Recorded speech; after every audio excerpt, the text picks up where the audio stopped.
This is a day that Yah has made, and we don't get to choose when the Sabbath day is going to fall on. It's done automatically every month.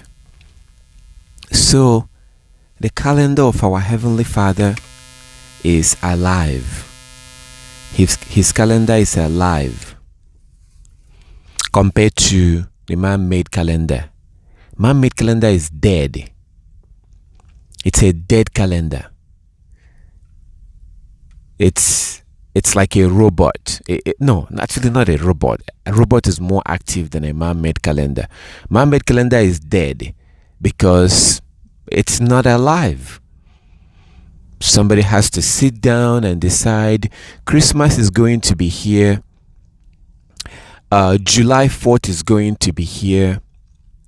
Easter is going to be here. If you notice, you will notice that sometimes they put their holiday on a Monday. So in that way they have Saturday, Sunday, and Monday off. Sometimes they put their holidays on Friday. They do that intentionally. One of the things that I also noticed, the man-made calendar, I think I may have shared it with my brother, Linwood. One of the things that I noticed is that most of their holidays, Christmas, Easter, July 4th, most of these so-called holidays actually fall on holy days. Most of them, from now on, just pay attention to their so-called holidays. Most of them are going to fall on holy days, or sometimes the day after holy days. But I noticed that a lot of them fall on the holy days. And I'm like, how is this possible? That's the way I've noticed this over the years. And it cannot be coincident. It cannot be coincident. A lot of them fall sometimes the day before a Sabbath day or after a Sabbath day. How can this be coincident? Remember I told you that Satan is actually mocking people. Sometimes Satan will actually mock us. What do I mean by mocking? So things are so obvious, like for example, holiday. Why will they have to choose the word holiday, which is so similar to holy day? You think it's a coincidence? You really think so?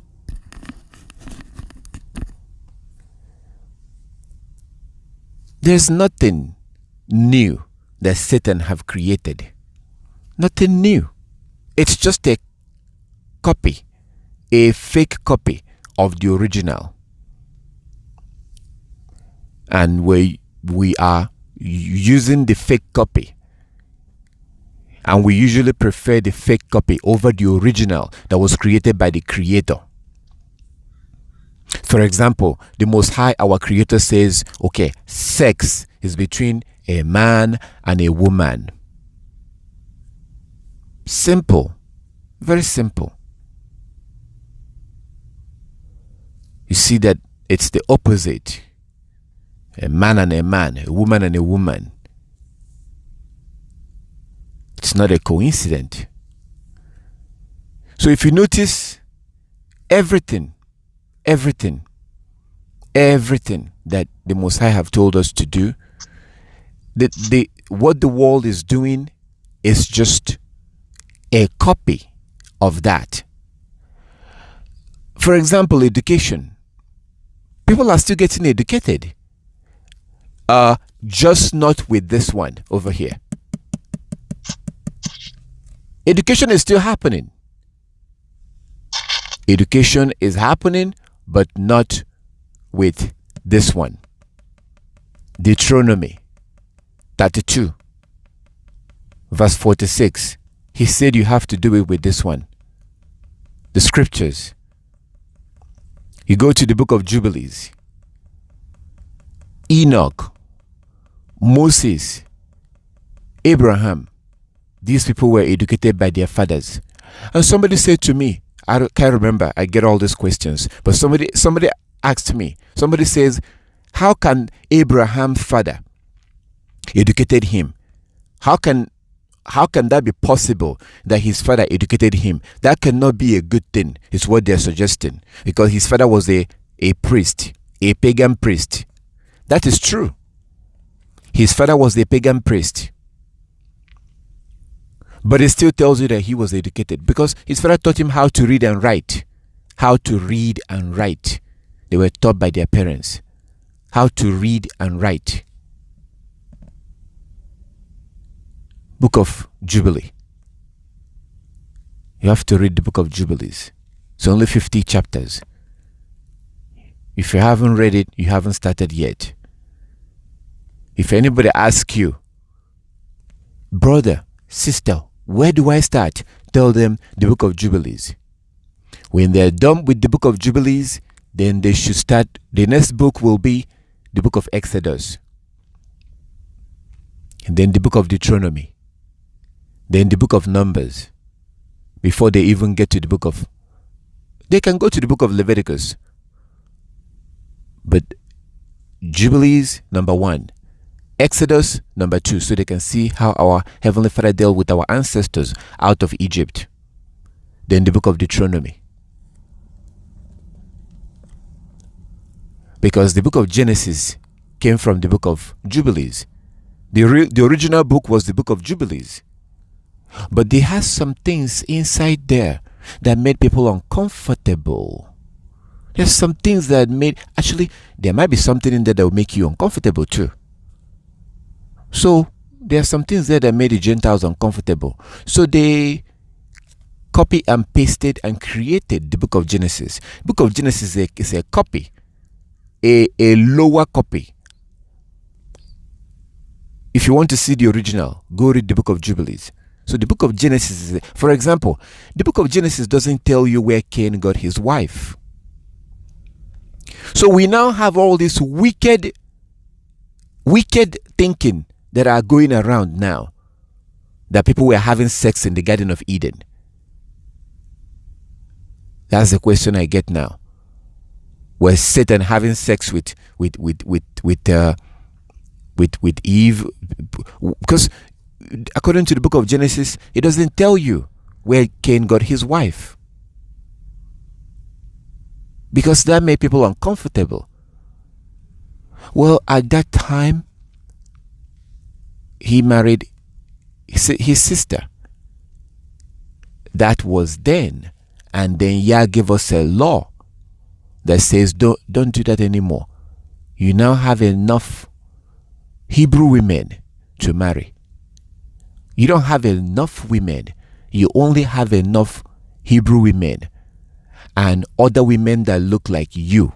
So we don't marry Chinese. We don't marry Latinos. So we don't have enough women around. We only have certain women that we can marry from. Latinos are not Israelite. Jacob had 4 wives, and they all looked the same way. The wife of Jacob, his wives look like the sisters you're seeing on Skype. And those 4 women produce 12 sons and 1 daughter. And they all look alike. So this idea that Mexicans are Israelite, no, they are not. That lie began in the 1970s out of New York. It's amazing to watch that almost every Hebrew Israelite camps is now saying that and promoting it. No, they are not Israelite. But if you're going to, if somebody asks you, where should I start? Tell them to start with the book of Jubilees. And I don't know the one that you have, but I do have a particular copy that is very easy to understand. Very, very easy, the way it was arranged. Okay? I do email it to people. People say, hey, can you send me that? Just send me your email. Text me your email, or send me your email, and I will send you the Book of Jubilees. The one that I do have, the translation I have, that translation is easier to understand. I used to share the copy with you guys like years ago. But the congregation that posted that copy, the congregation that translated it, I think they took it down for whatever reason. I don't know why. But I happen to have saved the original. So I can email it to you. It's much easier to understand. You have to read the Book of Jubilees. It's only 50 chapters. You need to read the Book of Jubilees, because that will be able, your understanding will be greatly improved. If you read the Book of Jubilees, you will be able to, a lot of things that you don't even know about, you will be able to know them. A lot of things that you don't have answers to, those things will be answered. Okay, so don't just settle with only 66 books in your Bible. We are Hebrew Israelite, and the rest of other books belongs to us too. The Apocrypha belongs to us. You see the wonderful book, the book of Susanna, the book of 2nd Esdras. These are our book. We cannot let other people tell us what's inspired and what's not inspired. And I will also highly recommend the book of Apocrypha of Elijah. The Apocrypha of Elijah, you can find it online for free. You can go to Google and type in the Apocrypha of Elijah. If you type that into Google, put the Apocrypha of Elijah, PDF, P D as in David, and then F like Frank. The Apocrypha of Elijah, PDF. It's about 4 chapters or something. It's not that many. It's a very small book, but that is scripture, because that book is telling you about Christianity. That book is a prophetic book. It's a prophecy that has not been fulfilled yet. It's a future prophecy, but it's telling you that in the future, that people are going to be regretting. People are going to be regretting, and it's like, if I paraphrase it, it's like people are going to be crying, and they will be telling Satan, why did you lie to us? Why did you tell us that we don't have to keep the law? That's what people are going to be saying in the future. So you need to get that book. It's for free. Our Heavenly Father has already provided it for you. That's why it's available for free. You need to read these books, okay? You need to improve and not just settle on these ones. The 66 books in your Bible is fine. They are fine, but there's a lot more. And the biggest of them all is the book of Jubilees, because that is where the book of Genesis came from. Okay, it's where it came from. You see, like Jubilees chapter 50, the whole chapter, actually from verse 6 all the way to the rest of the chapter, teaches you about the Sabbath. Full, detailed information about the Sabbath. You will never see that in any other scripture. No other scripture gives you that much detailed. Much more. The Sabbath law is scattered around the scriptures. Exodus 35 verse 3. Do not cook on the Sabbath. Exodus 35 verse 3. Exodus chapter 31 verse 12 to 18 is another place you're going to see detailed some information about the Sabbath, telling you that it's a mark for the Most High. Then Exodus chapter 16, basically I would say the whole chapter, but mainly from verse 16 to 30, deals with the law, when they got the law about the Sabbath for the first time. Exodus 16. So you notice that the law of the Sabbath is scattered all over the places in the scriptures. No other place is so detailed than the book of Jubilees chapter 50, from verse 6 all the way to the end. So you have to read that. You have to. You know, we spend so much time over watching TV. I hate TV now. I hate TV. I cannot stand those advertisements. Oh my goodness. If you want to punish me, force me to watch those advertisements. I hate watching advertisement. My spirit cannot tolerate it. I hate it. So I always turn down the volume. If I want to watch a video on YouTube and they begin to show those advertisements, I turn it down. Why are they showing you advertisement? Okay. They will tell you that the reason why they are showing advertisement is because somebody has to pay for those videos. That's the way they make money. That's nonsense. Of course, Satan has answer for everything. Is that the right answer? No, it's a deceptive answer. The reason for this advertisement is to weigh you down psychologically.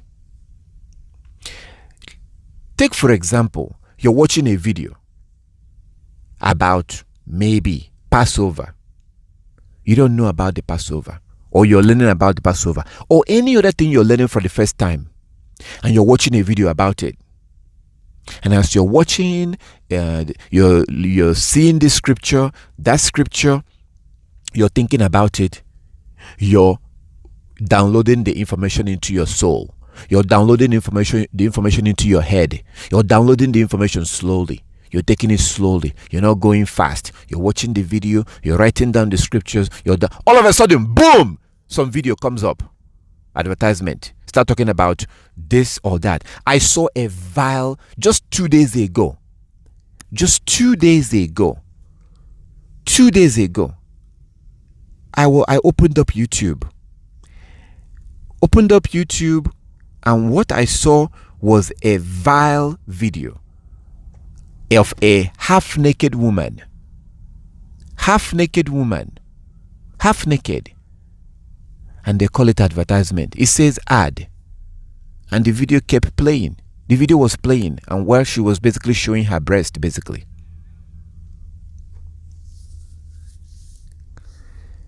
So it wasn't like this for me before. I used to not have any problem with advertisement. It's recently that I began to, because I know why they're doing it.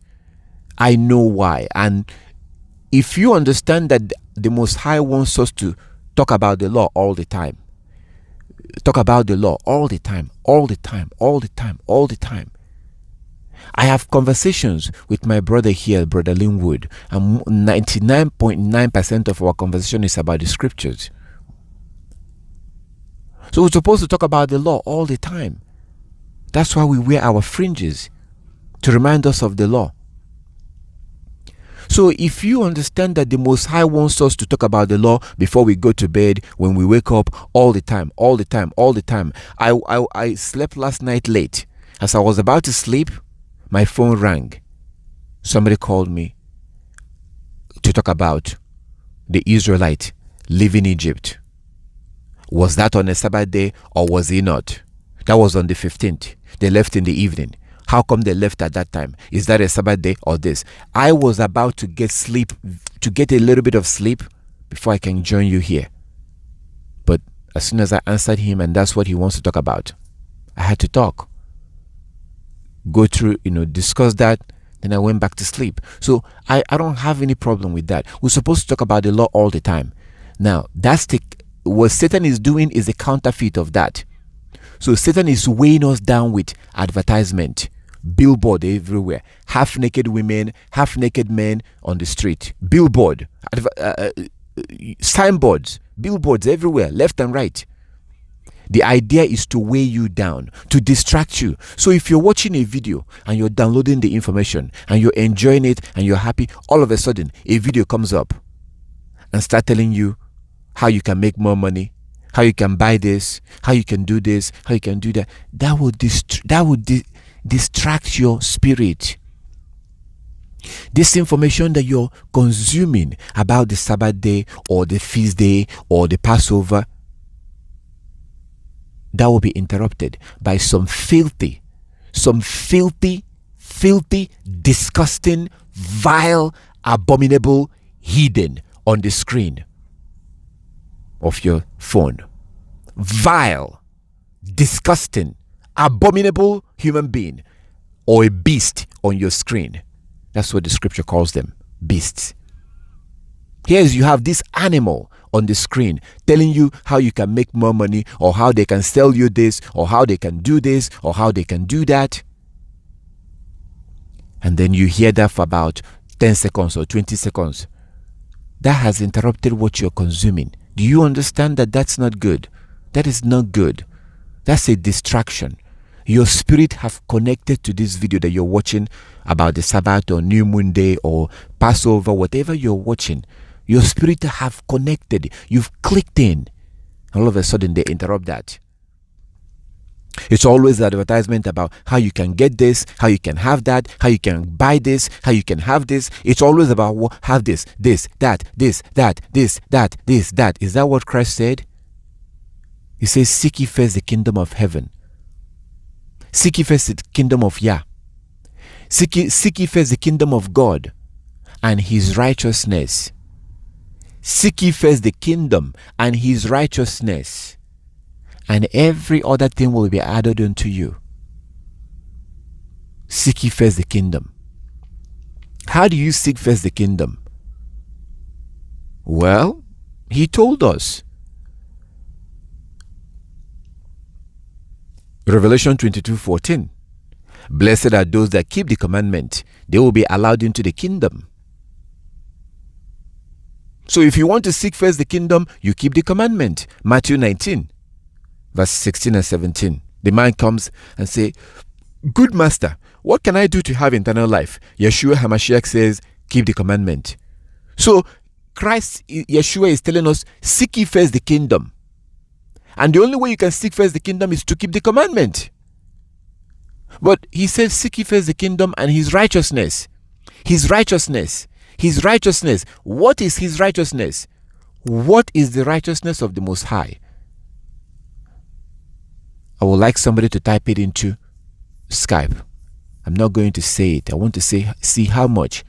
Type it into your Skype if you can. What is the righteousness of the Most High? So first, he says, seek ye first the kingdom. Seek ye first the kingdom. Seek ye first the kingdom. You remember that in Matthew chapter 4, verse 17. Matthew 4:17. He was shouting. Yeshua HaMashiach, Christ, was shouting, repent, for the kingdom of heaven is at hand. Repent, for the kingdom of heaven is at hand. Because if you don't repent, you will not be allowed into the kingdom. And those of you that grew up in a village like me, you know what happens in the morning. You know what happened when we were growing up in the village. In the morning, preachers will be shouting in the morning, around 5 in the morning. Somebody will stand in front of your house shouting. Yes, sometimes they have a bullhorn, a microphone, shouting, preaching. This is what I saw growing up. So that's what we have to do now. Now that we know the truth, now that we have the truth, we have to now go around the village in the morning and shout. Shout, telling them that Christianity is wrong. And the Christianity is the religion of our enemies. That we have to keep the Sabbath, we have to keep the law. That is what we have to do now. That we can do among our people. If you go around in the morning, if you go around any street, any corner in America, shouting in the morning around 5, you will be arrested. And they will charge you with either terrorizing the people, because your neighbors are going to complain that you're terrorizing them with the Bible. They might charge you with terrorizing the community for shouting that they should repent and stop eating pork, stop fornicating, stop worshiping false God, stop going to Christianity, going to church, and start keeping the Sabbath. So these are things that Christ was preaching, that people should keep the commandment from the beginning of his ministry. Matthew 4, verse 17. He was shouting, repent, for the kingdom of heaven is at hand. Okay, repent, for the kingdom of heaven is at hand. Then he says in Matthew chapter 6, seek ye first the kingdom and his righteousness. Like the brother Haven posted, seek ye first the kingdom and his righteousness. Psalm 119, verse 172. The law of the Most High is righteousness. The law of the Most High is righteousness. If you go to Luke chapter 1, verse 5 and 6, this is this is not read in the Christian church. This particular place in Luke chapter 1. Look at Luke chapter 1. If they can find a way to tear that place out, they will tear it out. They will rip it off. Why? Because Luke chapter 1 shows you that Zacharias and Elizabeth were keeping the law. According to Luke chapter 1, verse 5 and 6, Luke chapter 1, verse 5 and 6, it tells you that Elizabeth and Zacharias, they were perfect. You know that people like to say that nobody is perfect. No. If you look at Luke chapter 1, verse 5 and 6, it tells you that this husband and wife, they were perfect. They kept all the laws of the Most High blameless. They were blameless. Like Abraham. They were blameless. That is in the book of Luke. Are they going to read that today? No, they will not read that. They will not read that. To see that there are people who were blameless, who kept all the laws. Luke chapter 1, verse 5 and 6. So the righteousness that Christ wants us to seek is the law. Because remember that at that time, all they had was the law. So when Christ Yeshua had said, repent, for the kingdom of heaven is at hand, people know what he was talking about. He was telling people to stop breaking the law. When he says in Matthew chapter 6, seek ye first the kingdom and his righteousness, and every other thing will be added unto you. People know exactly what he was talking about. They knew what he was talking about because they knew that righteousness is the law. Righteousness is the law. They knew that, and that is what we seek first. So here you have a situation where we are told by Christ Yeshua HaMashiach, our beloved Savior and a brother. See, we are the only one that can say that he is our brother. Gentiles cannot say that. So here you have a situation where our Savior says, seek ye first the kingdom. So your number one priority, my number one priority has to be the kingdom. And then he says, and his righteousness. And his righteousness. And if you know Psalm 119, verse 172, you know he's talking about the commandment. Because he also told that man in Matthew 19, the young rich man, he told the man, what did he say to the man? Keep the commandment if you want to have eternal life. So we have a situation where we're living in a world where we are told to seek first the kingdom. My priority, your priority should be the kingdom and his righteousness. But then you have the heathen, the Gentiles who most of them will not be allowed into the kingdom because they are not interested. They are not interested in obtaining the passport into the kingdom. There's a passport. You have to have a passport into the coming kingdom of the Most High. You have to have a passcode. And Christ, Yeshua, tells you how to get it. He told that man in Matthew 19. Matthew 19, verse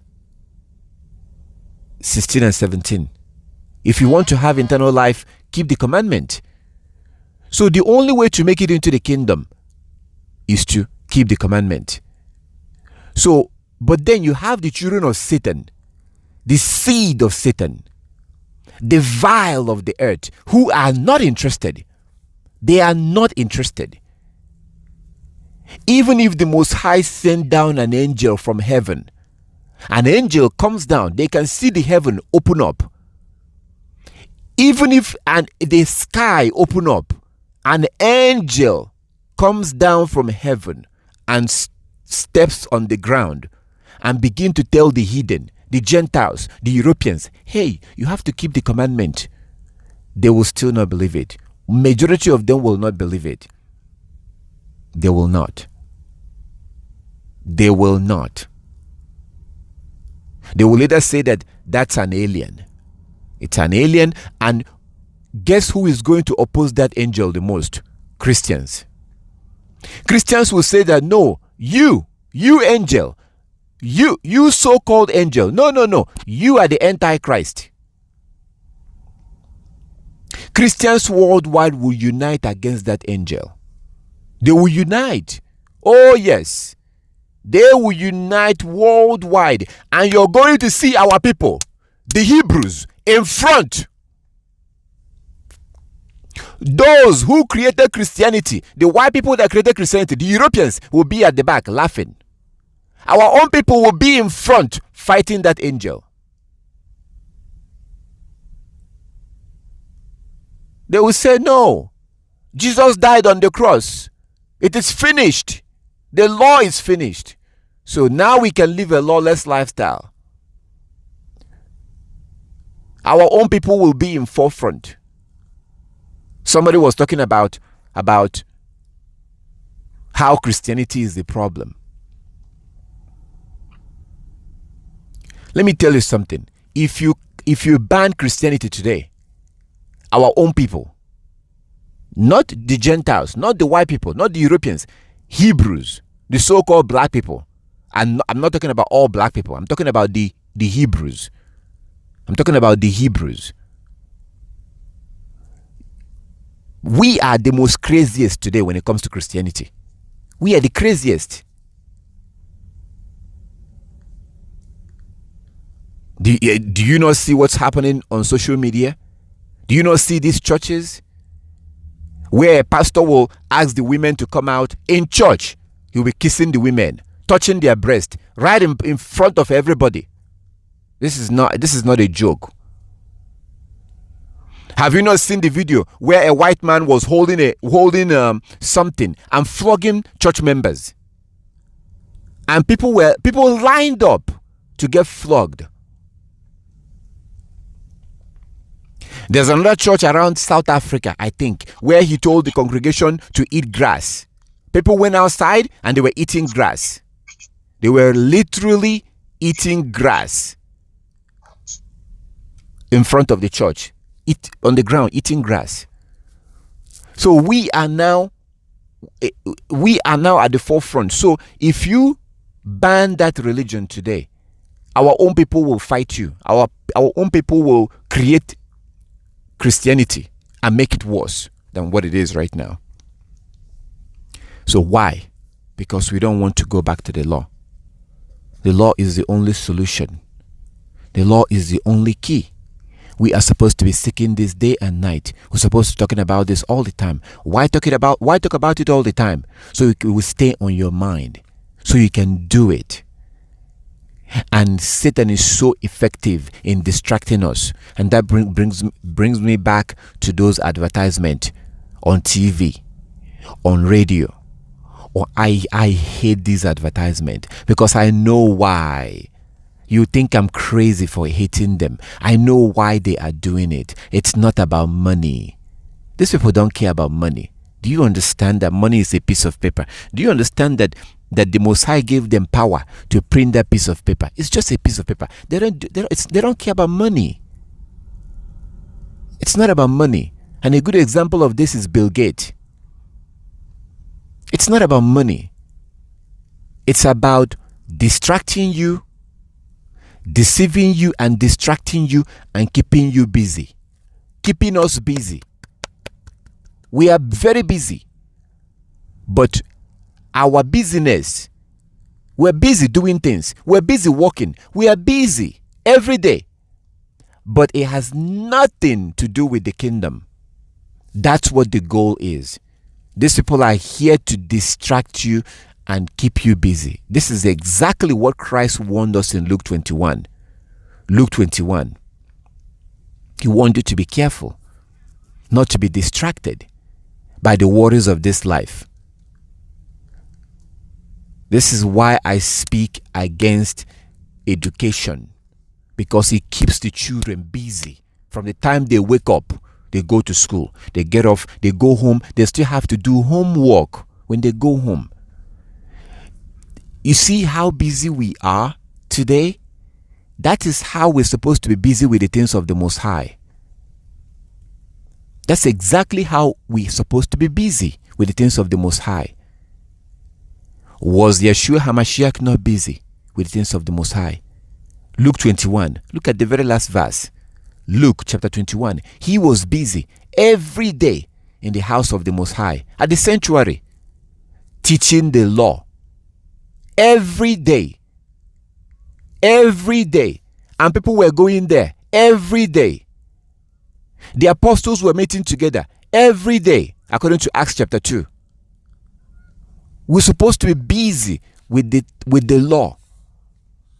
The Most High never wanted us to. He wants us to build our own house. That's why He gave us land.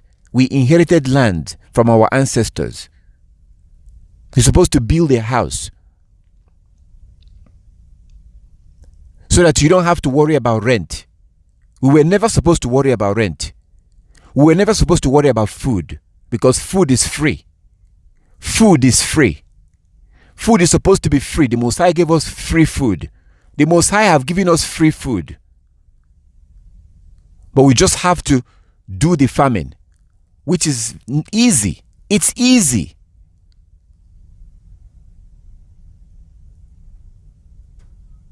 So the Most High wanted your housing to be free. You build your own house, cut down some trees, build your own house. He wanted you to have free food, free water. You dig a hole on the ground, you see water, a well, you get free water. He provided all these things for us because He wanted us to focus 100% on keeping the commandment. Because the Most High is not playing. Our Creator is not playing around. It's His way or hell way. Without keeping the law, we cannot come back to Him. So He provided us everything that we needed. But then the seed of Satan, the children of Satan, the sons and daughters of Satan, their father sent them out. The same thing that was done to Christ in Luke chapter 4. That's what's being done to us today. What you see in Luke chapter 4 when Christ was tempted, what do you think that is? That was an example for us. He was tempted when He was in need. Satan came and tempted Him. If you worship me, I will give you all these things, worldly things. Satan said to Christ, what did He say? Satan said to Him, all these things has been given unto me, and I will give it to whoever I want. Did you see Christ arguing with him? No, because Christ knew that Satan was telling the truth. I'm talking about Luke chapter 4. Luke chapter 4. When Satan said that everything in the world has been given to him, he was telling the truth. Satan was telling the truth in that Luke chapter 4. And Christ did not argue with him. Because you have Job 9:24. Job 9:24. Job 9:24. The earth has been given into the hands of the wicked. You also have 2 Corinthians chapter 4 verse 4. 2 Corinthians chapter 4 verse 4. That tells you that Satan is the god of this world. This happened. You might be wondering. You might have a question. Your question might be, why will the Most High create the world and then give it to Satan? Why? That's a good question. That is a good question. Why? Because you clearly have Job 9:24 that say that the earth has been given into the hands of the wicked. Job 9:24. Then you have 2 Corinthians chapter 4:4 that say that Satan is the god of this world. Then you have Luke chapter 4. It looks like we have 4:4:4:4. Job 9:24. The earth has been given into the hands of the wicked. 2 Corinthians chapter 4 verse 4. Satan is the god of this world. And then Luke chapter 4 from verse 1. That tells you that Satan was bragging that the earth has been given into his hand. Oh, I think you also have James. Oh yes, James chapter 4. That tells you not to love the world.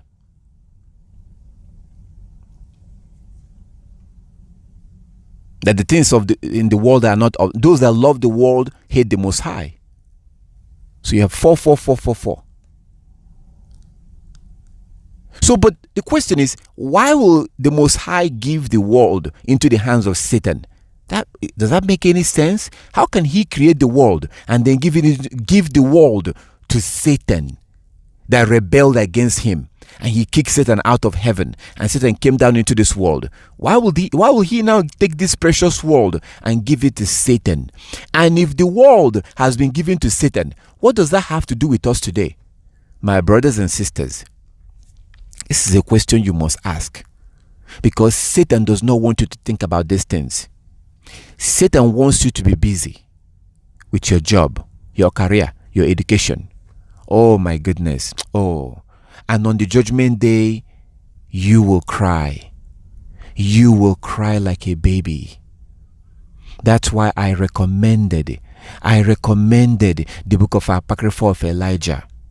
The book of Apocrypha of Elijah, you see a powerful prophecy that tells you that on the judgment day, people are going to be weeping. People are going to be telling Satan. People will say to Satan, why did you do this to us? You lied to us. You told us that we don't have to keep the law. The Apocrypha of Elijah, it's for free. It's on Google. Just Google it and download it. It's not that many. If I tell you right now, oh, there's a book on Google, go and download it. After you read it, you get money. What would you do? You will run. You will run and go get that book. Satan doesn't want you to think about these things. He doesn't want you to. He doesn't want you to. He doesn't want you to. Satan wants us to be busy. Can you not see this? He wants us to be busy be busy. We're busy, but we're doing things that have nothing to do with our salvation, my brothers and sisters.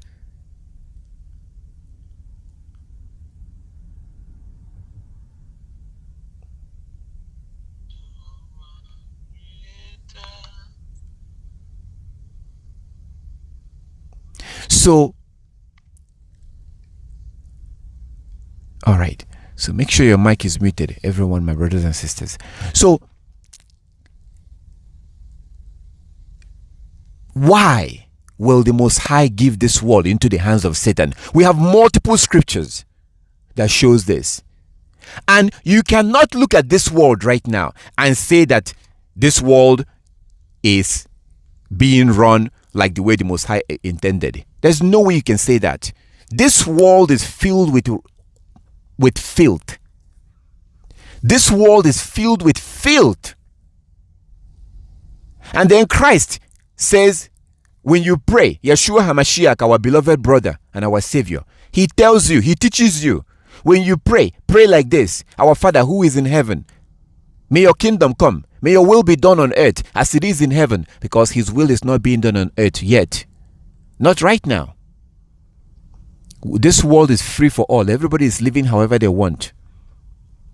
But again, why will the Most High create a world and give it into the hands of Satan? Why? Why? Let me show you with scripture. Let's go to 2nd Esdras. I didn't mean to do this, but let's do it. Go to the Apocrypha, 2nd Esdras, chapter 6. If you don't have the Apocrypha, that's fine. Don't worry about it. Google it. Type in number 2. 2. And then Esdras. 2nd Esdras. 2nd Esdras chapter 6. 2nd Esdras chapter 6. 2nd Esdras in the Apocrypha. You have to read that book. That book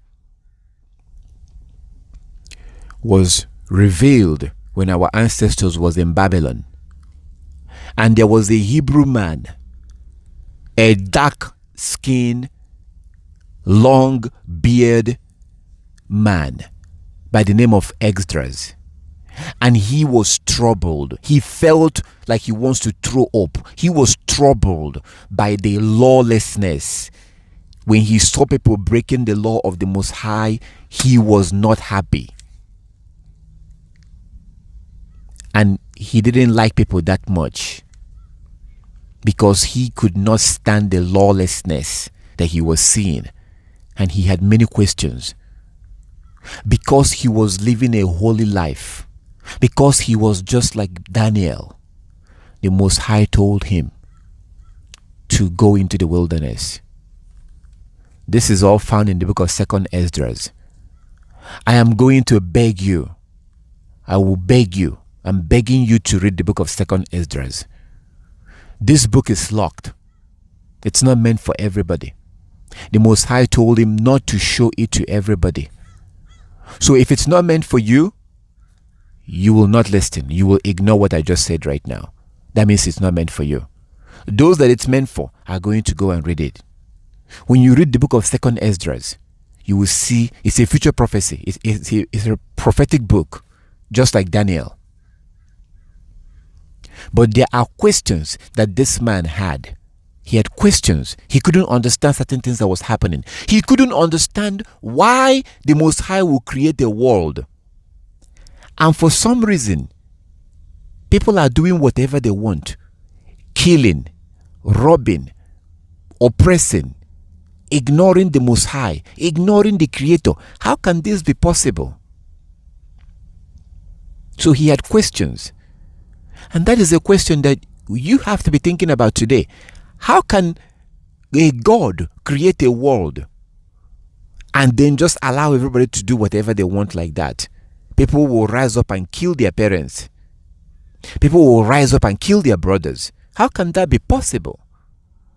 Let's look at 2nd Esdras. So the Ezra or Esdras is spelled like this. So you put number 2 into Google. 2. And then E like Edward. Edward. E. And then S like Sunday. And then D like David. And then R like ring. And then A as an apple, like apple. And then S like Sunday. 2nd Esdras. And you go to chapter 6. So you can see why the world has been left into the hands of the wicked. It gives you an idea. But you don't stop. You have to keep searching. You have to keep reading the book of 2nd Esdras. You have to keep reading the book of Jubilees. If you want to see the main reason why... Anyway, let me not get ahead of myself. Let's go to 2nd Esdras. Chapter 6 from verse 54. 2nd Esdras. Chapter 6 from verse 54. 2nd Esdras. Chapter 6. It says... Let's start from verse 54. Now, if you read the book, you'll be able to cover everything. So I'm just going to start from verse 54. And I expect that if you read it, you'll be able to get more information and learn a lot more. 2nd Esdras, chapter 6. 2nd Esdras, chapter 6 in the Apocrypha. It says from verse 54, and over these you placed Adam as ruler over all the works that you have made. And from him we all come, and the people whom you have chosen. Verse 55. Verse 55. All this I have spoken before you, O Yahweh, because you have said that it was for us that you created this world. So remember, he was in Babylon, in captivity, in a foreign land, just like you and just like me, just like most of us. We are no longer in the land of Jerusalem. We are not Africans. Africa is a continent. We have nothing to do with people in Morocco. Those who are in Morocco, they have different color skin than us, but they are Africans. Moroccans have different skin color than us, but they are Africans. Morocco, the country Morocco, is in Africa. Morocco is in Africa, but they have different skin color. Are they our brothers and sisters? Hell no.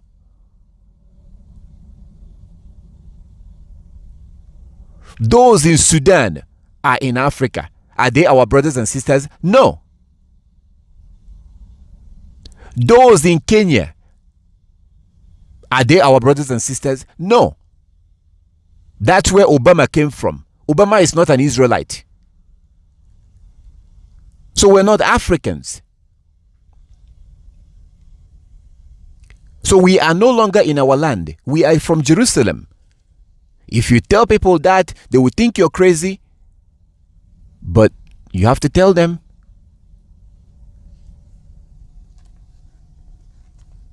So when he says that, what he was saying here, he wasn't talking about everybody. He was talking about the Israelite.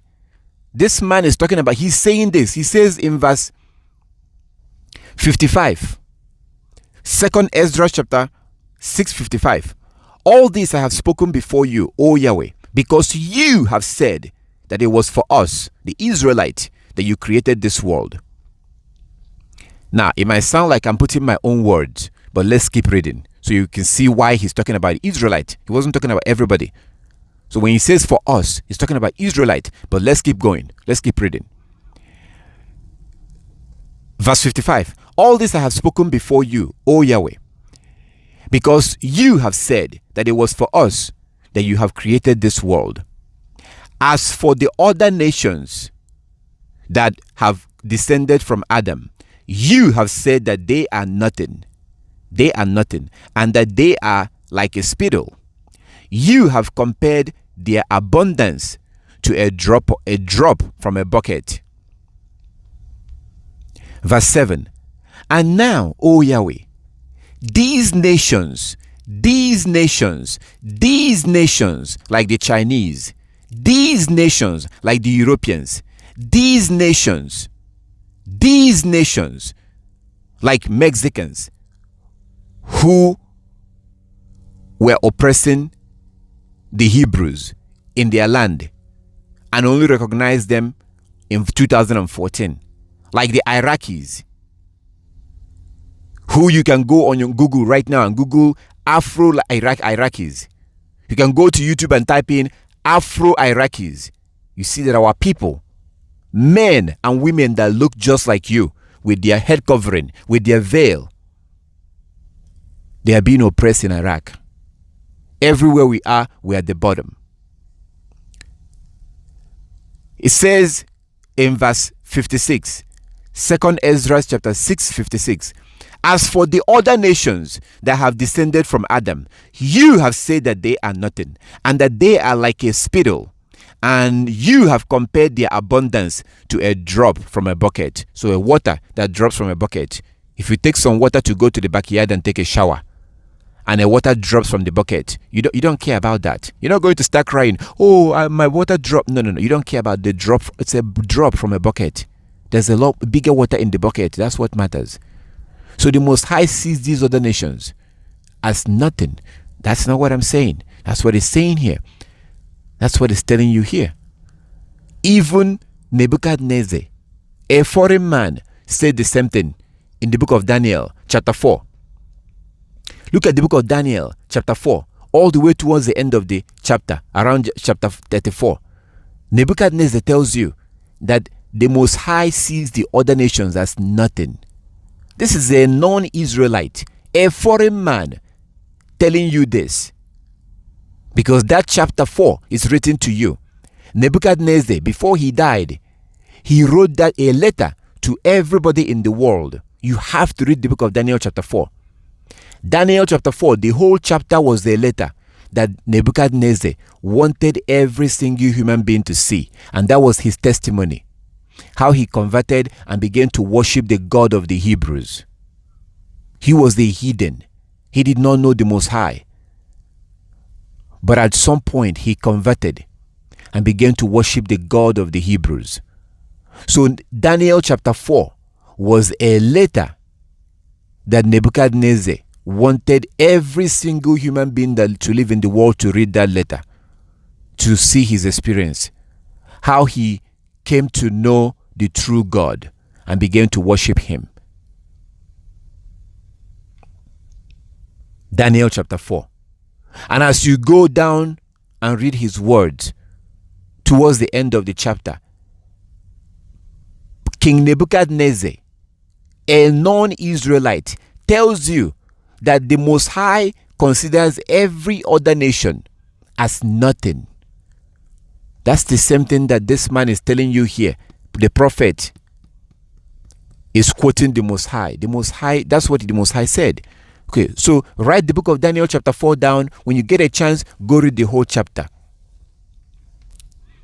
So it says, verse 56, as for the other nations that have descended from Adam, you have said that they are nothing, and they are like spittle, and you have compared their abundance to a drop from a bucket. Verse 57.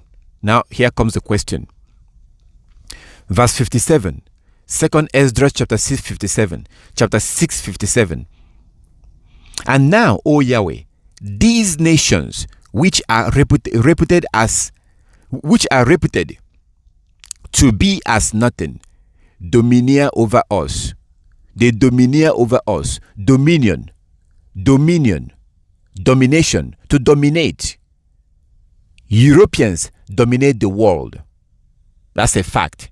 Now, Chinese are going into Africa and dominating Africa. That's a fact right now.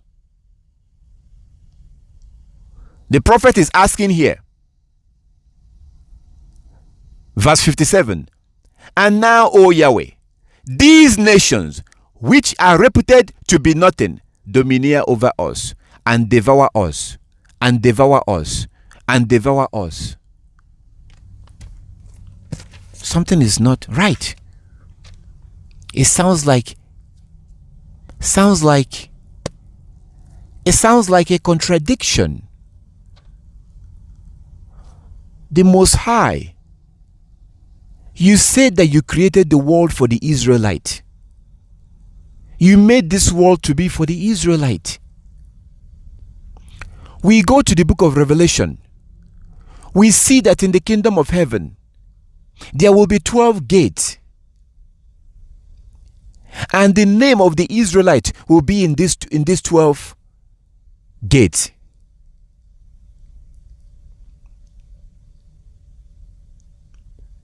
We see that all these prophecies, like Isaiah chapter 14, that the rest of the human beings are going to be made house, like we say in Africa, house boy. We call people house boy. So in Africa, I can find you a maid.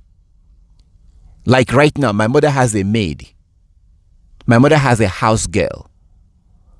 I grew up with us having house boys and house girls. Like you see in the scriptures. You see those people that Abraham has, his servant, that was his house boys. So in a modern day, we call them house boy. Back in the day, those are servant. It used to be that when a Hebrew girl is married off, when a man give his daughter to another man as a wife, usually they give that girl a maid. Because our people used to be rich. We are poor today. I don't care where you are poor. Do you own the house that you live in right now? How many people are working for you right now?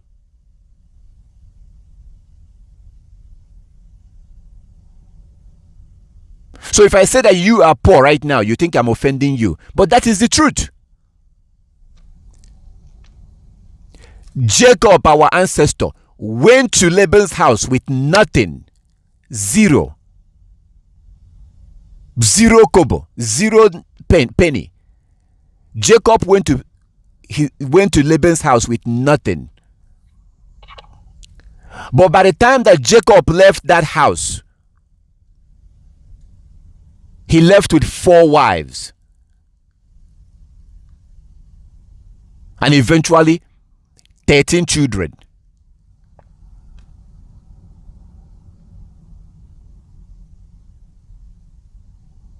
And servant, maids. So how many degrees did Jacob had? How many master's degree and PhD? How did Jacob made his wealth?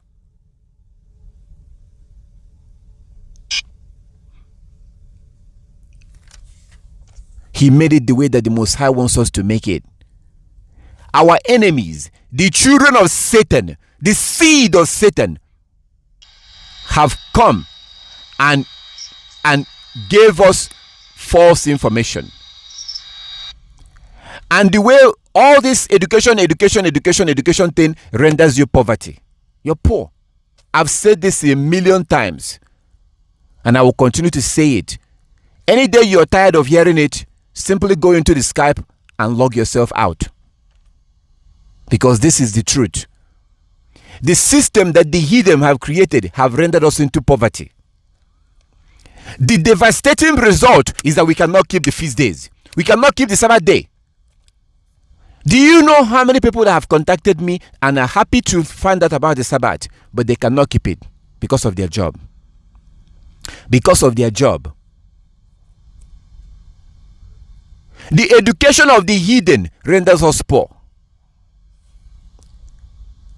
As soon as your children go to school, guaranteed they cannot keep the commandment. Can you see what is happening? I know I'm crazy. I know.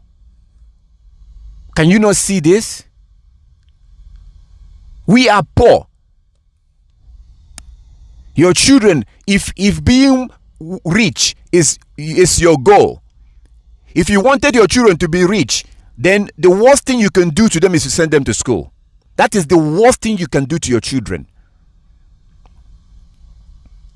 Once they go to school, their chances of getting into the kingdom drops down to about 5%. I am not exaggerating. As soon as if you have children right now, your children or your grandchildren, if you're training them yourself like your God commanded you to, in the book of Deuteronomy chapter 32:46,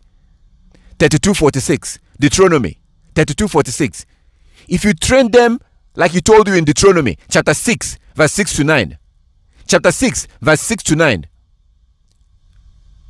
chapter 11 from verse 18 to 23, these are in Deuteronomies. If you teach them,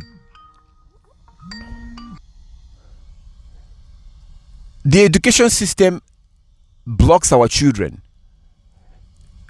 If you educate them yourself, I'm telling you, if money is your problem, your children will make money. If you educate them yourself. Because as soon as they go to school, they don't have time to think for themselves. Do you understand? As soon as they go to school, they have to now work according to somebody's schedule. They have to be at school at a certain time. They have to do this homework. They have to do this. They have to do that. They can't think for themselves. It's bad for them. And that drops their chances of making it into the kingdom down to 0 or 5% at least. They cannot keep the commandment. I got a phone call from a 16-year-old boy that wants to grow his beard, but he couldn't grow his beard because the school said that he cannot have a beard. In the high school, in the secondary school, he is not allowed to have a beard. But Yah says, have your beard. Leviticus 19:27. Leviticus 19:27. Leviticus 19:27 was supposed to have our beard. But in the school system, they said no. Now in London, they are beginning to require girls that they must wear trousers. I showed you the news report. Girls in school must wear trousers. Can you see what is happening here? But your children has the better chance of success. If you want to make money, they have a better chance if they learn a skill, because they can think. Sometimes they can stay for days without doing nothing. They can think for themselves. They can see opportunities. They can see prospect. They can see ways to make money if that's what you want to do. But when they are locked down in school studying nonsense, they cannot think. Can't you see? This system have rendered us into poverty. We are poor today. That's why I ask you, do you own the house that you live in? You're supposed to own the house that you live in 100%. You're supposed to own it 100%. Do you grow your own food? How many people are working for you? These things are possible. You can do these things. But because of the way we grew up, go to school, get a job, you cannot do any of these things. You keep working for people until you die. That is not good. That's a curse. That is the curse of Deuteronomy 28 manifesting itself. Because we're supposed to be the head and not the tail. And I'm telling you, if you send those children to school, you have signed them up to be the tail. You signed them up to be the tail. And that will take me to the book of Sirach chapter 7. Look at this. 2 chapters. 2 different chapters are addressing this issue right now. Sirach in the Apocrypha. I think you may have seen this before. Sirach 7. Let's go to verse 20. Sirach 7, 15. Look at verse 15 and 16 in the Apocrypha. If you don't have the Apocrypha, that's okay. Google it. And then when you have some time, go online and go to where you download your app and type in Apocrypha and download the Apocrypha app so you can have these books. But look at this. Look at Sirach 7:15. Sirach 7:15. Do not hate hard labor or farm work, which was created by the Most High. Do not hate hard labor or farm work, which was created by the Most High. Now, let me stop on this a little bit. Do you know about Monsanto? So Monsanto is a Western company owned by the Europeans. And Bill Gates owns about 30% of Monsanto. So Bill Gates is the co-owner of Monsanto. He owns about 30% of that company. Monsanto is the one that makes glyphosate. Deadly chemical they're using to grow food. And if you're eating cereal, I will advise you to be careful or stop, because they found out that glyphosate that is causing cancer, and Monsanto have refused to test that chemical. They refuse, and they don't want anybody to test it. So if it's really a good chemical, why wouldn't you test it? Why wouldn't you allow others to test it? And the man that did test it found out that it was creating cancer. So Monsanto's goal, they said in San Diego, California, I believe in the early 2000s or in the 1990s, Monsanto's goal was to capture the world food system.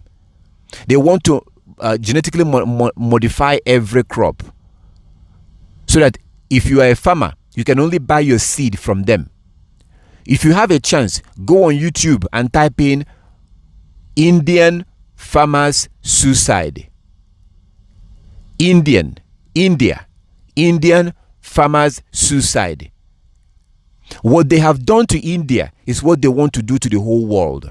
So they want to, that anybody, whoever you are, if you want to grow a crop, you have to call Monsanto and pay them, and they will give you the seed. So here you have a seed that the Most High gave us for free. Apple seed, orange seed, all this seed. Monsanto wants to own all of them, but not just to own it naturally. Oh, no. They want to alter it from the way the Most High created, which goes against the law in Leviticus 19:19. Leviticus 19:19.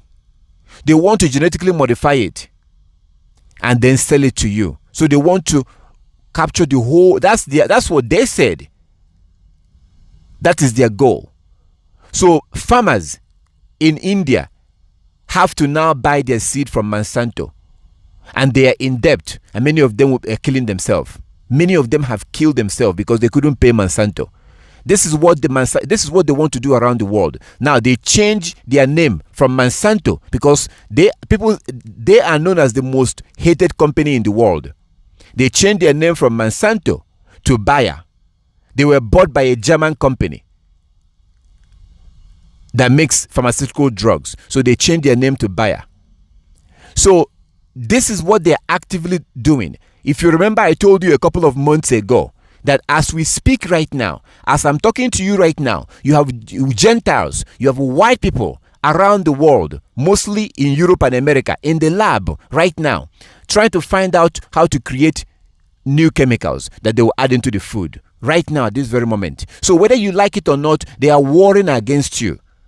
It's a war against you when they want to own the food system that the Most High gave you for free. This is the reality. They don't want you to think about this. They want you to be busy going about your life. And before you realize it, most of the things you have to eat will be genetically modified, which is not good for your health, and which goes against the law in Leviticus 19:19. Leviticus 19:19. That's what they're actively doing. So when I speak against them, you might just think, oh, this brother is a racist. He's just a racist man. No, they are warring against you. They are warring against you. Very soon, they will force you to receive chemicals into your body as vaccine, whether you like it or not. It's a war against you. But Hebrews have a very interesting habit. Hebrew people, Israelites, have a very interesting habit. Israelites, they love to hate their own brother that fights for them, that speaks or fights their enemy. For some reason, it's a very interesting situation. So, you can misunderstand this or you can understand it. It's up to you. So, the Most High told us not to hate farm work because He wants you to grow your own food. Imagine that you own your own house and you grow your own food. And you dig a well. You find some young men. You don't have to pay for this. You find some young boys in the village. You provide them food. And they will spend about 3, 4, 5 days digging a hole on the ground for you until they dig into water. They get water. They prepare everything. It's called a well. So imagine that your water is free. You're growing your own food. You have about 3 or 4, 5 land that you grow your own food. And the house you live in is also, you gathered the materials, you brought young men in the village. Your sons have friends and their friends have friends. So if you want to build a house, your sons will bring their friends who are boys. Their friends will bring their before you know it, you have 20, 30 young men building that house. Within 2, 3 weeks, your house is done. That's how our ancestors used to do it. So imagine a world where you don't have to pay rent because your house belongs to you. Where you don't have to buy food because you're growing your own food. And you have free drinking water. Would you ever come and work for me? If I tell you to come and work for me 5 days a week, Monday through Friday, 8 hours a day, would you do it? You will never do it. Why would you want to work for me? You would never come and work for anybody or go and work for anybody because you don't have to worry about paying rent and all those things. So that's what the Gentiles have captured this system. They've captured it, and they did this by education to distract us. It's evil. It's not of the Most High. This is the equivalent, actually even worse. This is the worst than Israelite going to Canaanite to be educated by the Canaanite. It's worse than that, because guaranteed, whether you like it or not, they will teach them that the world has no creator. Now, look at the next chapter, next verse in Sirach, chapter 7:16. So, verse 15, Sirach chapter 7:15 says, "Do not hate hard labor or farm work, which was created by the Most High." Then in verse 16, Sirach chapter 7:16, it says, "Do not enroll in the ranks of sinners." Do not enroll in the ranks of sinners. So like when we take our children to school, we enroll them. We enroll them in high school. We enroll them in secondary school. We enroll them in college. Enrollment. Do not enroll in the ranks of sinners. Who are sinners? Those who are breaking the law. That's Sirach chapter 7:16. And this is what we've been doing. And this have rendered us into abject poverty. So in order to survive, we have to be going and working for somebody every day, most of the days in a week. You go to the Bible, you see your ancestors spending their time. They spend their time, studying the law. They go to the house of Yah every day.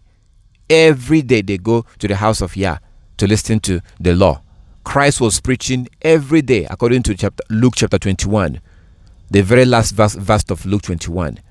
So you need to understand what is going on so that you can begin to make changes. Make changes, because this is not a normal life. If we continue to live this way, we are going to lose at least 10 to 15 years out of our life. At least 10 to 15 years. So if we go back to second Esdras, so this man is asking, if the world was created for us, why is it second Esdras chapter 6 from verse, I think we're at 57. If the world was created for us, why is it that the Gentiles are ruling over us?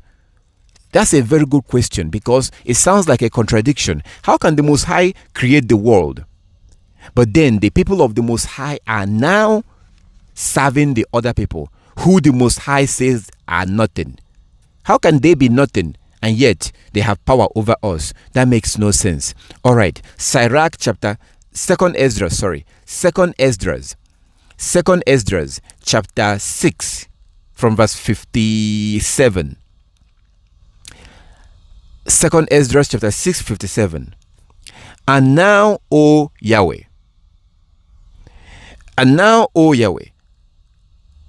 these nations which are reputed to be as nothing domineer over us and devour us. Verse 58. But we are your people, whom you have called your firstborn, only begotten, zealous for you. So when he says that you created the world for us, look at verse 58. So that us is not everybody in the world. That us is the Israelite. Look at verse 58. But we, your people, whom you have called your firstborn. Who is the firstborn of the Most High? The Israelite. As a nation, compared to other nations, we are the firstborn. When it comes to individual, the first created being is Christ. Yeshua HaMashiach was the first created. He was created by the Most High.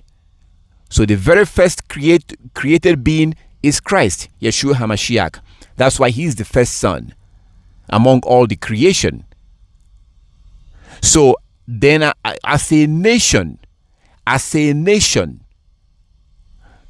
the Israelites are the firstborn. So verse 58, but we, your people, whom you have called your firstborn, your only begotten, zealous for you, and most dear, your dearest to you, we are the dearest to the Most High, we have been given into their hands. So that's the question that Prophet Ezra has. How can it be that the Most High created the world and we are his chosen people, and yet the other people who he calls nothing have power over us? How is this possible? This man cannot understand this. How is this possible? How is it that we've given over into their hand? And even this was more than 2,000 years ago that he was saying this. This was written more than 2,000 years ago. But even today, you see Chinese, what they are running wild in Africa right now. So the Europeans are done with Africa. The French and the Americans, the British, now is the Chinese. They are running wild in Africa right now. And they are coming into Africa, buying land, growing food in Africa and shipping it back to China. They are now going into villages. And you're wondering, how is this possible? This is what the Chinese are doing in Africa right now. So it's a problem. And that's the question that we're seeing it today, like our ancestors have seen in the past. So we get to verse 59. Verse 59. 2nd Ezra chapter 6, 59. If the world has indeed been created for us, why do we not possess our world as inheritance? How long will this be so? That was the question that he has. If the world was really created for the Israelite, Why do we not possess it? Why are we not ruling it? Why is it not our world? And why do we not have the world as our inheritance? And how long will this be? Now, when you have some time, I will advise you to continue with chapter 7, because he asks a question. Now look at chapter 7 from verse 1. When I had finished speaking these words, the angel who had been sent to me on the former night was sent to me again. Verse 2. He said unto me, Rise, Ezra, and listen to the words that I have come to speak to you. I'm going to leave it there. When you have some time, you can continue from that chapter 7. Now let's go to the Deuteronomy chapter 32. Deuteronomy 32.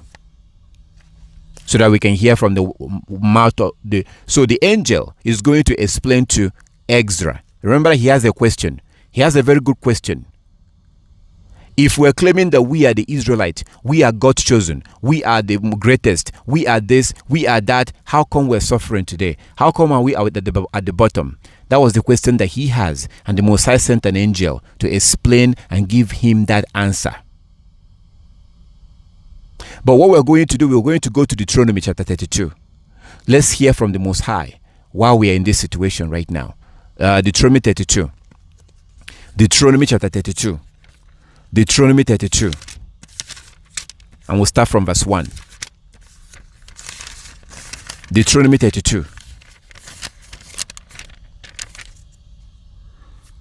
Let's start from verse 1. Deuteronomy 32. Deuteronomy chapter 32 from verse 1. Deuteronomy 32 from verse 1. Give ear, O heaven, and I will speak. Let the earth hear the words of my mouth. May my teaching drop. Okay. You and I are living in the same situation. We do acknowledge that we are special people. But why are we suffering? Why do we have to struggle for everything? Wherever you are, you see somebody from China, from India, they come to where you are. They can hardly speak a word of English. They will start a business. Before you know it, they're driving a Lexus. They're driving a big Toyota. They're driving a big car. They live in a nice house. They've been in that country for like 3-4 years or something. What's happening? Why is it easy for the other nations to make money? And we have to sweat. We have to struggle. Why? This question is relevant today as it was back then for this prophet. Because why is it that the Most High said that he created the world for us, and yet we are at the bottom? Why? That was his question. And the Most High sent an angel to answer that question. You can continue with that book, 2nd Esdras, from chapter 7. When you have time, continue with that. But I wanted to bring you to Deuteronomy chapter 32, so that you can see what your Heavenly Father says. You can see what your God said himself, what your Creator said. And then we'll be able to have a better understanding why we are in the situation we're in today. So, Deuteronomy 32 from verse 1. Deuteronomy 32 from verse 1. Give ear, O heavens, and I will speak. Let the earth hear the words of my mouth. May my teaching drop like the rain, my speech condense like the dew, like a gentle rain on the grass, like shower on a new growth. For I will proclaim the name of Yah. Ascribe greatness to our Elohim. Verse 4. Deuteronomy 32 verse 4. The rock, his work is perfect, and all his ways are just. A faithful God without deceit, just and upright is he. Yet his degenerate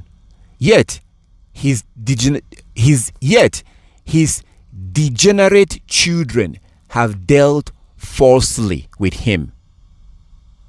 Please, I want you to look at that verse 5, and I'm going to switch to King James.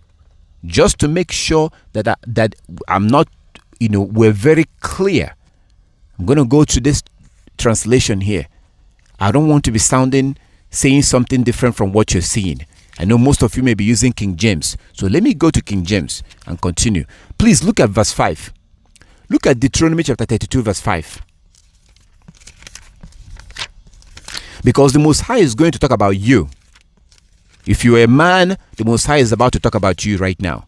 If you're a woman, he's going to talk about you. And he calls us sons and daughters.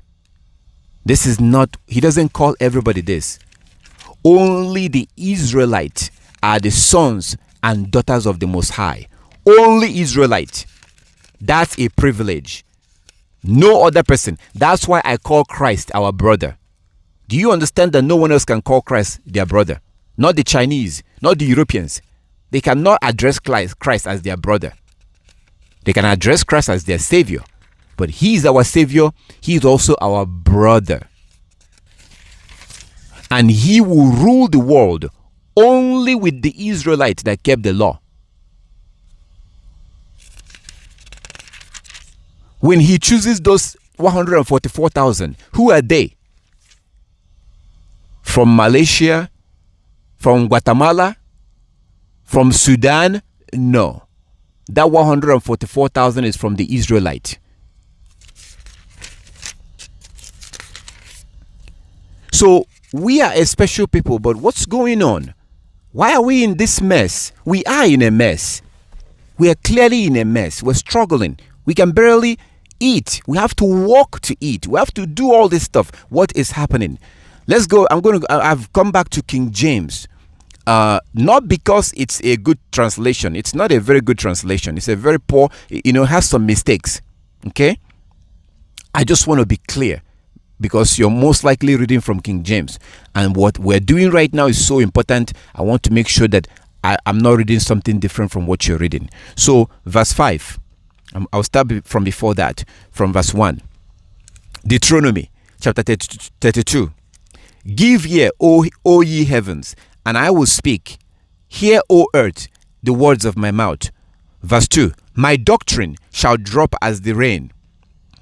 My speech shall distill as the dew, as the small rain upon tender herb, and as the showers upon the grass.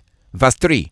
Because I will publish the name of Yahweh, ascribed ye greatness unto our Elohim. Verse 4. He is the rock.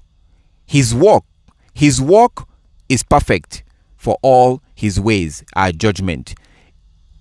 A Elohim of truth and without iniquity. Just and right is he. Verse 5. They are corrupted. They have corrupted themselves. So verse 5 begins to talk about some people. Let's find out who those people are. They have corrupted themselves.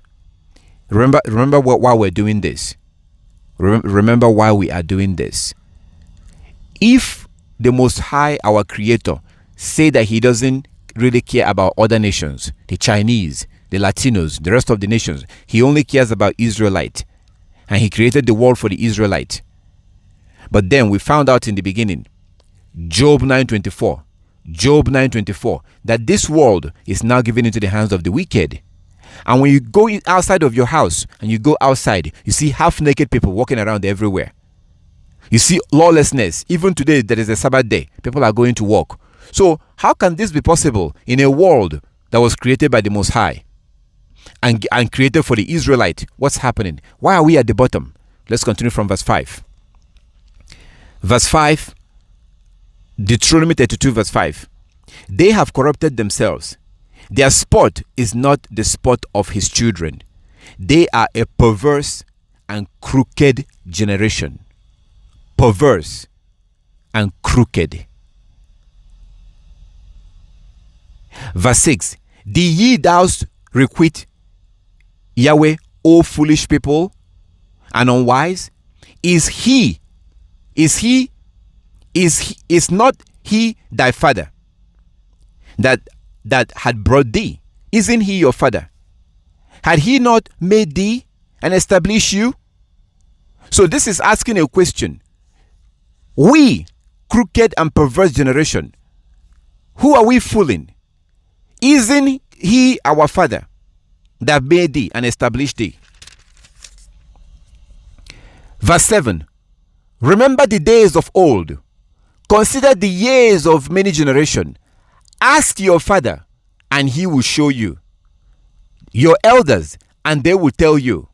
Verse 8. When the Most High divided the nations, their inheritance, when he separated the sons of Adam, he set the bounds of the people according to the number of the children of Israel.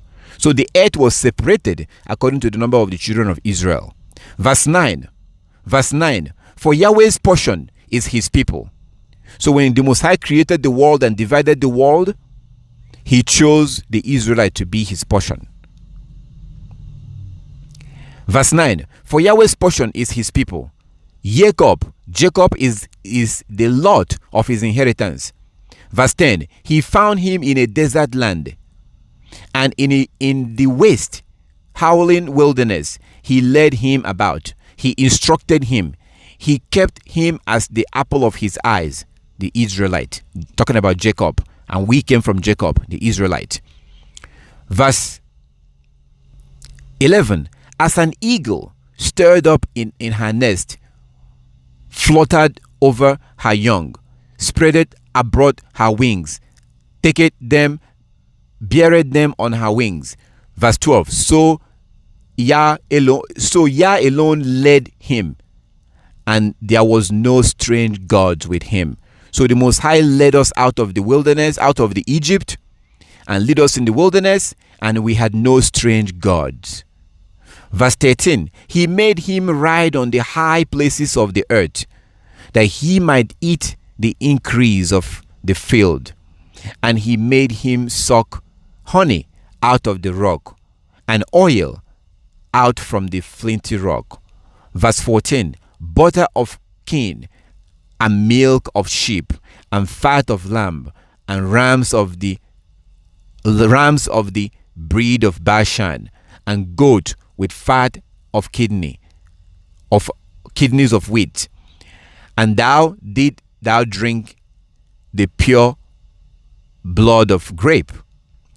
Verse 15. But Yeshurun waxed fat, and kicked, and thou waxed fast, and thou had grown thick, and thou had covered with fatness.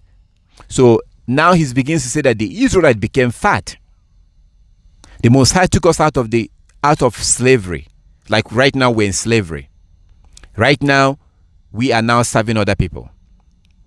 The Most High took us out of slavery. He protected us. He led us out to lead us to a land where we'll be ourselves. Unfortunately, we got caught up with materialism, and we became fat, as he is saying here in verse 15. So if you want to know what the Most High thinks about being fat, Deuteronomy 32:15.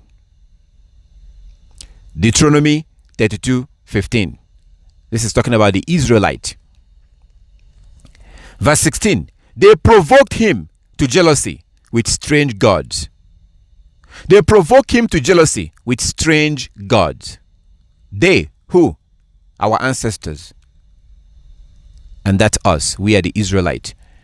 They provoke him to jealousy with strange gods. With abominations. They provoke him to jealousy. With abominations. Verse 17. They sacrifice unto devils, not unto Elohim. You remember Hannah? 1 Samuel. Hannah was barren. She didn't have a child. Hannah did not have children. And when Hannah was begging the Most High, please to give him a child, you know the story. You know what happened. Eventually, the Most High gave Hannah a child, right? The Most High gave Hannah a child. And what did Hannah do? Hannah turned around and sacrificed that child to the Most High. Hannah gave that child to our Heavenly Father. And that child was was Samuel. That child was Samuel. So when Hannah got a child and turned around and gave that child back to the Most High, she sacrificed that child to the Most High. And Samuel went to live with the priest and learned how to serve the Most High and became a prophet. But the Most High would never have used Samuel if he was not dedicated to the Most High, which now set him aside, allowed him to become holy. If Samuel was going about in the village having sex with the Israelite women, young girls, Samuel would never become a prophet. But because Samuel was given over and Samuel was allowed to stay and be under a man of Yah, Eli, the priest, that allowed Samuel to be in a holy environment, which made it possible for the Most High to now talk to him and use him as a prophet. But she sacrificed that child to the Most High. Now, this is the opposite of what we are doing today. What we are doing today is that we're sacrificing our children to the devil. Whether you know it or not, whether you like it or not, whether you care or not, Satan is the god of this world. And the Europeans are the seed of Satan. So when you send your children to go to the school and go get a job, eventually you're sacrificing them to the devil. Because the intention of the Most High is that we will live according to the law and keep the commandment. Because that kingdom that we all expect to enter, the only way to get cross and pass and get into that kingdom is by keeping the commandment. A child who is sacrificed to the Most High, meaning that you're giving that child up. You've given that child up to serve the Most High or to learn about. If you do that, you're sacrificing that child to the Most High. And the result is going to be that that child now has a chance into the kingdom. And also, you will not be abandoned when you get older. You see our people, the older you get, the more you struggle. It used to be that your children were supposed to be there to help you, but it doesn't happen anymore. And it's going to get worse. So when you sacrifice your child unto the Most High, then that child will be raised according to the law. If you don't know how to sacrifice your child unto the Most High, go and learn from Hannah. Learn from Hannah. Can you get these children out of the school system? Can you get them out? If you cannot teach them, can you send them to somebody who can teach them the law? Just like Hannah. If you sacrifice these children to the Most High, and you're keeping the law yourself, you will make it into the kingdom, and they will make it in.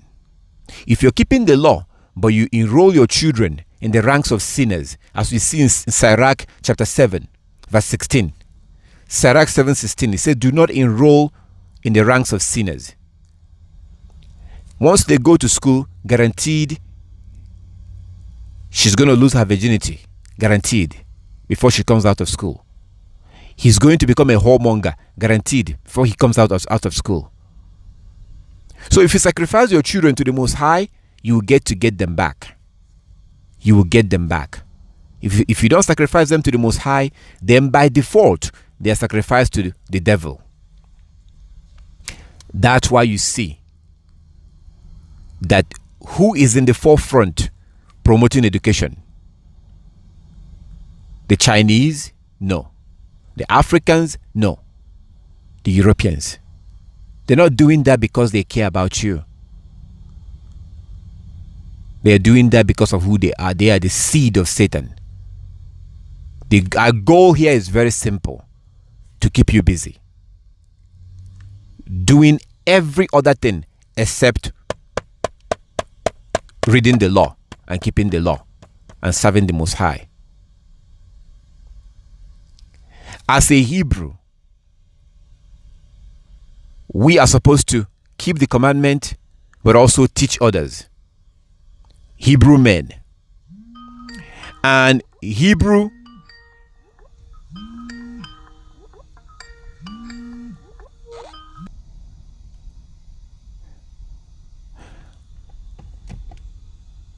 all right, sorry about that. So as Hebrews, we are supposed to be keeping the commandment and teaching others. Hebrew men. As Hebrews, we are the educators. We are God's educators. We are teachers. As a nation, all of us. But it's arranged in a way. So the Most High is the God of order. Everything is arranged. We are the teachers of the world. We are supposed to be teaching the world. That was the original intention of the Most High.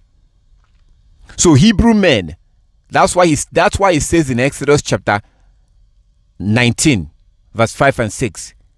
Exodus 19, verse 5 and 6. It says that we are a kingdom of priests. We are a kingdom of priests. A kingdom of priests. So Hebrew people, Israelites, are the educators of the world. That's how the Most High intended. And if you go to Isaiah chapter 2, verse 1 and 2, you're going to see this. In the future, in the kingdom, the other nations are going to be learning from the Israelite. Isaiah chapter 2, verse 1 and 2. This is not happening right now because of the situation we're in right now. But Isaiah chapter 2, verse 1 and 2 shows you that in the future, the world will be learning from the Israelite. In the future. Because whether we like it or not, the will of the Most High must surely come to pass. So Hebrew men are supposed to be teaching. In Christianity, unfortunately for us, we still are stuck in Christianity in a way. Because as a Hebrew man, you're thinking that all you have to do now is keep the commandment. Oh no. No. Deuteronomy chapter 10, verse 12 and 13. Deuteronomy chapter 10, verse 12 and 13. Deuteronomy chapter 10, verse 12 and 13. So if you look at Deuteronomy chapter 10, verse 12 and 13, you will see that as Hebrews, we're supposed to keep the commandment but also serve the Most High.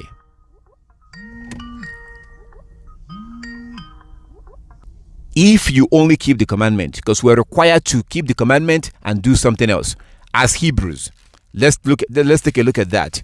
I'm not going to go into the details. Some other time we'll go into details on that particular topic, but I just want you to see. And this is why it's important that you have to sacrifice your children to the Most High. If you sacrifice them to the Most High, you will get them back. If you don't sacrifice them to the Most High, by default, automatically, they are sacrificed to Satan. So it's like an enrollment. When you enroll in something, if you want to participate in something, what do? You enroll. You sign up. If you don't sign up, you can't get in. So like Hannah, you have to physically enroll your children. You have to sacrifice your children to the Most High. Sacrificing them to the Most High doesn't mean killing them. It doesn't mean shedding blood. No. Just like Hannah. Now you have one of the most powerful prophets of the Most High now came from that woman. A faithful prophet that had a very good relationship with the Most High. Second, Deuteronomy chapter 10. Deuteronomy 10. 12 and 13. Deuteronomy 10, 12 and 13. It says in verse 12, and now, O Israel, what doeth Yah your Elohim require of you? So he's asking a question. What does he require of you? But to fear Yahweh your Elohim, to walk in all his ways, to love him, to serve him. So it's not just keeping the commandment. So I'm specifically right now talking to the Hebrew men, but also to the Hebrew women, because this is all divided in a way, a very interesting way. Because the Hebrew men that grows up to serve the Most High are prepared by the Hebrew women. Samuel went on to become who he became, to be a prophet and serve the Most High. That would not have happened if not for what his mother has done. So the Hebrew man rises up and heads off in front, on the front line, to fight, to teach, but they are prepared at home by their mothers. It tells you in the book of First Samuel that after she became pregnant, she had the baby, she nourished the baby for a certain period of time, and then she gave the baby away to the Most High. How did she do it? She gave that child to a Hebrew man, a Levite, who now taught Samuel.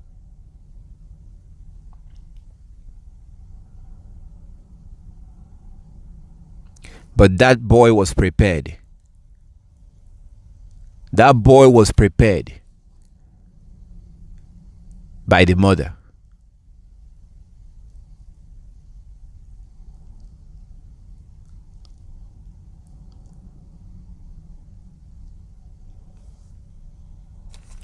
We are a kingdom of priests. We are a kingdom of priests. Exodus chapter 19 verse 5 and 6. Exodus 19 5 and 6. Exodus 19 5 and 6. We are a kingdom of priests, but on a condition though. On a condition. If you do this, then you will be a kingdom of priests. If you do this, then you will be a kingdom of priests. Are we a kingdom of priests right now? No.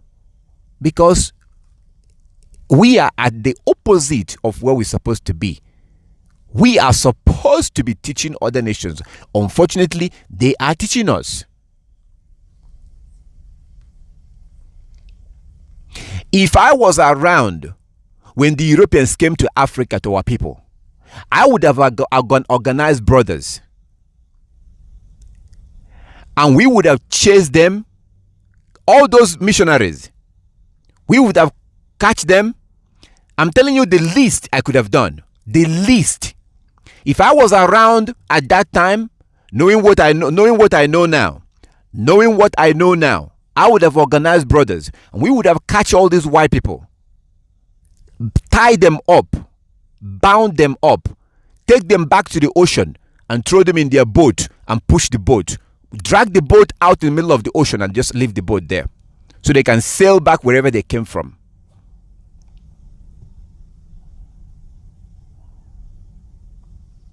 Because they've come and they've taught us idol worshipping.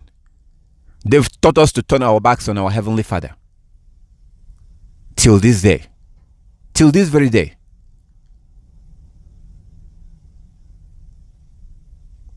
So we are supposed to be teaching others. And this is all arranged and organized. We're a nation of teachers.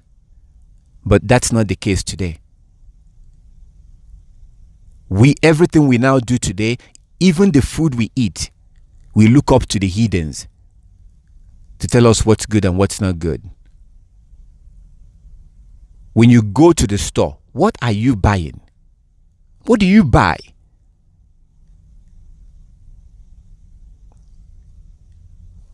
When you go to the store, you're supposed to be picking up tomatoes,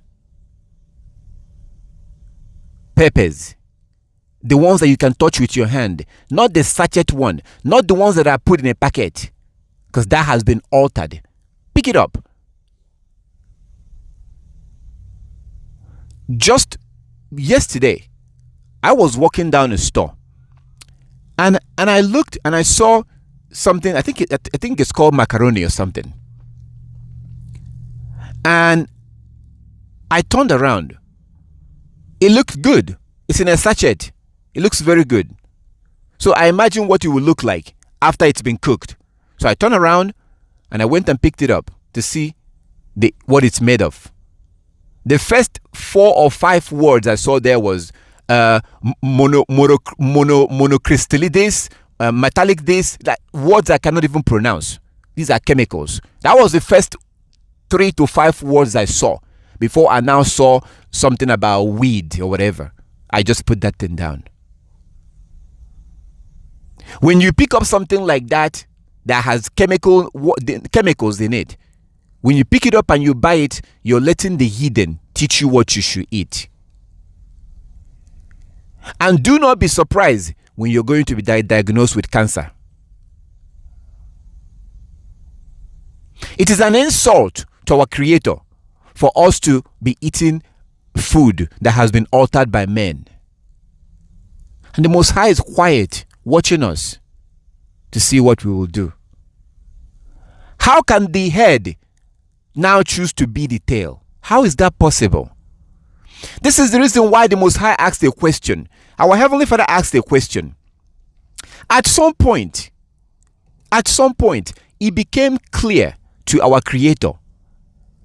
If you look at the way He asked that question, you can tell that the Most High is wondering. It's almost like he can't, I don't want to say that He cannot understand, but He asked a question. The Most High asked a question that says this: is Israel a born slave? Are they born slaves? That is the kind of question that you ask when you are looking at something. At some point, you begin to wonder, what is happening? Why are they constantly making these kind of decisions? The Most High asked a question. Are they born slaves? Why are they doing things that will keep them down?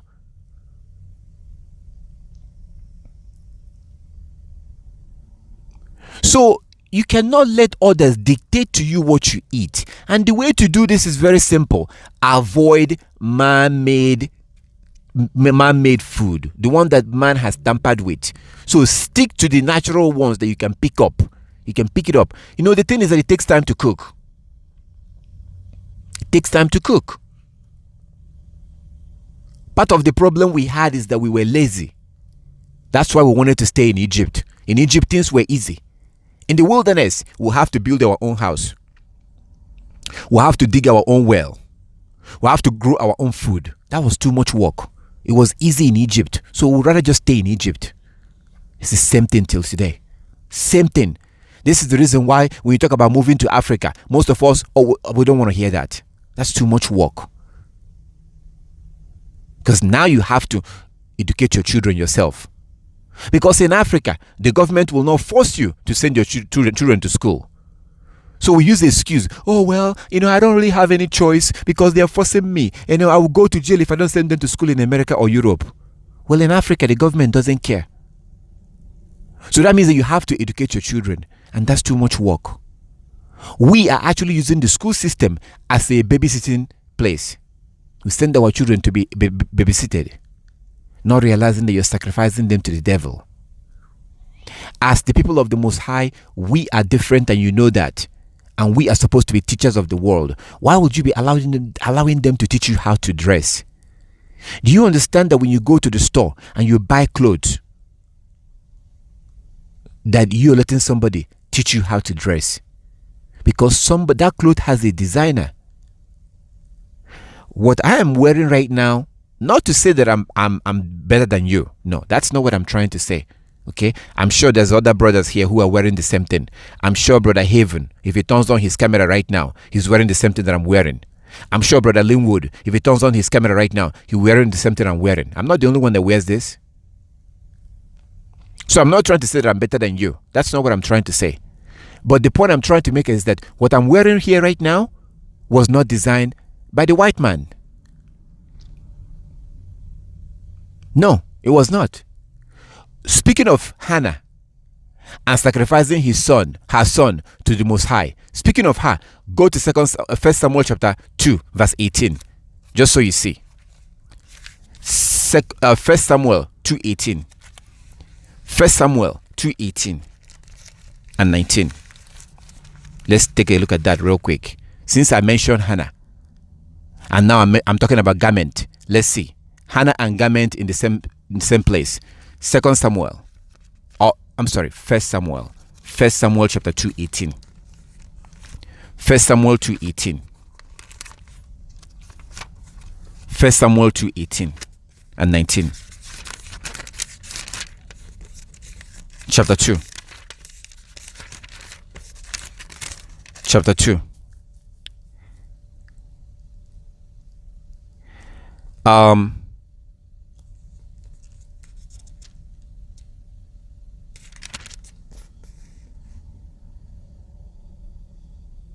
Okay, chapter 2.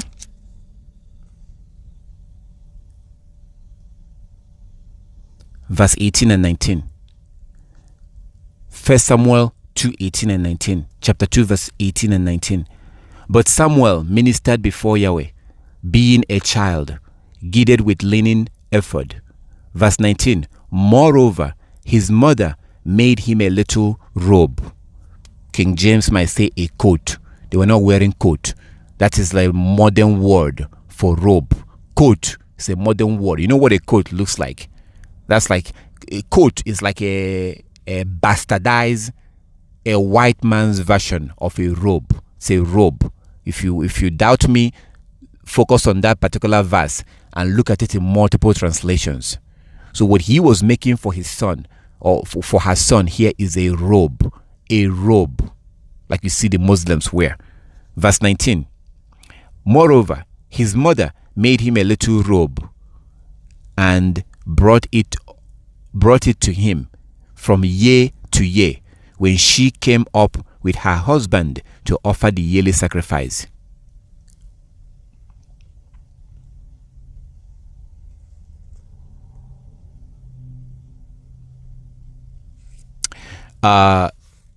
So that's the kind of clothes that she was making for her son.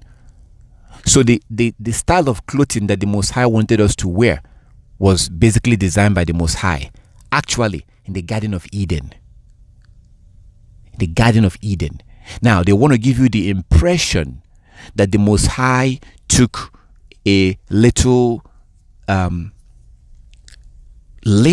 something very little and put it in front of Adam's penis, and took something little and put in front of the nipple of Eve. That's what the impression they want to give you. No. The Most High made a robe. Look it up. Don't believe me. Study it.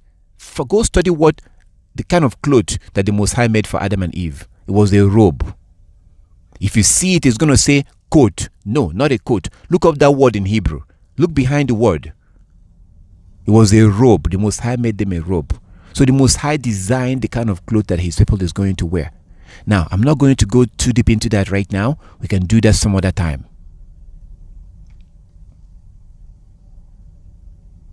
So you don't let man decide for you what you wear. And this goes into different topics. You have to find out how the Most High wants you to do things and do it that way. So back to Deuteronomy chapter 10, verse 12 and 13. If you are a Hebrew, this doesn't apply to Gentiles. For Hebrews, you cannot just keep the commandment. The commandment is one of the requirements, but you have to also serve the Most High. Now, there are different ways that you can serve the Most High. Like I always tell you whenever I come across this, I tell you, if you need advice on how to do it, I will be more than happy to help and give you advice. I'm talking to the men. For the women, your job is to teach the children. That's your job, as you see Hannah was doing. Hannah was the one that prepared Samuel, not her husband, because the very first education he got began with the mother. nurturing him, bathing him, clothing him, feeding him.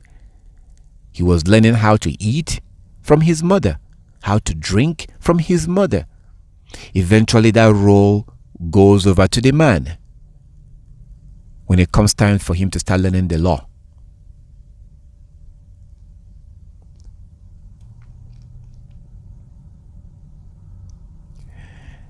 So Hebrew people has a special calling, as you can see in Exodus 19 verse 5 and 6.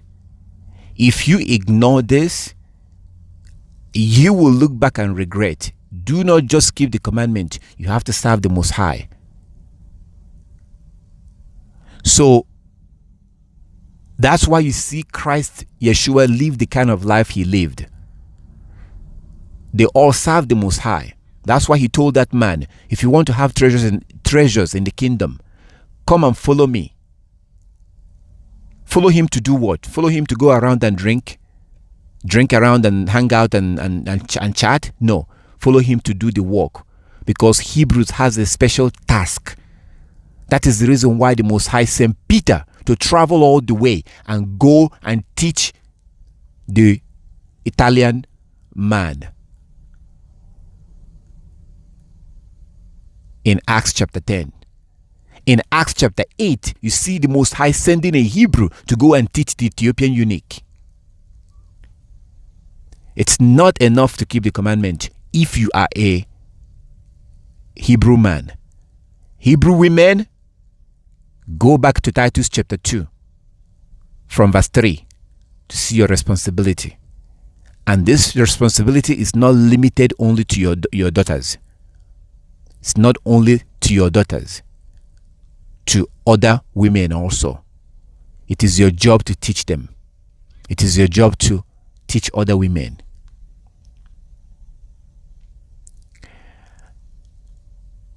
If you don't teach them, you're not fulfilling your role. Teach them what? Teach them the law. No. Your job is not to teach the law. This is not what man did or what man made. The Most High designed it this way. So we all as Hebrews have a role to play in this world. We are not like other people. We're not regular people. You see, the Chinese, the Asians, these people are only required to keep the law. That's all. You are not only required to keep the law. If you need evidence that we are different, if you need evidence that we are required to teach the law, if you need evidence, let me give you one evidence that shows you how the Most High really see us. In the Feast of Tabernacle, if you remember, last year, we slept in tent. I remember specifically, and I will never forget, that one of our sisters, you saw the pictures that she was showing us. She and her son, they were sleeping outside. And it was very cold, very wet and cold. And they were still outside.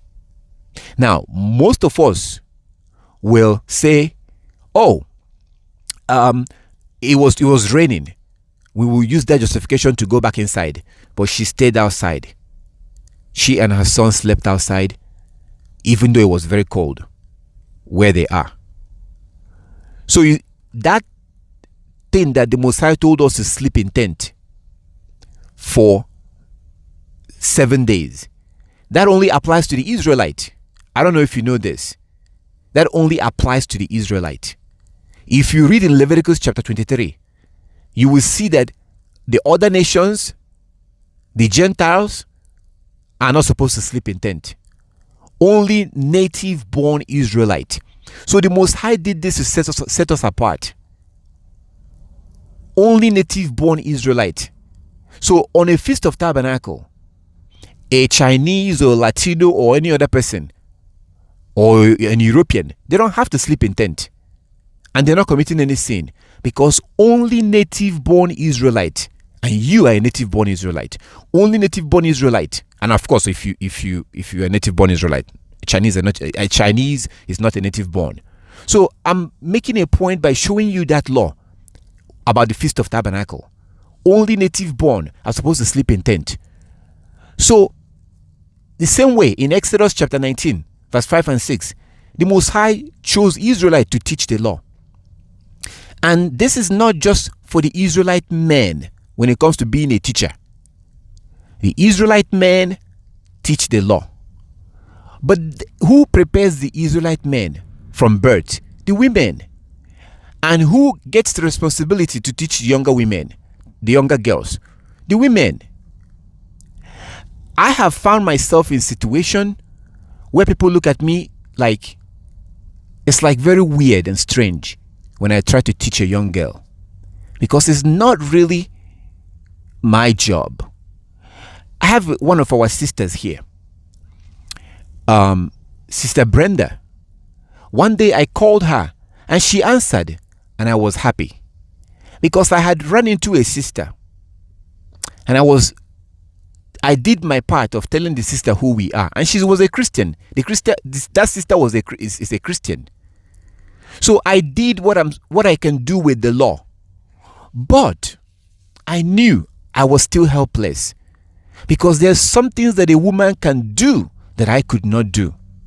So I picked up my phone and I called Sister Brenda, and she answered, and I connected her with this new sister that I met, and they exchanged their information, because I wanted the new sister to talk to Sister Brenda. Not because Sister Brenda is an expert in this things, but no, because I wanted the new sister to talk to another sister, because they can relate more. There's what I can do is about the things of the law, and I'm a man. There's a way that both of them can relate as women that the new sister, and I cannot relate. So I had to stir her and connect her with another sister so that they'll be able to communicate. If I'm dealing with a brother, then I will just deal with a brother. So there are certain things that I may not be comfortable, or a sister may not be comfortable discussing with me when it comes to flower issue. And you know what I mean by flower, a monthly period. So that kind of issue, I would rather connect a sister to Sister Benedita or Sister Brenda or Sister, any of you, and say, can you talk to this sister? I can tell you what the law says on that particular issue, like Leviticus chapter 15. I can show you that. Leviticus chapter 12, verse 1 to 4. Leviticus chapter 15, the entire chapter deals with, if you want to learn about monthly period and stuff like that, you go there. I can deal with it on the terms of the law. But when it comes to discussing the details, it's not really appropriate for me to stay on the phone with a woman and be discussing monthly period. So when it comes to how do you do this about the Sabbath, how do you do that, I would rather stir that person to a sister. And if I send her to you and you talk to her, you are now in a way fulfilling your responsibility in Titus chapter 2 from verse 3. Because it says that the older women should teach the younger women. That means literally women who are older, literally. But also there are older women who doesn't have all the answers. There are older women who are new. They are new to this. And a younger woman might be able to know more because she's been doing it for some time. So in that case, the younger woman can teach the older woman. But of course, Titus chapter 2 is dealing with teaching a girl on being a wife, how to be a mother. That is your responsibility. We are all teachers. We are all teachers. We are all teachers. But it's all divided. Just like I know that I have boundary. There are boundaries that I cannot cross. I have weaknesses when it comes to, I have boundary when it comes to teaching a woman. There are some things that I cannot discuss. That's why I reach out to other sisters and say, hey, talk to this sister. When it comes to going down to details, you talk to this sister. They might be able to help you more. So the reason why I connected that sister to Sister Brenda is because Sister Brenda had a similar background. And them coming from the same area, I knew that they will be able to relate more. That's why I connected them. So you must now accept this reality of being a teacher. That's not a reality in Christianity. It's just go to church. After church, you go home, take off your clothes, eat, drink, relax, and go back to work. No. This is not a religion. We have a calling. All of us has a calling. It's just all divided. So I cannot teach a young girl how to be a mother, how to love her husband, how to cook, how to clean. I cannot do that. I will be a fool if I think I can do that. Just like you cannot teach a boy, how to be a man. You cannot teach a boy how to be a man. You cannot teach a boy how to be a father. You cannot teach a boy how to love a woman. If you think you can do that, you are lunatic. You are crazy. You have mental illness. If you think you can do that. So if you have a young boy, you need to look for a righteous man to influence that particular young boy. And if you do that, you will not be the first, as Hannah did with Eli. Even though Samuel had a father, she still sent him to Eli, the priest. So it is not enough to keep the commandment for Hebrews, as you can see in Deuteronomy chapter 10, verse 12 and 13. You are a teacher.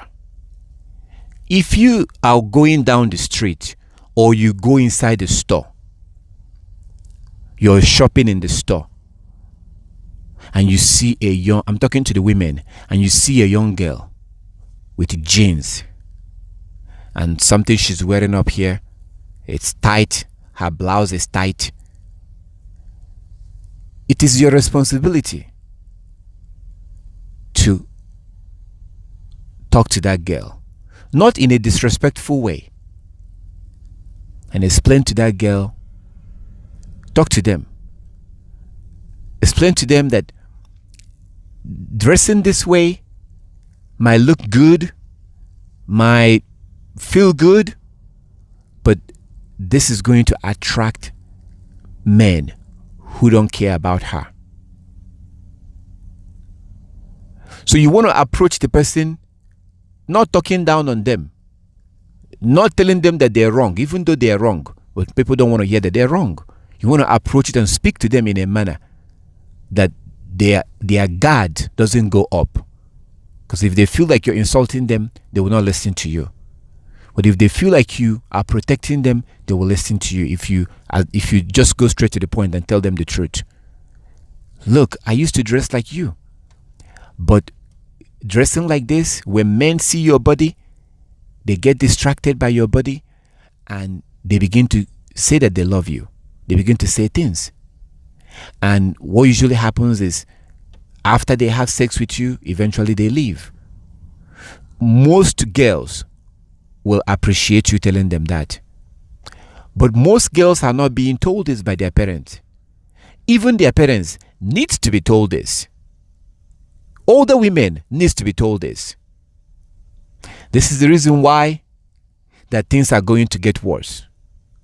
So what you see in Isaiah, when it says that 7 women would take hold of a man and say, just let us answer your name. Don't worry about feeding us. We will feed ourselves. We just want to be called your name. That prophecy have come to pass already. That prophecy have come to pass, and it is going to get worse. That prophecy in Isaiah that said that in the future, That was said thousands of years ago. When that prophecy was given, Israel was intact. So there was no baby mama, boyfriend, girlfriend going on. There was no having children out of wedlock going on like that back then. So today, that prophecy has now come to pass. When 7 women will now tell a man, let's just answer your name. We'll feed ourselves. What does that mean? Remember that Bible prophecy is locked. The Most High speaks in parable. Like Matthew 13:34. Matthew 13:34. Matthew 13:34. Say that Christ, Yeshua HaMashiach, that everything he said, he spoke in parables. And today Christians think that they understand Christ. They don't. Because his apostle did not even understand him. Do you understand that? Go back and read Matthew 13:34. He spoke in parable. From verse 36, Matthew 13:36, his disciple came into the house and was asking him, please, can you explain to us what you said outside? So what makes you think you can understand Christ when his own followers did not even understand what he was saying? Because Bible prophecy is locked. Like the book of Revelation is locked. You can read it all you want. You can read it every day all you want. But you don't understand it by reading it. So the Most High spoke in parables. So when what Isaiah said has now come to pass.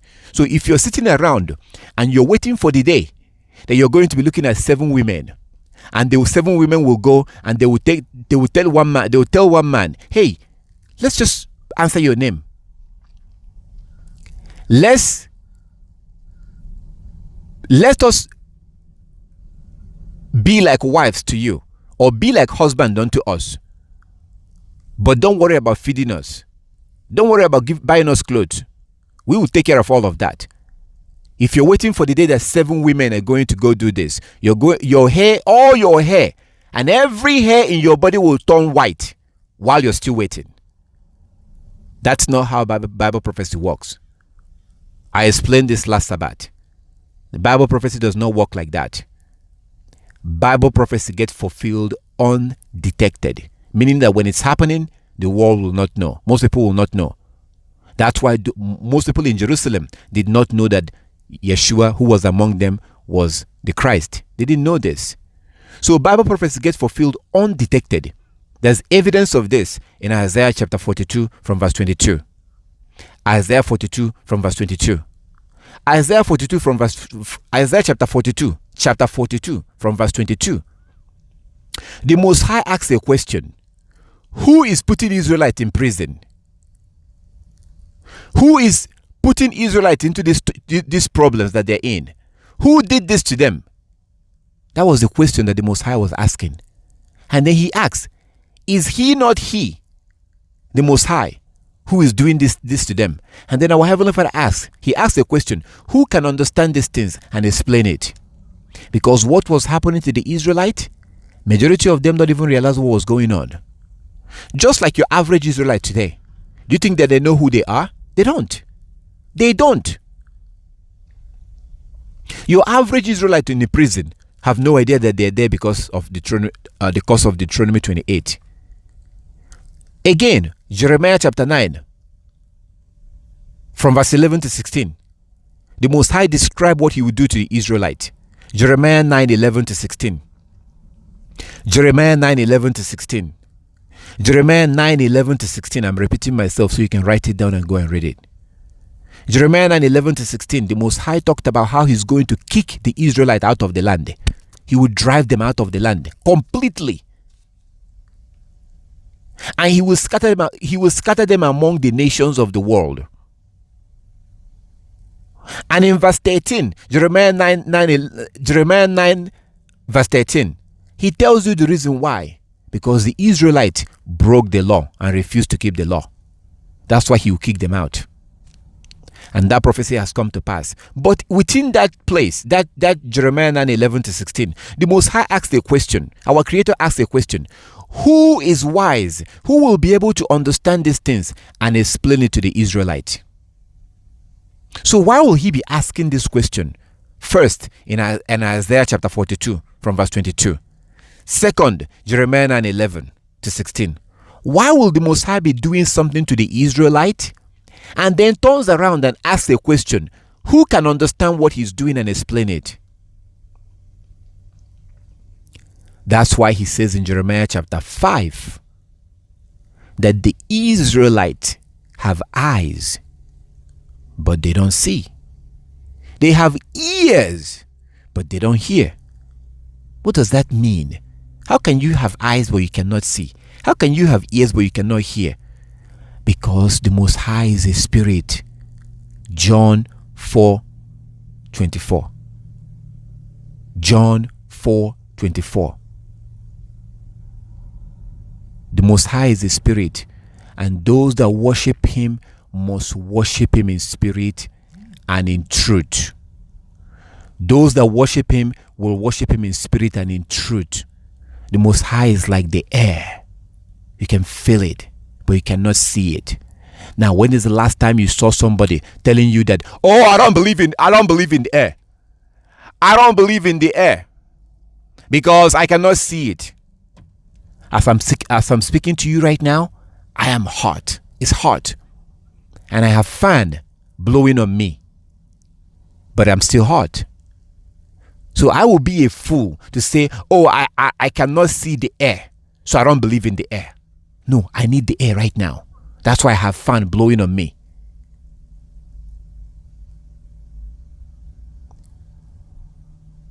So next time there's some idiot tells you that he doesn't believe in God or something, especially for the Gentiles, ignore them. They don't have to believe in God. They're not supposed to believe in God right now. Because there's no way they can believe in God and worship God and serve God and at the same time rule over you. No. So when you see a Hebrew Israelite who say they don't believe in God, then ask them, do you believe in the air? They will say, oh yeah, I believe in air. Then ask them, have you ever seen the air before? That question will make them to come back to their senses. Because no eyes have ever seen the air. Go to a place where you have a tornado and go say that you don't believe in the air and get in a tornado and see what happens to you. That air will rip you apart. So the Most High is a spirit. So why would he say that Israelites have eyes but they cannot see? They have ears but they cannot hear. Because when the Most High is doing something, typically it doesn't make sense to people. It makes no sense to people.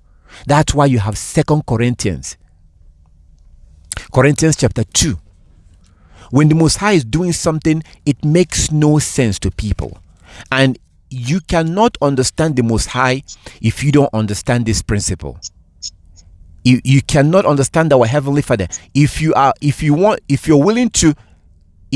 to know our Heavenly Father, then, like I say, get ready to be crazy.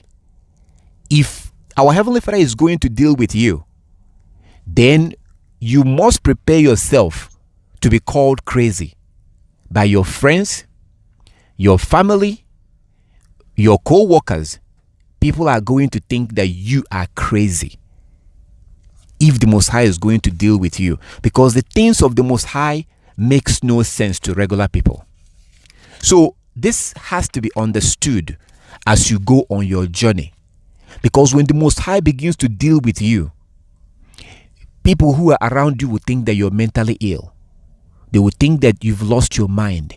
They will think that you've joined a cult, and one day they will ask you, what kind of Bible are you reading? Because they are wondering, are you reading the same Bible that they're reading? They will begin to make jokes, sometimes in your face. Your family members will say things about you in your face, but they pretend as if they wasn't talking about you. They will be saying certain things that you can tell they are mocking you. They will make certain statements that is not directed at you, but you know that they're talking about you. They may not use your name. They may not call your name, but you can tell that they're talking about you. So what they are doing in that situation is that they are mocking you. If you are not willing to endure that kind of situation, then I would suggest, if you're wearing fringes, take it off. You know that I shout and say, put on your fringes, wear your fringes, grow your beard, keep the Sabbath. But if you're not willing to be humiliated, to be looked down upon, and sometimes even your own children will be, they may not say it, but you can tell that they're thinking that you're crazy. If you are not willing to endure these things, then I would suggest you go back to Christianity, where you can only confess with your mouth, but live however you want. But if you want to deal with the real God, if you want to deal with our Heavenly Father, then get ready for humiliation. Get ready for mockery. And this will not be a big deal when they come from outsiders. If outsiders are mocking you, all you have to do is walk away from them. If you are at work and they are mocking you and they're saying things about you, you know they're talking about you, but they're not calling your name. If outsiders do it, it's not a big deal because you can always get away from them. It's more painful when it comes from family members. It's more painful when you know that when they gather together on the phone or when they talk on the phone, they're talking about you. Let me tell you something that happened to me. This was years ago. Sometimes I will go. That was when I used to do that. Now I hardly gather with families anymore. I hardly do that anymore. But sometimes you are among people. Oh my goodness. There was one that I will remember. I was there. Whenever I'm around my family, extended families, eventually Bible will come up. Because they know I don't eat pork. They know I don't eat anyhow. They know this. So usually they don't offer me food. In our culture, if I come to your house, you have to offer me food. If you come to my house, I have to offer you food. That's our culture. So when I go to my relative's house, that was when I used to. Usually they will not offer me food. And they will say something like, well, we know you don't eat shrimp, because of this your religion or something, They will say something like that. And any of them who doesn't know this will now ask, wait a minute, why don't he eat shrimp? Because in our culture, in my culture, the Igbo culture, shrimp is part of the food. Like everybody eats shrimp, basically. Which the Most High told us not to eat. And now we wonder why we are dying like chicken. I think that even chicken might even be living longer than us if we can if we can allow the chicken to be by themselves. The way we are dying today, we're dying like chicken today. And yet we wonder why we're dying. Yeah, we're calling on God to help us. No, He's not going to help us. Oh, no. He will not help us. Because we're not ready to help ourselves. You cannot be eating something that the Most High told you not to eat, and yet you're calling on Him to help you. Oh no, you're lying. You are lying. Oh no. By the way, Proverbs chapter 1. Proverbs chapter 1. Proverbs chapter 1. Proverbs chapter 1. The Most High said that He will laugh at us. He will mock us. He will laugh at us when we get in trouble. Why? He tells you. When He called, we did not answer. When He reached out, we ignored Him. We ignored His laws. And then when we get in trouble, we'll get on our knees. Oh, no. You're lying. He will not answer. Proverbs chapter 1. Read the whole chapter. So we ignore the things that He told us not to eat. We look up to our fellow human beings to tell us what's good and what's not good to eat. No, don't do that. Develop a new habit. Go to the store. Buy beans. Buy rice. Cook it yourself. Buy whatever. that is natural that you can touch. Stay away from those packaged ones, because those packaged ones have chemicals inside them to preserve them. It's called preservatives. When you cook them and you eat them, those chemicals stays in your body. And it's just a matter of time before you'll be diagnosed with cancer.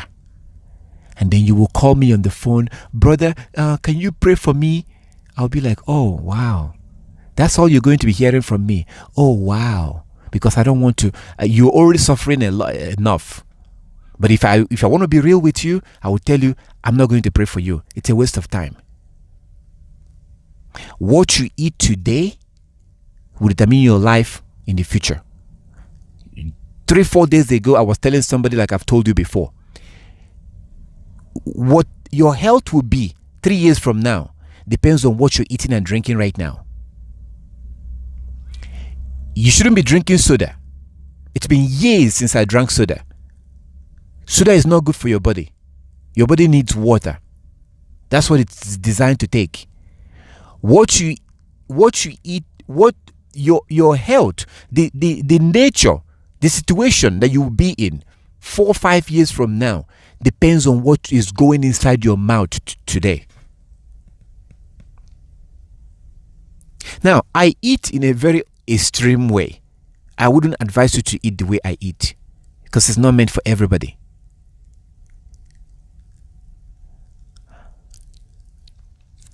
But what I will advise you is stick to the natural things. Cook them. It takes time. But we don't have time, because we have to work, we have to go to school, we have to do this, we have to do that. If we are living the way the Most High wants us to live, there will be time to cook. Cooking is something that Hebrew women used to love.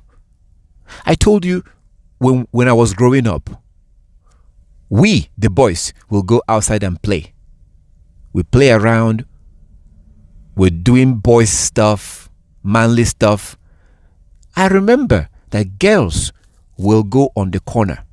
They will gather together cans.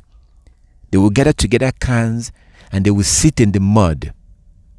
Anybody that grew up among the Igbos years ago know what I'm talking about. Girls will gather in the mud. They will use dirty water and mud, and they will pretend as if they're cooking. They will have their baby, their doll baby. This is what girls used to do. Do you understand that we don't do this anymore? Because she goes to school in the morning, you wake her up very early in the morning, she gets ready, you get her ready, you feed her junk. Cereal is not food. Oh my goodness.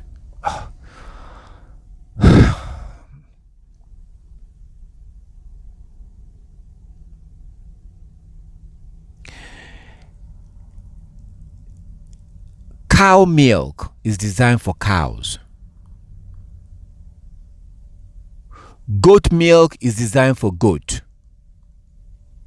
A woman's milk is designed for the babies. Putting together a cereal laden, filled with glyphosate. That's what they are saying. I saw a news report on YouTube where the heathen white people are now telling you that cereal like Quaker Oat have glyphosate. Glyphosate is a chemical made by Monsanto known to cause cancer. And Monsanto have refused to test that chemical because they know it's causing cancer. If they don't know that it's causing cancer, they will be the first. Monsanto will be paying people to test it. This is what companies are doing. That's what company does. That's why companies will give you free things, free trial. Why are they doing that? Because they know that that you're not going to find something wrong with it. Company will give you, or they will pay people to test something.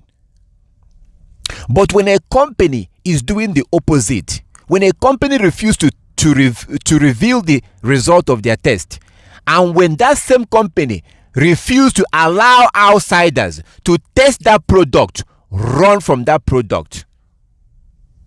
That product called glyphosate is what farmers are using today to grow food. And they found out that I saw a news report that it found on cereal. So you wake them up in the morning, you put a cereal in a pot, you pour a milk. That's not a real milk. Oh my goodness. The milk you buy from the stores today is not a real milk. A real milk is consumed the same day. You can hardly find, actually, real milk sometimes are banned. Raw milk are banned. Milk has a purpose. It helps the baby whatever, little baby human being, baby animal to grow. So milk has certain things in it that you don't want to be consuming. Milk is more likely to make you to develop cancer. Cancer is a cell already in your body. And most people live and die without developing cancer. But if you start consuming and injecting and eating and drinking certain things, it will cause those cells to begin to grow. That's what they call cancer.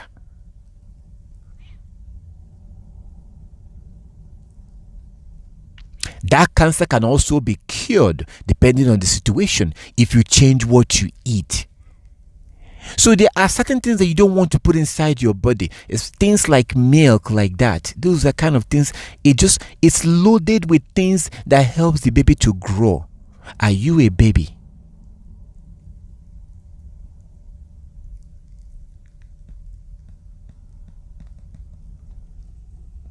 So you pour in cereal that the heathen have now come out and told you that it has glyphosate in it. Then you pour in a milk that they altered. Man-made milk, basically. These are milk that come from cows.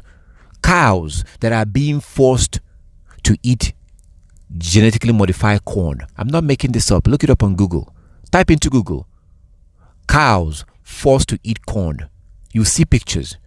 Cows are not supposed to eat corn. Do you understand that? Cows are supposed to eat grass. So this milk you're drinking in Europe and America today come from cows that are forced to eat corn. Not just any corn, but GMO corn. I'm not making this up. You can look it up online right now. So what kind of milk is that cow going to produce? And we wonder why we die young.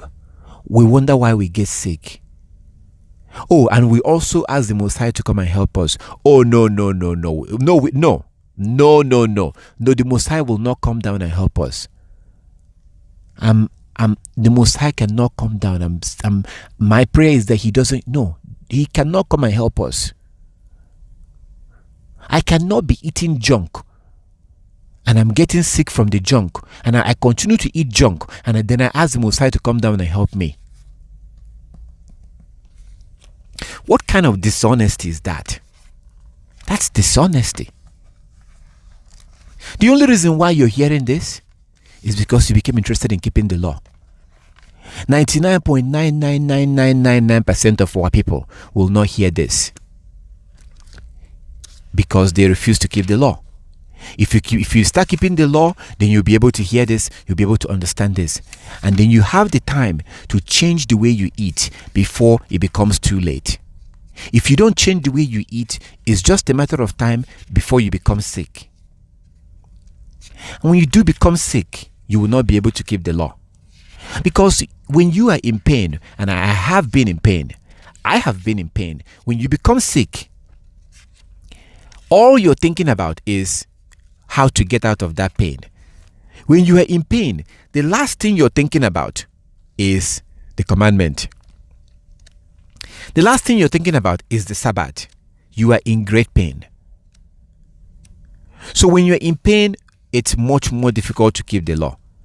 So this is early, as my people will say in our proverb. Change the way you eat. Change it. Make a decision. No more chemicals. One Sabbath Eve, I went to the store and I saw a cookie They were presenting it as a homemade cookie. It looked good. I bought the cookie. Then I took it back. I looked at the label. It says baking soda. I really want to eat this cookie. It's very expensive. I paid expensive money for that cookie because they said it was supposed to be homemade, kind of like a homemade. So it was very expensive cookie. But I was reluctant to eat the cookie because it has something that I don't know. I don't know. It has baking soda, and I've been hearing about baking soda.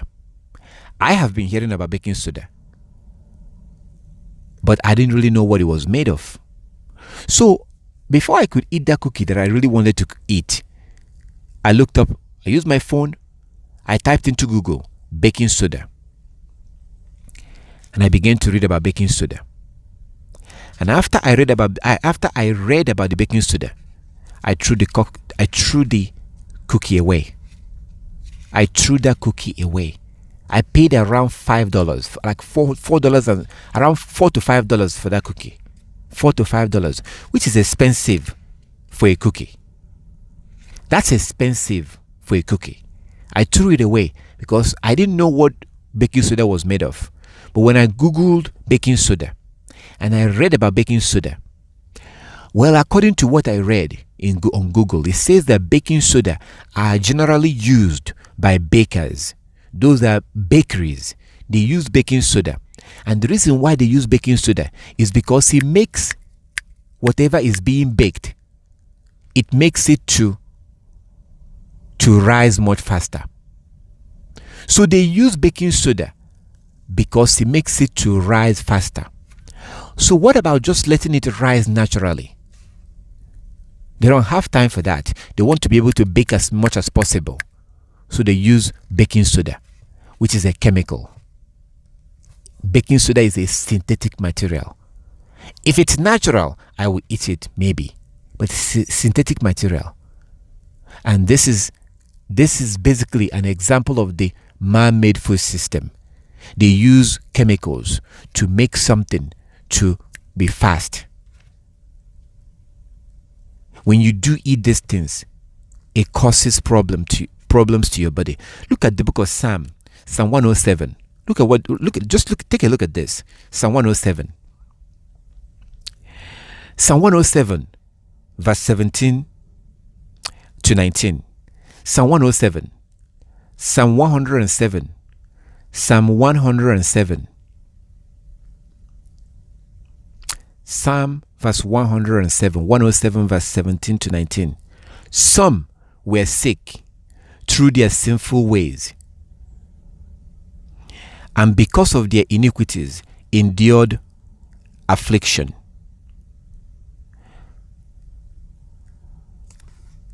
Verse 18. They looted any kind of food, and they drew near to the gates of death. Verse 19. Then they cried out to Yahweh in their trouble, and he saved them from their distress. So look at verse 18 very well. If you don't get it, I suggest you read that verse 18 in multiple translations. So what verse 18 is telling you is that some of us become sick because of what we eat. Verse 18, Psalm 107, 18. They looted any kind of food. We ate any kind of food and became sick and drawn near to the gates of hell. And we cried out to Yah, and he saved us. But how can the Most High save us if we keep on eating that way? The only way he can see if you stop eating, but it depends though. It depends, because there are consequences to our action. So if you keep on drinking soda, apple juice, this juice, that juice, orange juice, if you keep on drinking these things, I guarantee you, and cheap water too, don't drink tap water either. If you keep on drinking these things, it is just a matter of time before your kidney will be affected, because your kidney is the filter in your body. Have you noticed that in the school system, they don't teach about the functions of your body? I made a promise to you that we're going to do that. And by the time we're done, I am sure that you will never eat the same way. I'm going to keep this promise, Yah's willing. We're going to spend time, and I think I'm going to be able to have more time as I used to.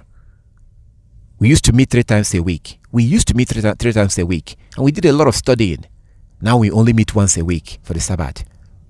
But Yah's willing, I'm really working hard and trying to develop more, to have more time. We're going to do a particular study because I want to show you the vital organs you have and what they do. After you learn about these things, you will no longer be able to just open your mouth and put anything. Because there are organs in your body and they are designed to do certain things. They are also designed to take in certain things. One of the worst things you could do to your body is to drink soda. Any kind of soda. Fanta, Coke. I don't drink man-made drinks. I don't. Including orange juice, apple juice. As I speak to you here right now, I have some real, very nice, juicy oranges. When I eat those oranges, it reminds me of orange juice. So I'm not saying that you should not drink orange juice. That's not what I'm saying. What I'm saying is make it yourself. I have bananas here. You could eat these things. So again, I don't want to lead you to eat the way I eat. You might not be able to eat that way. Yesterday, I ate about 5 apples. That was all I ate yesterday. Don't eat like that. You need to eat more stuff.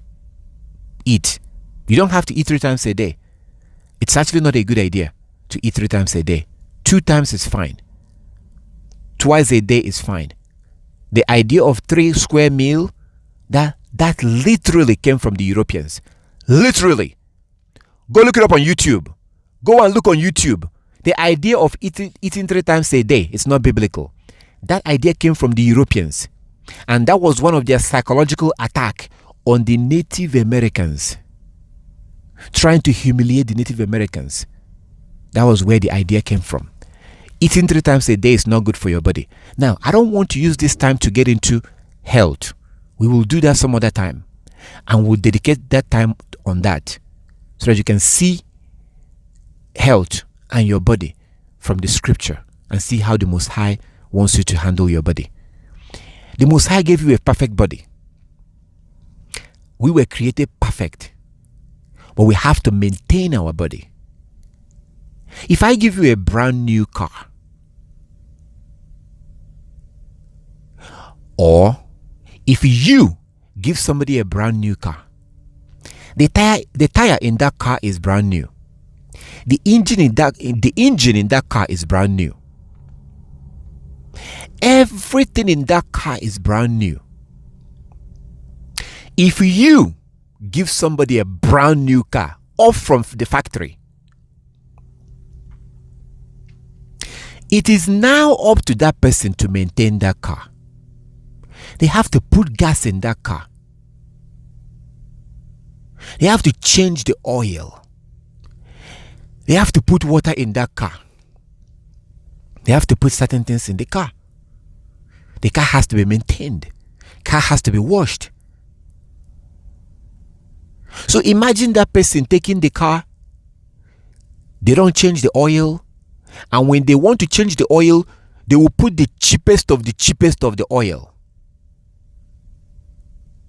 When they want to put water in the car, they will go and take dirty water and put in the engine. This is what we're doing. This is what we are literally doing when we drink and eat like other people. You shouldn't be drinking orange juice or apple juice. You should not be doing this. Why? Use your pen right now and write this down. how premium orange juice is made. CBC. Just write this down. How to do something. How premium, like premium, something good, like premium, something expensive. How premium orange juice is made. How to make something. How premium orange juice is made. CBC.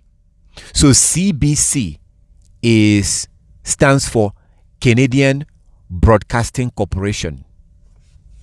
The word CBC is Canadian Broadcasting Corporation.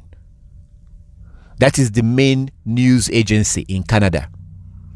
These heathen, these devils are now exposing themselves. That's something they weren't doing in the past.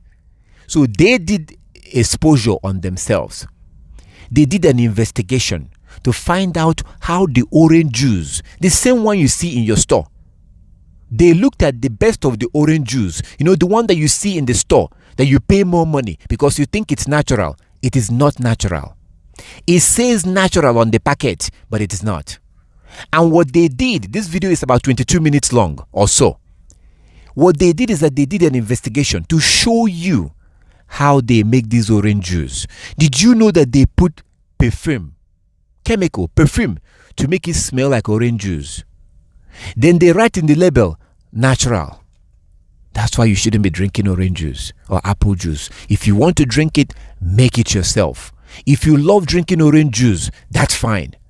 Apple juice, that's fine. They all come from the Most High. Now, go and buy a juicer. Spend that one-time money. One time, buy a juicer. Go to the store, buy apples and make your own apple juice. Buy oranges and make your own orange juice. The ones you buy in the store, anything you see in a can, in a sachet, has been altered. If you make an orange juice yourself right now, and you put it in a cup and keep it, and the next day, what happens? It spoils. So they have to put chemicals to preserve this orange juice. So if you want to understand more about this, go watch that documentary on YouTube. How premium orange juice is made. And make sure that the video came from CBC. They are the ones that posted the video. So you can find the right video. Type in CBC, how premium orange juice is made. They expose and show you. Don't drink this nonsense because it will affect your kidney. Your kidney is a filter in your body. A car has a filter. You have oil filter, fuel filter. A car has an oil filter. Your body has a filter that filters all the waters that come in and filters the blood. And that keeps you going. So these things that filter, this is the reason why that you take water and you drink water, clean water. Or when you're eating, you're drinking. You eat your food, you put your food in your mouth, you drink water. You put food in your mouth, you drink water. You put food in your mouth, you drink water. So why is it that when you pee, you see that the water has been separated from the food? That's what your body does. This is part of the function of the kidney, to filter these things and then separate the waste. That's the one that comes out as urine. So according to the heathen, according to the Gentiles, the heathen, they are discovering that children are developing kidney stone. So kidney stone is when things like something begin to form in your kidney. They call it kidney stones. I saw a video on YouTube that made me angry about this issue. Why did that make me angry? Because there are a bunch of doctors, so-called doctors. That video was posted by a hospital. And they were saying, what they were saying in that video, They were saying in that video that children are now developing kidney stones. That's what they were saying. The hidden are saying that children are developing kidney stone. This is not supposed to happen. Children like 10 years old, 11 years old, 12 years old, they're not supposed to develop kidney stones. Why? Because they're too young. Kidney stones are usually developed by people in their 60s, 60s, and 70s because they've been living for a while. They are 50 years old, 60 years old, 70 years old, and they're eating junk food. Those are the kind of people that develop kidney stones. But right now, children are now developing kidney stones. Kids are now developing diabetes, which used to be the disease of the old. What made me angry about that video was that you have doctors, so-called doctors, in that video telling you that they don't know why. They say that nobody knows why. They say that we have seen the rise of kidney disease on young people, but we don't know why. When they said this, I was furious.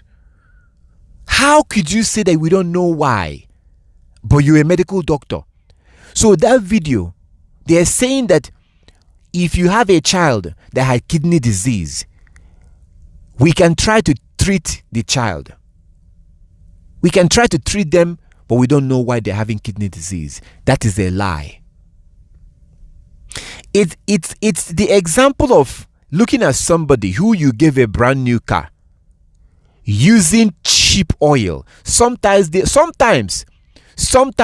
this man or this woman is using cooking oil, olive oil, and they pour it inside the car just because it says oil. Here you give somebody a brand new car, and sometimes this person would use a cooking oil, olive oil, coconut oil, and they will pour it inside the car just because it says oil. And then now the car is breaking down, and they're like, oh, I don't know, I don't know why. I don't know why the car is breaking down. And then you saw a mechanic who saw this individual pour cooking oil inside the engine. A mechanic is sitting down. Somebody that claimed to be a mechanic is watching this. He's watching this person pour a cooking oil inside the car. Now the car is not moving very well. And the mechanic is saying, oh, I don't know. I mean, I saw that the car is having problem, but I don't know why it's having problem. If you're watching this whole thing, you're supposed to be angry because you know that mechanic is not being honest. So you watch children drink soda, eat ice cream, eat all this nonsense. You see that they're eating these things, and you say that you don't know why they're having kidney stone. Come on, the kidney is a filter. Kidney is right under here, right under by your liver, on the other side. Now, if your kidney, you have your pancreas. I'm not going to go into pancreas right now. That's a whole different situation with your pancreas. You're also destroying your pancreas by what you eat. And I'm not going to get into your liver. Oh my goodness. So why aren't they teaching these things in school? No, they don't. They are busy in teaching your children to get a certificate and go get a job, so they can be distracted from the law.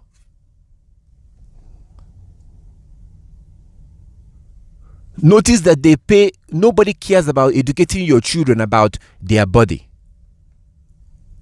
educating them to learn a skill. So your kidney has function. That's the filter. It's supposed to be receiving water and whatever other liquid you use to cook. Your kidney is supposed to get pure water.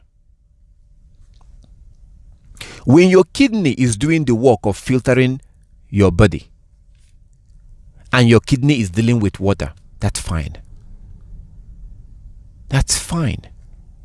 There's not going to be any junk, any debris, any chemicals, none of those things. So the reason why children are having kidney stones is because they are drinking ice cream, soda, all this nonsense. And their kidney has to filter these things. So the junk stays in the kidney. Then eventually it begins to turn into stones. If sometimes it gets to a point that you want to pee, you cannot pee. Sometimes you might see blood coming out of you when you pee. Because these kidneys have now got stuck in the ways. I'm sorry, these stones, they call it stone. It's not really a real stone, but it's just debris.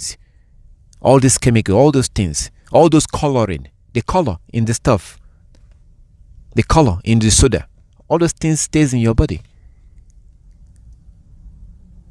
And then we turn around and get angry. Oh, I'm keeping the Sabbath, I'm keeping the new moon day, I'm keeping this, I'm keeping that, I'm keeping this. How come the Most High allowed me to be sick? The Most High gave us a perfect body. I've answered this question some years ago. A sister asked a question. Why do babies get sick? Yeah, babies get sick because of what I'm eating. My sperm, the sperm that I produce, is made up of what I eat, what I drink. If I'm drinking alcohol, drinking wine, don't drink even wine.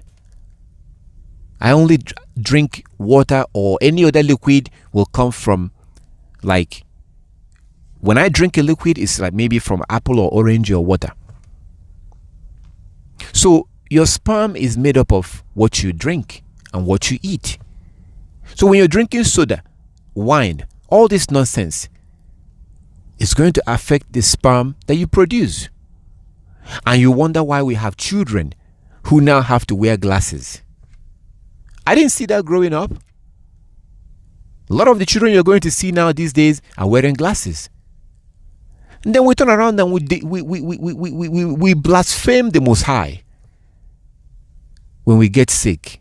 We don't want to take responsibility. It's like you giving that person a brand new car. They are reckless. They don't maintain the car. They don't clean the car. They did not maintain the car. You've given them a free car. It is now up to them to do the maintenance. They refuse to do the maintenance on the car. They didn't take care of the car. So now the car is giving them problem. Now they're talking about you. That you gave them a car that doesn't work very well. No. You gave them a brand new car. No one else drove that car. Our body is like that. We have to maintain the body. Food is not just food. Your mindset has to change. And you begin to see your food as they say, your medicine. You have to begin to eat like a Hebrew. Daniel in Babylon. Daniel refused to eat like the Babylonians. The other Hebrews, they loved it. Oh man, they're testing those Babylonian food. But Daniel refused to eat like the Babylonians. And he looked different because of that. Once you start eating like the heathen, your body begins to change. This is the reason why women in Asia, China, Japan, they hardly have breast cancer. As soon as they move to the West, Europe, America, particularly America, they begin to develop breast cancer. The only reason why we have cancer today is because of we're eating like the Europeans. The only reason why we are sick is because we eat the way we're not supposed to. And when you do that, you begin to get sick. It's just a matter of time. So why are we blaming our Heavenly Father? Because we are. We get angry when we don't get healing. We refuse to take responsibility.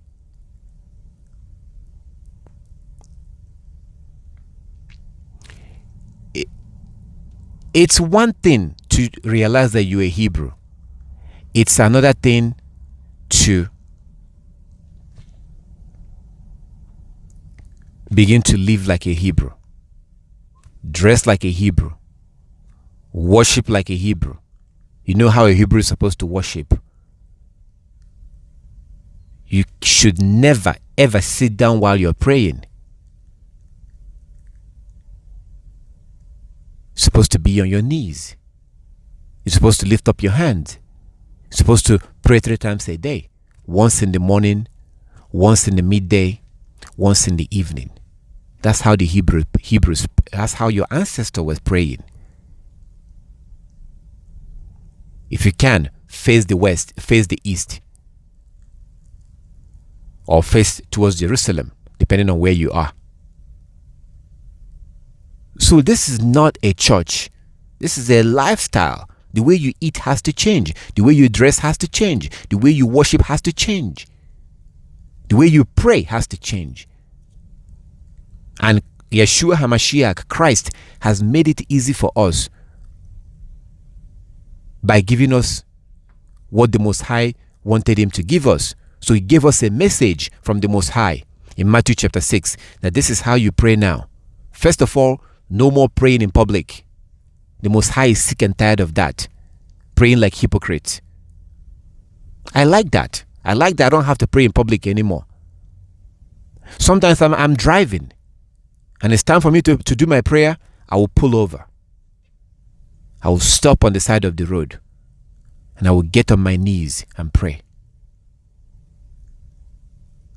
I never did that as a Christian.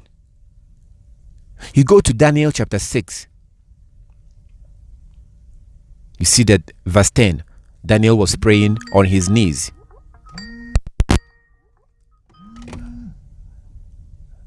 Daniel prayed on his knees. Daniel was on his knees while he was praying, according to Daniel chapter, the book of Daniel, chapter 6, verse 10.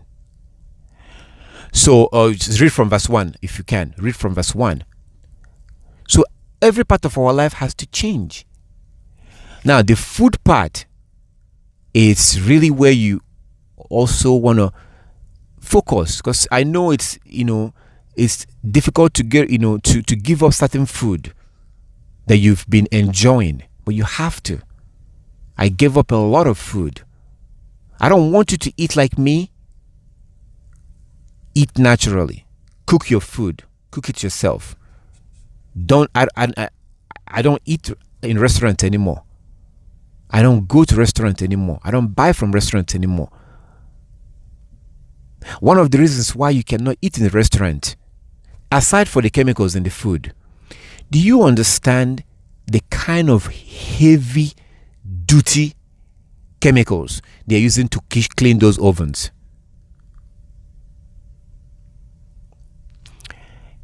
If you go to a restaurant in the evening or at night when they close, they have heavy duty chemicals. These are chemicals that when you spread it on stains, they dissolve stuff. That's the kind of chemicals they're using to clean all those places that they cook. Those people who are doing the cleaning, they are tired. They are closing the store. They want to go home. So they just pour these chemicals in those things. Just clean it anyhow. Just clean it and go home. The next morning, the next shift will come. And they will use these things laden with chemical to cook for you. That's just one of the reasons why you shouldn't be eating in a restaurant. For your health, but also as a Hebrew.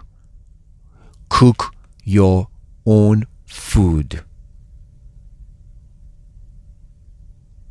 Cook your own food. If you keep on eating in a restaurant, eventually you're going to get sick, because think of the amount of time it takes to cook a food. It takes time. It takes time. But look how much time you spend when you go to a restaurant. Boom, you get out. Because the food has been processed. It's called processing. Processed food. That thing, process. The reason why it's called processed food is because it has been prepared in a way that You walk into a restaurant, you tell them what you want, within 5 minutes you get it. You think it takes that long to cook the meat? No, it's been processed. So they've kept it in a way that it's easy to prepare and give to you. But it requires chemicals. It requires removing the nutrients that you need in the food. So oftentimes they have to now add in monosodium glutamate. Monosodium glutamate. Monosodium glutamate is a chemical that they add into food, popularly known as MSG. This thing will make anything taste good. You can go outside and gather sand on the ground and put it inside a pot, put a water and put MSG and cook it. That sand will taste good. So the reason why most of the things you buy in the store taste good is because of the MSG. Now, I want you, if you go to the store, look at food flavoring that you buy in the store. Food flavoring. Look at the label. You will see MSG or monosodium glutamate. Now, sometimes, because now people are finding out, so they will they will try to twist the word. They are required to include that word. They are required to label it. So they try to use, they might say something like monosodium. So instead of using the full word monosodium glutamate, they will just put monosodium. So you might be looking for MSG, the short letters for that word. They will just put, so they will do different, like for example, when you see natural flavor, that's another word for sugar. So you're like, oh no, I don't want to eat, I'm trying to stay away from sugar. Look at the word natural flavor. That's a word from Satan, because it doesn't mean anything. It can mean whatever you want it to mean. Natural flavor. Have you ever thought about what that means? Like I always say, people say things without even realizing what they're saying. Natural flavor. It's in almost everything you buy. That's their golden word for the food companies. They love that particular thing, natural flavor, because anything that they want to hide from you, they will add it into the food, and they'll just be like natural flavor. So if you sue them, they will say, well, we did say that it was made of corn, beans, orange, and natural flavor. So maybe you don't want to eat pork. They take some things from pig and use it to make it to your food to taste good, but they know that if you see pig or pork, you will not buy it. So they will put natural flavor. Natural flavor can mean anything. But usually when they want to hide sugar, it's not even real sugar. Sometimes it's synthetic. You have real salt that comes from the ocean. You have synthetic. You have real vitamin C that comes from natural vitamin C. You have synthetic vitamin C. You can Google it. Vitamin C. Google it and look at where it comes from. It's not real. It's a synthetic one. So what the heathens are trying to do is to what they've done is very simple. What they've done is this: to distract us, the Hebrews, distract us with their education. So we get busy because we're in school, and then we graduate and we go and work. So we don't have time to grow our own food. So they now hijack the food system and then change and alter everything that is natural and alter it and change it. Make it synthetic. They recently just did a GMO apple in Canada. From Canada. And will go into sale. I think he has gone into sale already. So you go to a store, you're looking at an apple. It looks good, it looks delicious, but it's a GMO apple. They've done GMO fish, salmon.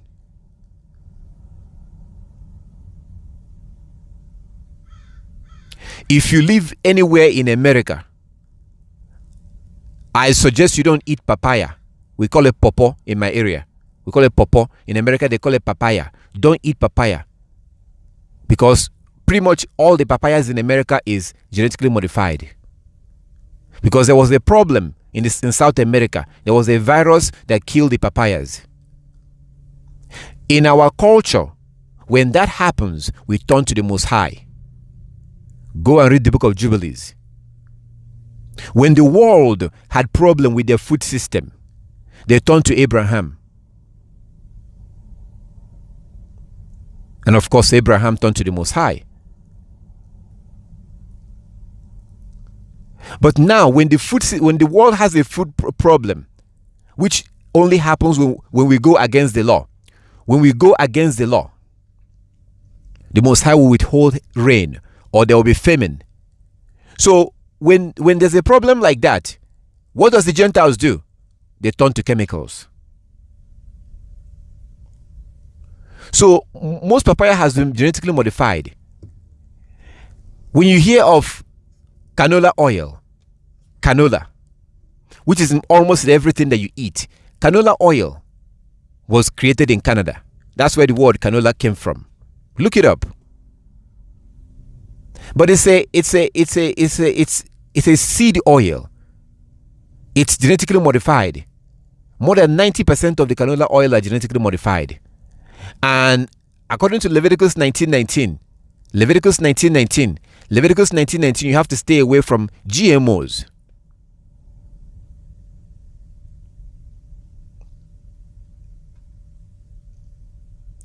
So the Most High gave us certain oil that is natural, like palm oil, like coconut oil, like avocado oil. These are approved oil, the oil that are approved. Peanut oil, that's fine too. All these other seed oil, they are taking seed and they will put it through a process, and they have to use chemicals to extract. They do all kinds of things to extract the oil. You don't have to do that, but that's what they're doing. So at the end of the day, most of the things you eat is made of seed oil. These things do have problem with your body. What state would you like to be in 10 years from now? I would like to see you healthy. I would like to see you strong. We've been gathering here for years now. I would like to see you 10 years from now, if I'm still around.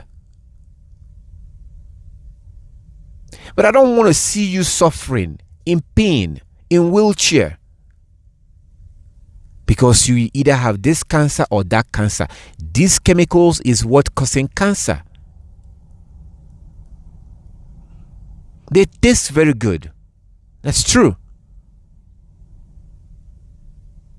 But it's not good for your health. Stay away from canola oil. Avocado oil is fine. Palm oil is fine. Peanut oil is fine. Coconut oil is fine. Soya bean oil, more than about 93% of the soya bean oil in America is genetically modified. Soya bean in Asia is fine, in some Asian countries. But more than 90% of the soya bean in America is genetically modified. And most of these soya beans is what they now take, the chaff. Most of the stuff you buy in the store are made of soybean with soybean oil or canola oil. Sometimes both. The label will tell you canola oil and or soybean oil or other oils too. So they now take the chaff and feed the chickens. So genetically modified chaff of soybean oil will now be used to feed the chickens. So the chicken that you buy, don't buy chicken in America either. Don't eat chicken. Do not eat chicken. Why? Because they are growing chicken in about 38 days. There's a video on YouTube. You see a chicken farmer that tells you that from egg to slaughter, 38 days. 38 days. And these chickens are huge. You think I did that? No. The way we raised chicken when I was growing up, we buy a chicken, we let the chicken roam around. Sometimes after 1 year or 6 months, even 6 months is too little, too short. Anybody that have eaten chicken in Africa will tell you that chicken in Africa and chicken in America is not the same. Chicken actually has a taste. So this chicken, the reason why they are so cheap is because they're feeding it with genetically modified chaff that the oil industry, the soybean oil industry, will now take and sell to the chicken poultries. And then you go to the store, you buy this chicken, they're not good for you. Satan wants you to eat these things. Eventually, you're going to become sick. And when you become sick, you'll be distracted from the law. Many of you don't understand why I hate the Europeans too much. Many of you will not understand it. You find it bizarre that not only do I hate them, but I say that I hate them. You don't understand. The reason why you don't understand is because there are certain things that I've seen that you have not seen yet, and I'm trying to get you to see it. I would like for you to see what I have seen that you haven't seen yet.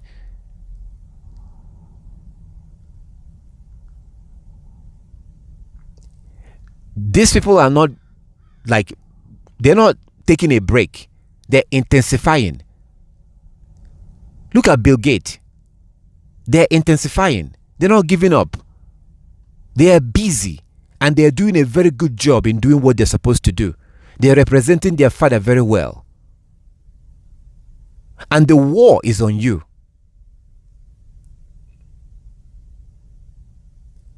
It will be evil for me to keep quiet and not warn you of these things. Nothing good comes easy. Yes, you might have to stand there for 45 minutes to cook that food. You might have to leave that food in the pot for 2 hours or for 1 hour, but it's worth it. You know exactly what you're eating because you cooked it. The one that you got real quick, real fast from the store, you don't know who cooked it. You don't know what's inside. It will taste very good, but it will eventually destroy. I'm not talking about tomorrow. I'm talking about 10 years from now. I'm talking about 15 years from now. Again, you are only hearing this because you became interested in keeping the law. This is not meant for everybody. This is only designed for those who are keeping the law. Even when I put something like this on the internet, only those who are keeping the law will listen to it. Because these things are only designed for law keepers. People who refuse to keep the law, go and read Proverbs chapter 1 and see what the Most High thinks of them. Proverbs chapter 1, the whole chapter. Proverbs chapter 1, the whole chapter. Go see what the Most High thinks of them. He doesn't want them to hear something like this.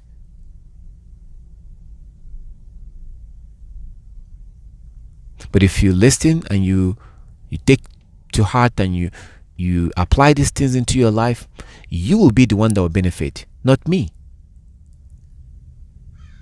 My part is to warn you. Your part is to do whatever you want to do. I wanted to show you 1 Corinthians chapter 2. I wanted to show you something. So 1 Corinthians chapter 2.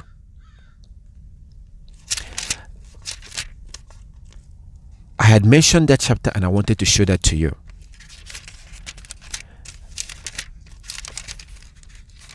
I know you're probably familiar with that because we do read it once in a while. So let's go there.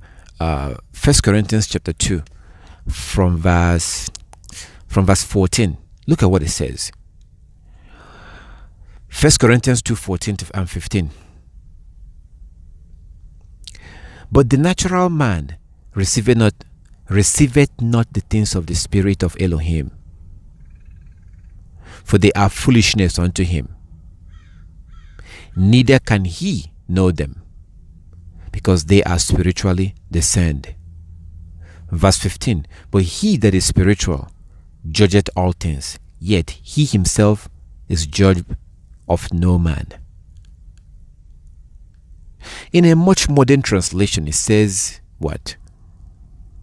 But people who aren't spiritual can't receive these truths from Elohim's spirit. But people who are not spiritual cannot receive these truths from God's spirit. It all sounds foolish to them, and they can't understand it. For only those who are spiritual can understand what the Spirit means. That's New Living Translation. I saw a sister, a Hebrew sister. My sister, I have no idea who she is. But of course I know she's a Hebrew. I saw her, and she had a cell phone on her breast. She was on the phone, and she put that cell phone on her breast so that it would be closer to her ears while she was talking. I tried to tell her, sister, that cell phone on your breast is not good for you. She ignored me.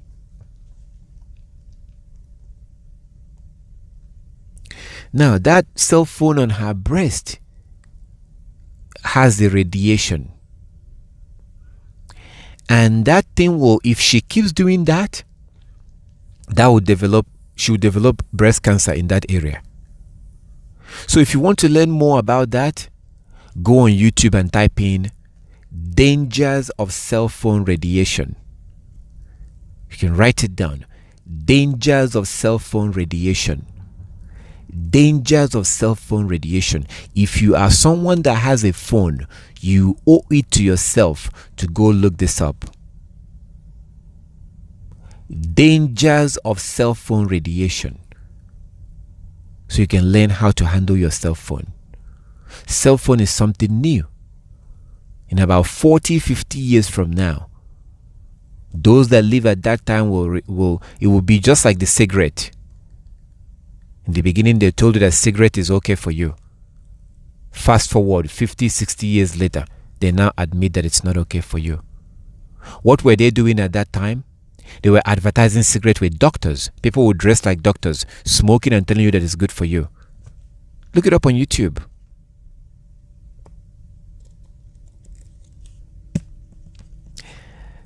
First Corinthians chapter 2:14. Those who are spiritual are the ones that are allowed to receive spiritual things. People who are not spiritual things sounds foolishness to them. I am surprised that you're here. When I began my ministry, I didn't think anybody was going to listen. I just wanted to just do whatever I'm supposed to do and just know that I've done it.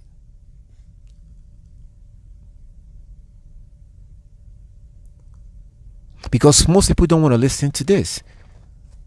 Most people don't care. Because when you deal with the real God, you either have to start doing something or you have to stop doing something. I have to stop doing a lot of things. I have to start doing a lot of things too. That's why it says in 1 John chapter 2 verse 3 to 6. 1 John 2 chapter 2 verse 3 to 6. By this we know that we know him if we keep his commandment. Anyone that claims to know him but does not keep his commandment is a liar. 1 John chapter 5 verse 3. This is the love of God that we keep his commandment.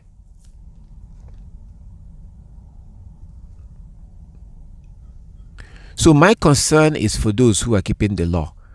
And my concern is 5-10 years from now. I want you to be healthy. You're going to be much older. That's natural. That's fine. But I want you to be able to get up, go outside, buy your own food, do your own things. If you happen to be in Africa, I might be able to find you a maid. I can find you a maid like they did David in 1 Kings chapter 1 from verse 1. 1 Kings chapter 1 from verse 1. 1 Kings chapter 1 from verse 1. They found him a little maid.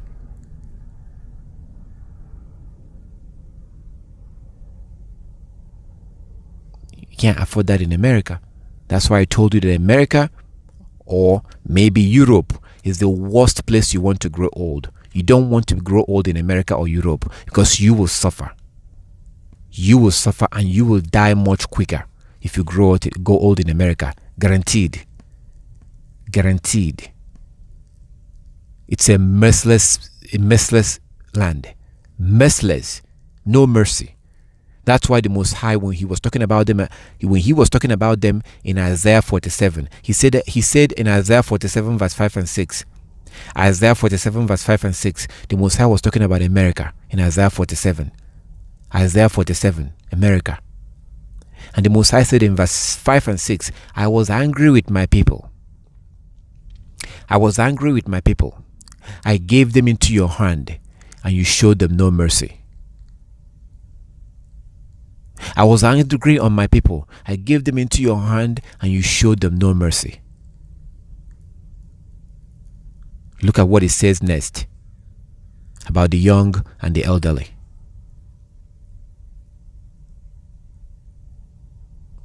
So you don't want to grow old in America. You can easily find a maid in Africa or any other part of the world, not just Africa, any other part. The place you don't want to be is Europe or America. It's a very cruel and hostile place for elderly people. Very hostile for elderly. It's a very wicked environment for elderly people. No regard, no respect for the elderly. But what do you expect? It's the land of the heathen. Just like the Most High said in Deuteronomy, chapter 28, from verse 47. Deuteronomy 28, from verse 47. Deuteronomy 28, from verse 47. The Most High said that I will send a nation against you. A nation from a far land. A nation a weak nation that does not respect the young or pity the young and does not respect the elderly. Deuteronomy 28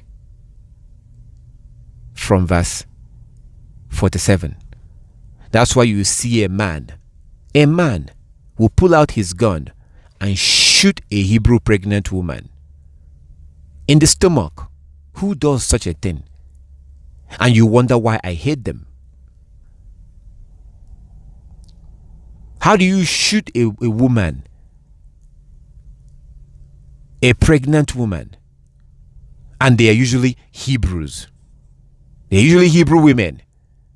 A white man will pull out a gun and shoot her in the stomach. Who does that? Human beings don't do that. Normal people don't do that.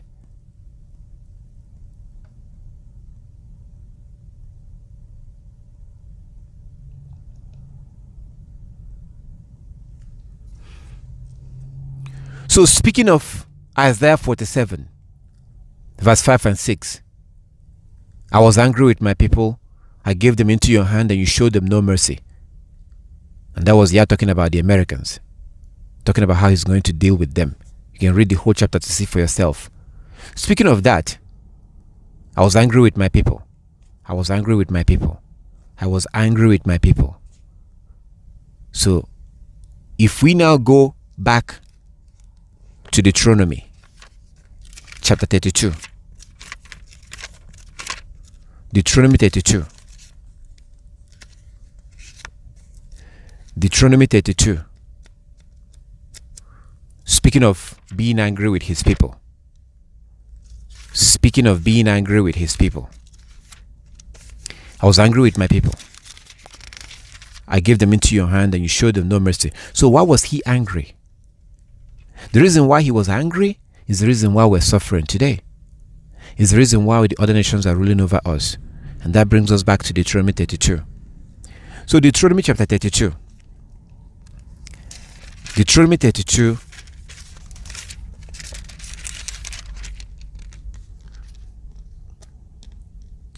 From verse 5. This is the Most High talking about us. From verse 5. Deuteronomy 32 verse 5. Deuteronomy 32 from verse 5. But they have acted corruptly towards him. They have acted corruptly towards him. Who is they? The Israelites. They have acted corruptly towards him when they act so perversely. Are they really his children? That's a question that's being asked here. Are they really his children? They are a deceitful and twisted generation. I'm on New Living Translation. They are a deceitful and twisted generation. Verse 6. Is this the way you repay Yah? Is this the way you repay him? You foolish and senseless people. Isn't he your father who created you? Isn't he your father who created you? Has he not made you and established you? Verse 7. Remember the days of old. Remember the days of long ago. Think about the generation past. Ask your father and he will inform you. Inquire of your elders and they will tell you.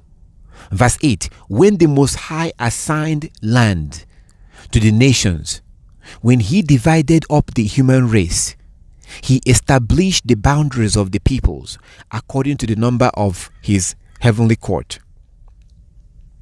Verse 9. For the people of Israel belongs to Yah or Yahweh. Jacob is his special possession. Verse 10. He found them in a desert land, in an empty, howling wasteland. He surrounded them and watched over them. He gathered them as he will guard his own eyes. So the Most High protected the Israelite like he will protect his own eyes. Verse 11. Like an eagle that rouses her chicks and hovers over her young, he spread his wings to take them up and carried them safely on his pinions. Verse 12. Yahweh alone guided them. They followed no foreign gods. Verse 13. He let them ride over the highland and feast on the crops of the field. He nourished them with honey from the rock and olive oil from the stony ground. Speaking of olive oil, if you found an organic olive oil, that's fine. Organic olive oil is okay. That's okay to eat. Verse 14. He fed them yogurt or milk from herd and milk from the flock, together with the fat of lambs. He gave them choice rams from Bashan and goat, together with the choicest wheat. You drank the finest wine, made from the juice of grapes. Verse 15. But Israel soon became fat and unruly. The people grew heavy, plump, and stuffed. Then they abandoned Elohim who had made them. They made light of the rock of their salvation. Verse 16. They stirred up his jealousy by worshipping foreign gods. They provoked him to fury with detestable deeds. Verse 17. They offered sacrifice to demons which are not gods, to gods they have not known before, to new gods only recently arrived, like Christianity. Our ancestors did not know Christianity. The only way and the first time we came across Christianity was through the European missionaries. Christianity was new to us. It is still new to us till today because we don't even understand it. We don't even understand Christianity, and yet we're following it. It's a new religion to us. We don't understand that it's a satanic religion, because if we understand Christianity, we would not be following it. How can you be following a religion where people profess to believe in Christ, and yet they don't dress like Christ. They don't eat like Christ. They don't worship like Christ. They refuse to listen to Christ. Like Matthew 23, verse 1 to 3, where Christ told you to keep all the laws of Moses. Yet we're following this religion that clearly ignores the words of Christ. We don't understand Christianity. Once you understand Christianity, you run from Christianity. You run. It's a wicked religion. It's a pagan religion. So it's a new religion to us. Our ancestors, Jacob, Abraham, Isaac, did not worship Christian God. Christian God is a God you approach, come as you are.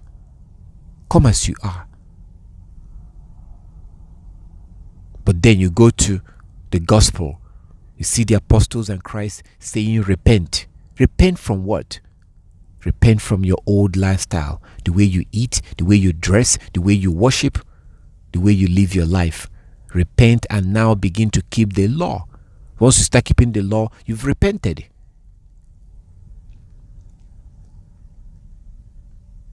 Verse 17, they offered sacrifices to demons, which are not Elohim, to gods that they had not known before, to new gods only recently arrived, to gods their ancestors had never feared. The apostles will be shocked to see Christianity, because our ancestors was never Christians. They continue to go to the worship center, to the sanctuary, and worship the Most High. They continue to keep the feast days. They continue to keep the Sabbath, like Paul told you in Acts 24. Acts 24. Acts 24. Paul professed, Paul admitted, Paul testified that he was living his life according to the laws that God gave us through Moses. Acts chapter 24. So Christianity is a foreign religion that comes from our enemies. Verse 18, Deuteronomy chapter 32:18. Deuteronomy 32:18. You neglected the rock who had fathered you. You neglected the rock who had fathered you. You neglected the rock who had fathered you. You forgot the Elohim who had given you birth. Verse 19. Yahweh saw this and drew back. So when the Most High saw what we were doing, he stepped back away from us. That's why I kept telling you to go and read the book of Proverbs. Proverbs chapter 1. So you can hear from the Most High himself. So when the Most High saw our wickedness, the way we are so ungrateful that we abandon him by abandoning his law, he stepped away from us. Verse 19, Deuteronomy 32:19. Yah saw this and drew back, provoked to anger by his own sons and daughters. The Most High does not address everybody like this. Only the Israelites are called sons and daughters. The Chinese are not sons and daughters of the Most High.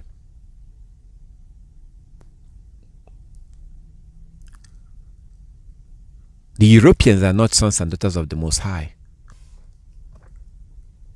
Only Israelites are described like this. So why am I pointing this out? Shouldn't we be honoring the Most High the way he honors us? The Most High honors us. Honor. Do you know what honor means? Do you understand what honor means? To honor somebody. To honor somebody. When someone deserves to be honored, you honor them.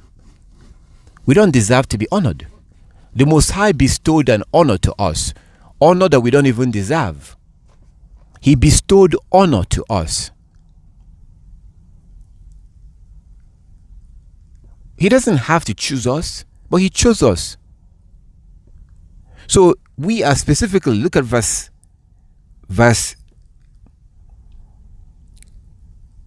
from verse 19.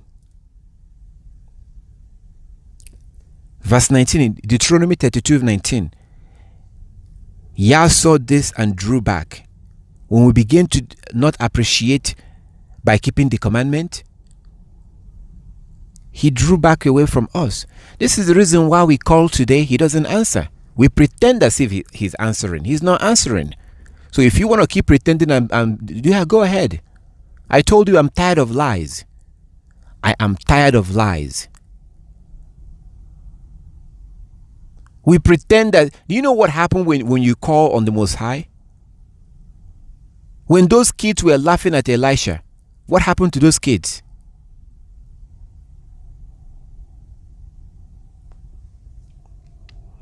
What has separated us today is lawlessness. Not keeping the law have separated us from the Most High. I do have a problem with those who are distracting us from the law, weighing us down, creating a system that makes it difficult to keep the law, and bombarding you with advertisement and all kinds of nonsense. Because as long as we keep not doing very well when it comes to keeping the law, then we are separated from the Most High. We are separated. And if we keep being separated from the Most High, then we're going to have a very difficult life. A very, very difficult life. So anybody who is distracting you from keeping the law is your enemy, including myself. If I'm distracting you from keeping the law, I am your enemy. You should run from me. That is my problem with the Europeans. I don't care about them.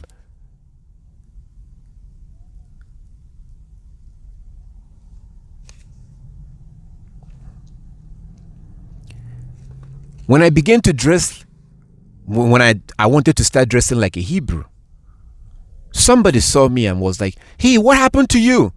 What happened to you? What happened to you?" And I was like, "What do you mean, what happened to me?" He said, "You have changed. I like the way you used to dress in the past. So when I was wearing suit and tie, when I was wearing that rope on my neck," it's a rope, which is foolishness. When I was wearing that rope on my neck, he liked the way I used to dress back then. So when I decided that I would like to start dressing like a Hebrew, he no longer liked it. I found that as offensive. That was offensive to me. So when I dress like your people, oh, that's fine. But when I choose to now go back and start dressing like my people, now you have a problem with that. Oh, okay. So verse 19, Deuteronomy chapter 32:19. Yah saw this and drew back, provoked to anger by his sons and his daughters. Verse 20, he said, "I will abandon them." So this is how we got to where we are today. This is why the world was created for us. But now we don't possess it. The filth of the earth, the Gentiles are in charge of the world. Why? Deuteronomy 32. And also Jubilees chapter 1. The whole chapter will show you this. So because of disobedience to the law, the Most High drew back from us. Deuteronomy 32:19.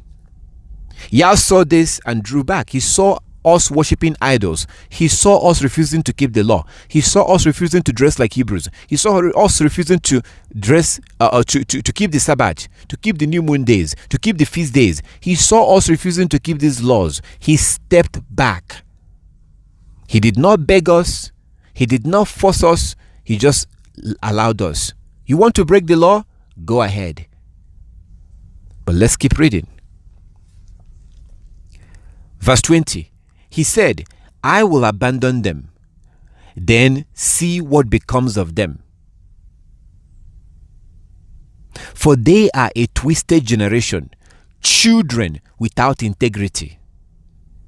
Verse 21. They have roused my jealousy by worshipping things that are not God. They have roused my jealousy by worshipping things that are not God. They have roused my jealousy by worshipping things that are not God. That reminds me of a brother that gave me a call some weeks ago. He found out about the Sabbath, but he said that he can't keep it right now because of his job. So the Most High told us to keep the Sabbath, to do something on the Sabbath, which is to rest, worship and rest. This brother is still going to do something on that day. It's just that he's going to go to work. So he is worshiping something that is not God. And Psalm 135:15. Psalm 135:15 says that silver and gold is the god of the heathen. Silver and gold is the god of the heathen. That's money. They used to use silver, they used to use gold as money in the world. Before that, our ancestor was using silver. Silver was the money that you use. When you pay for a bride price, you pay 50 shekels of silver. So silver is money. Today they've turned it into paper, but it's still money. I mean, they turned money into paper. So if we break the law because of money, we are creating anger on ourselves, the anger of the Most High, because we are now making money our God. When the Most High tells me to do something, but I cannot do it because of money, I am now making money my God. And Psalm 135:15, money is the god of the heathen. And today, many of us cannot keep the law because of money. So this is one of the reasons why I shout and scream about you sending your children to school, because it is guaranteed that your children will not be able to keep the commandment when they go to school. And then turning the anger of the Most High on those children. You can be delusional. You can think whatever you think, that the Most High is going to treat you differently. No, He doesn't treat us differently. So He said in verse 20, Deuteronomy 32:20, this is why the world is the way it is right now. This is why we don't have our power. This is why our power was given to the heathen. It says in verse 20, He said, verse 20, He said, I will abandon them, then I will see what will become of them. For they are twisted generation, children with no integrity or without hope. Verse 21, they have roused my jealousy by worshipping things that are not God. They have provoked me to anger with their useless idols. With their useless idols. With their useless idols. What shall it profit me to break the Sabbath or to break the law because I have a job? Maybe you have a job that requires you to wear a uniform, which is most of us. Some of us are in that situation. Brothers and sisters are in that situation. So let's say you have, like, there was a sister that called me, and she wanted to wear her fringes. So she called me, but she works at the airport. This sister works at the airport, and she has to wear a uniform. And she was trying to find out how to do this. So how can she wear her fringes while at the same time go to work at the airport? Because in that airport, do you think they're making her wear skirt? Probably not. Most women that work at the airport wear trousers. Can you see what is happening here? So, are you not going to be able to do your work well because you're wearing skirt? Wearing skirt has nothing to do with your performance. But these devils, this seed of Satan, put all these rules in place because they are the children of Satan and you are the child of the Most High. And their job is to get you to break the law. That's why they have all this nonsense rules and regulation. Like telling children in high school that they cannot have a beard. It's against their school policy. Like forcing girls in London to wear trousers. at school. Like forcing you in your job to wear a particular uniform, so now you're dressing like a heathen. Now you can't wear your fringes. Can you see what's happening? Or am I just crazy? Is this just me being crazy? Or can you see that these devils are here to distract you from the law? What do you think the Most High would think of a woman that wears trousers to work and her hair uncovered? What do you think? Do you think the Most High is going to be merciful? Do you think he's loving and kind? Okay, no problem. If that's what you want to think, go on and keep thinking that. Keep on thinking that. Ignore what he says in Jeremiah chapter 30:11, that he will not let us go unpunished. Yeah, ignore that. Ignore what he says in Zephaniah chapter 1 verse 8, that he will punish anyone that wears a strange apparel. Yeah, let us ignore those prophecies. We shall ignore them, and we shall maintain our Christian thinking that God is loving, God is merciful. I don't want to think of the fact that he drowned the whole world and drowned babies, drowned all these people. I don't want to think about that. I want to think that for some reason I am different. Everybody else is a sinner. I am the special one that the Most High will suspend his law. If that's what you want to think, keep on thinking. Think it's a good idea to have a job that they forces you to wear trousers to work as a woman, when that thing should never be on your waist because it was meant for men. Exodus chapter 28 from verse 42. Can you see what's happening here?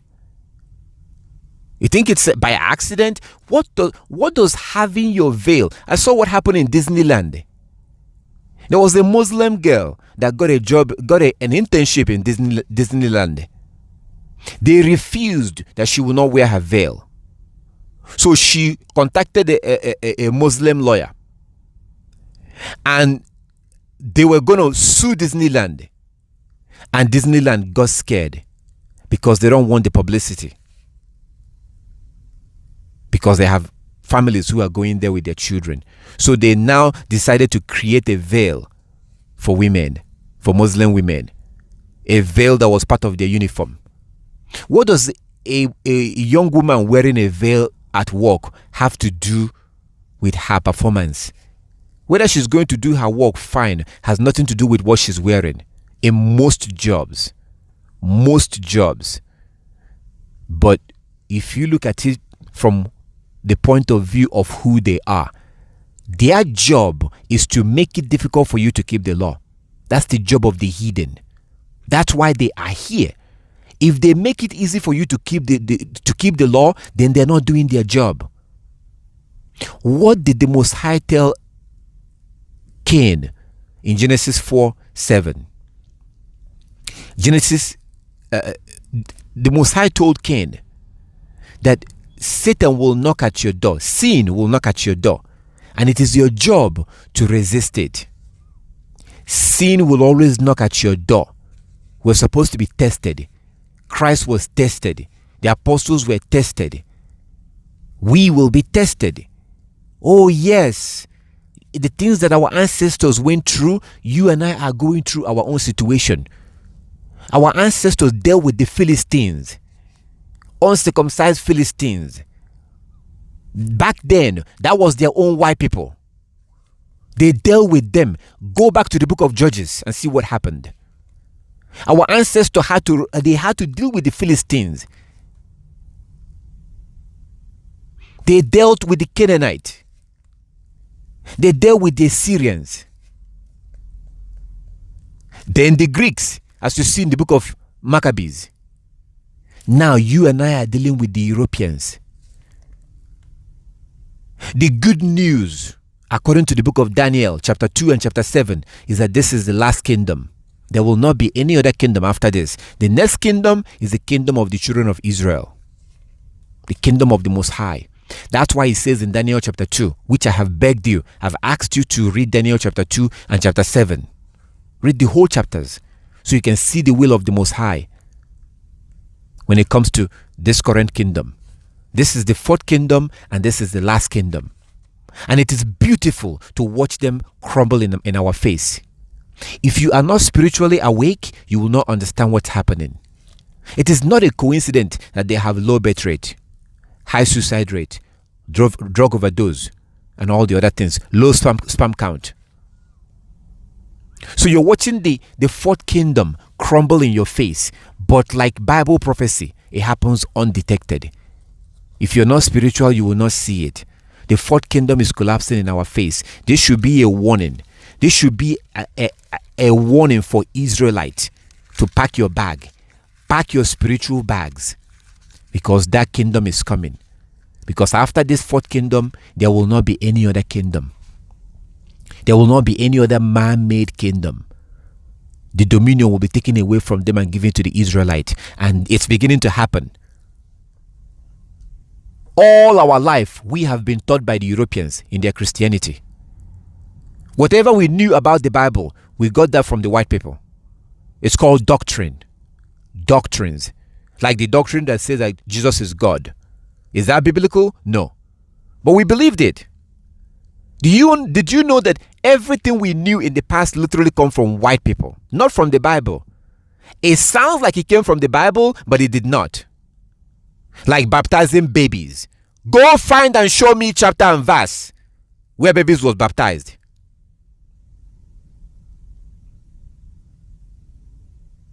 And then you have some of our people who are Catholics, like asking Mary to pray for us, Mary. Oh, Mother Mary, pray for us. Is that biblical? No.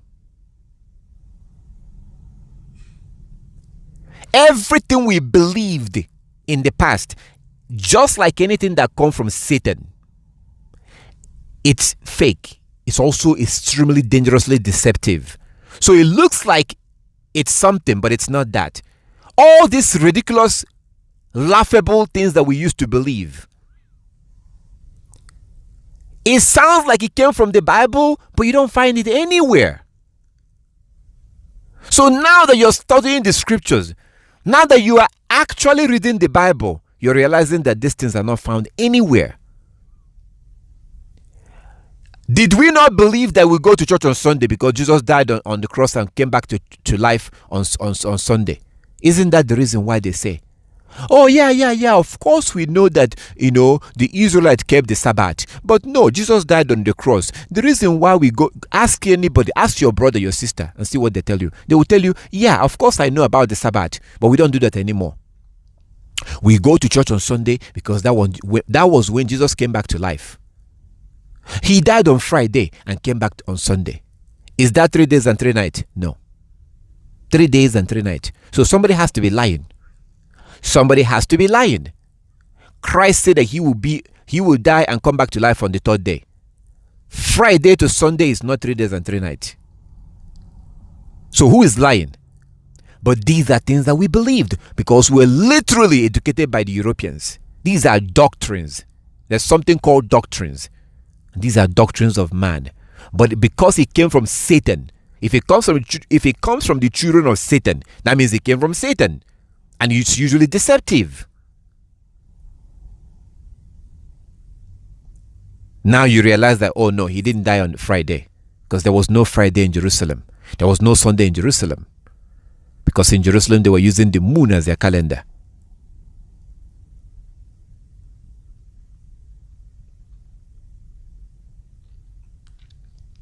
He was arrested on the Passover.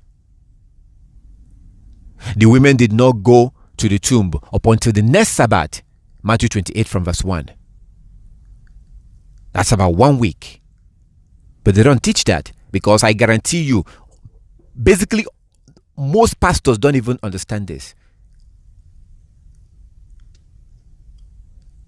So we've been educated by the Gentiles. But what's happening now? We are now getting the information ourselves from the right source, which is from our own people, the Hebrews. The Hebrews are supposed to be teaching you. The Hebrews are supposed to teach the world, just like in the future. Isaiah chapter 2, verse 1 and 2. The whole world, Isaiah chapter 2, the nations who survive, those who are not killed by the Most High, will now be taught by the Israelite, because that is his will. So the Gentiles in your face, within your lifetime, you are watching white people, Europeans, lose their domination in teaching us. Were we taught by the Chinese? No. Were we taught by the Chinese? No. Were we taught by the Africans? No. Everything we knew, we learned from them. But you can see that we are waking up. That spiritual shackle, the chains in our mind is beginning to be broken. And you're watching it happen in our lifetime. So the fourth kingdom is collapsing. Part of their power, part of the dominion is to rule the world. Daniel chapter 2. And after them, there's no other kingdom. The kingdom will be given to the Israelites that kept the commandment. And they will rule along with Christ. And the rest of the nations, everyone else, all the other nations, every one of other nations will now be servant. So all of you who still have your Western European mindset, I will wait and see. I pray that you keep the commandment and you make it into the kingdom. Let me see when some angels brings a couple of Gentiles, some Asians or Europeans, and they say to you that this is your servant. I'll watch and see if you tell them, oh, no, I believe in human right. I believe in equal right.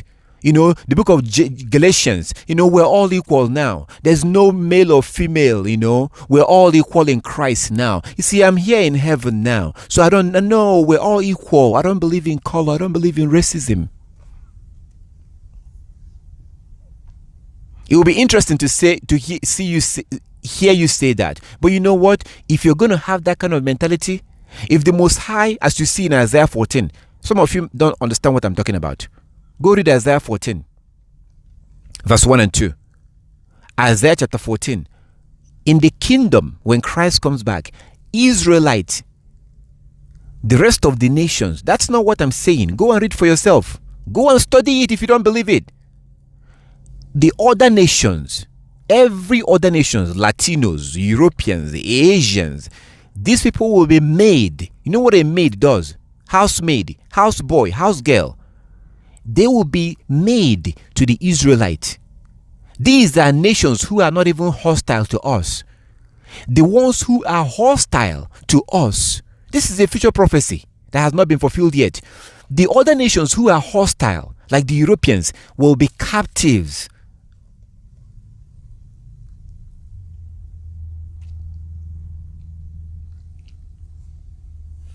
So you need to begin to think like a Hebrew. Because if you're going to reject that kind of offer, that is if you make it into the kingdom, if you have that kind of mindset, you won't even make it in the first place. So back to Deuteronomy 32. It says, verse 21, Deuteronomy 32:21. Deuteronomy 32:21. They have roused my jealousy by worshipping things that are not God. They have provoked my anger with their useless idols. Now, I will rouse their jealousy through people who are not even a people. Now, I want you to pay very good attention to verse 21. Because verse 21 shows what is happening today. It says, they have roused my anger. I go back to King James. It says in King James 21, they have moved me to jealousy with that which is not Elohim, or that which is not God. They have provoked me to anger with their vanities. Vanities. My brothers and sisters, I know we have to eat. Don't get me wrong. I know we have to eat. I understand that. But we don't have to be slaves to eat. We don't have to work Monday to Friday to eat. We don't have to. The Most High gave us free food. He gave us free water. House is supposed to be free. Did you know that I am supposed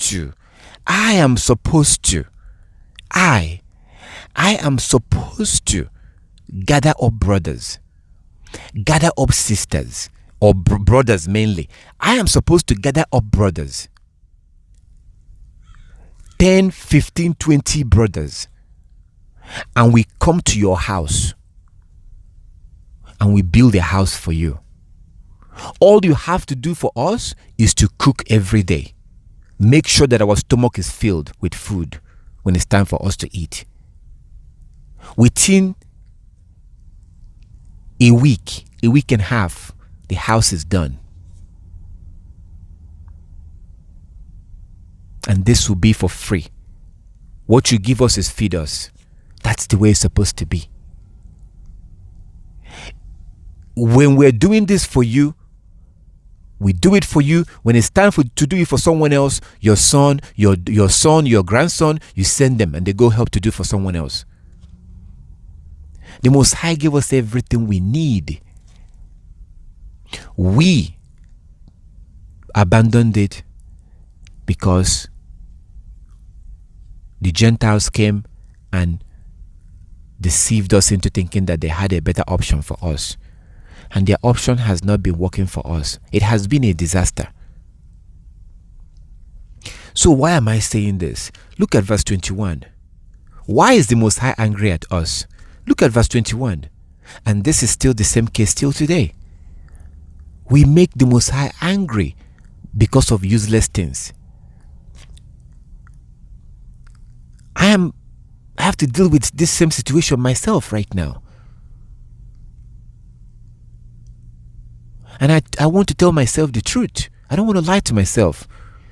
If I don't serve the Most High the way I'm supposed to, because of materialism, or because of this, or because of that, the Most High will become angry at me. How can I not give as much as I'm supposed to of my time, my energy, my effort, because I have to work, because I have to do this, I have to do that? Look at verse 21. It's very important. Unfortunately, most of our people don't realize this. The Most High wants all our attention. Do you think it's a coincidence that our ancestors, Christ, the apostles, they were going to the house of Yah every day? Can we do that today? We can't. We can hardly meet online every day. If I tell you right now, brothers and sisters, I would like us to meet for 10 minutes every day on Skype. On Skype! On Skype! This means that you can do this everywhere. You can even do this while you're taking shower. Anywhere you are in the world, we can't even do it. But our ancestor was going to the house of Yah every day. Look at the last verse, the last two verses of the book of Luke 21. Luke chapter 21. Yeshua HaMashiach was in that house every day. The Israelite was there every day. The apostles, Acts chapter 2, they were going to the house of Yah every day. Why were they going there? To go eat food? No. To go learn the law. To go learn the law. That's what Christ was teaching there. Even after he went back to heaven, the apostles continued to do this. But why is it that if we agree to meet for 10 minutes a day on Skype and read 1 or 2 verses in the law, I myself may not even be able to make it? Why? Because I am quote unquote busy. Is this a good thing? This is not a good thing. Did the Most High create me to be busy? Doing what? I'm supposed to be like Adam in the garden, busy with the things of the Most High. That's why we wear fringes. That's why we wear our fringes. It says to wear your fringes. When you look at it, you remember the law. He said we talk about the law every day, every night. He said we meditate in the book of the law every day, every night. Psalm chapter 1, verse 1 to 3. Psalm chapter 1, verse 1 to 3. Psalm chapter 1, verse 1 to 3. Meditate in the book of the law day and night. Also in the book of Joshua chapter 1 verse 7 to 9. Joshua chapter 1 verse 7 to 9. The Most High told Joshua, if you want to be successful, meditate in the book of the law day and night. Day and night. I try to do this now. I read the law, maybe like 2 or 3 verses, or sometimes a whole chapter. I do it once at night. I wake up very early, so when I wake up, I do it. In the daytime, before the sun goes down, I do it once a day too. By doing this, you keep close, you keep connected to the Most High. The only way to be connected to the Most High right now is through His Word. And His Word is what sanctifies you and makes you holy. If I follow His law, I'm set apart, I'm holy. And by doing this, you now open a channel. You open a door to be connected to the Most High. The Most High will never connect to you or deal with you or communicate with you if you are not connected through His law. The law is what sets the stage. And then you begin to take time away from people sometimes. Take some time off and stay away from people. The best place to do this is to go into the bushes, go into the wilderness. The Most High will not communicate with you when you're in the middle of the city. Noise everywhere. You're distracted. You can't think straight. You're busy. You're sweating. You're tired because of work. This, that, that. No. The Most High will not communicate with you. Look at all the men that Yah have communicated with. Go look at the scriptures. You think it's a coincidence that the Most High told Moshe to go into the mountain before he could? Do you know how many days Moshe was on that mountain before Yah communicated with him? Do you know how many days he was up there to prepare him, prepare his mind? The first day that he came into that mountain, he was still thinking about, things, stuff. By the second day, the third day, the fourth day, he now have peace, quiet everywhere.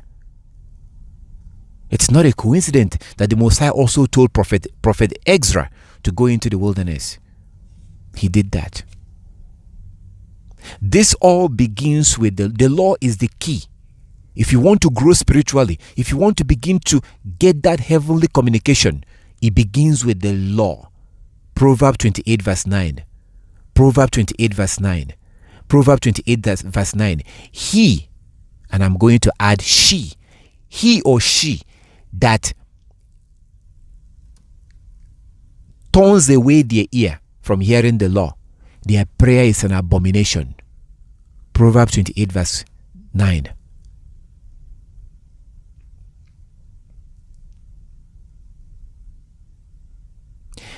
This life we're living right now, it's not normal. Our ancestors did not live their life like this. This began in the 1800s. The world you see today began to become like this in the 1800s. And it began in London. Something called the Industrial Revolution. Look it up, study it. When you have some time, go on YouTube and study the Industrial Revolution. It began in the 1800s in London. Usually that's where these abominations begins. Night shift began with the Gentiles. It's part of that Industrial Revolution. So now we are so busy that we don't have time for the things of the Most High. And worthless things. What does it profit me to work so much to pay my bills and pay my rent and pay this and pay that, and they bombard you with credit card, cable TV bill, this bill, that bill, internet bill, this bill, they bombard you with all these things. They offer you all these things to buy in credit.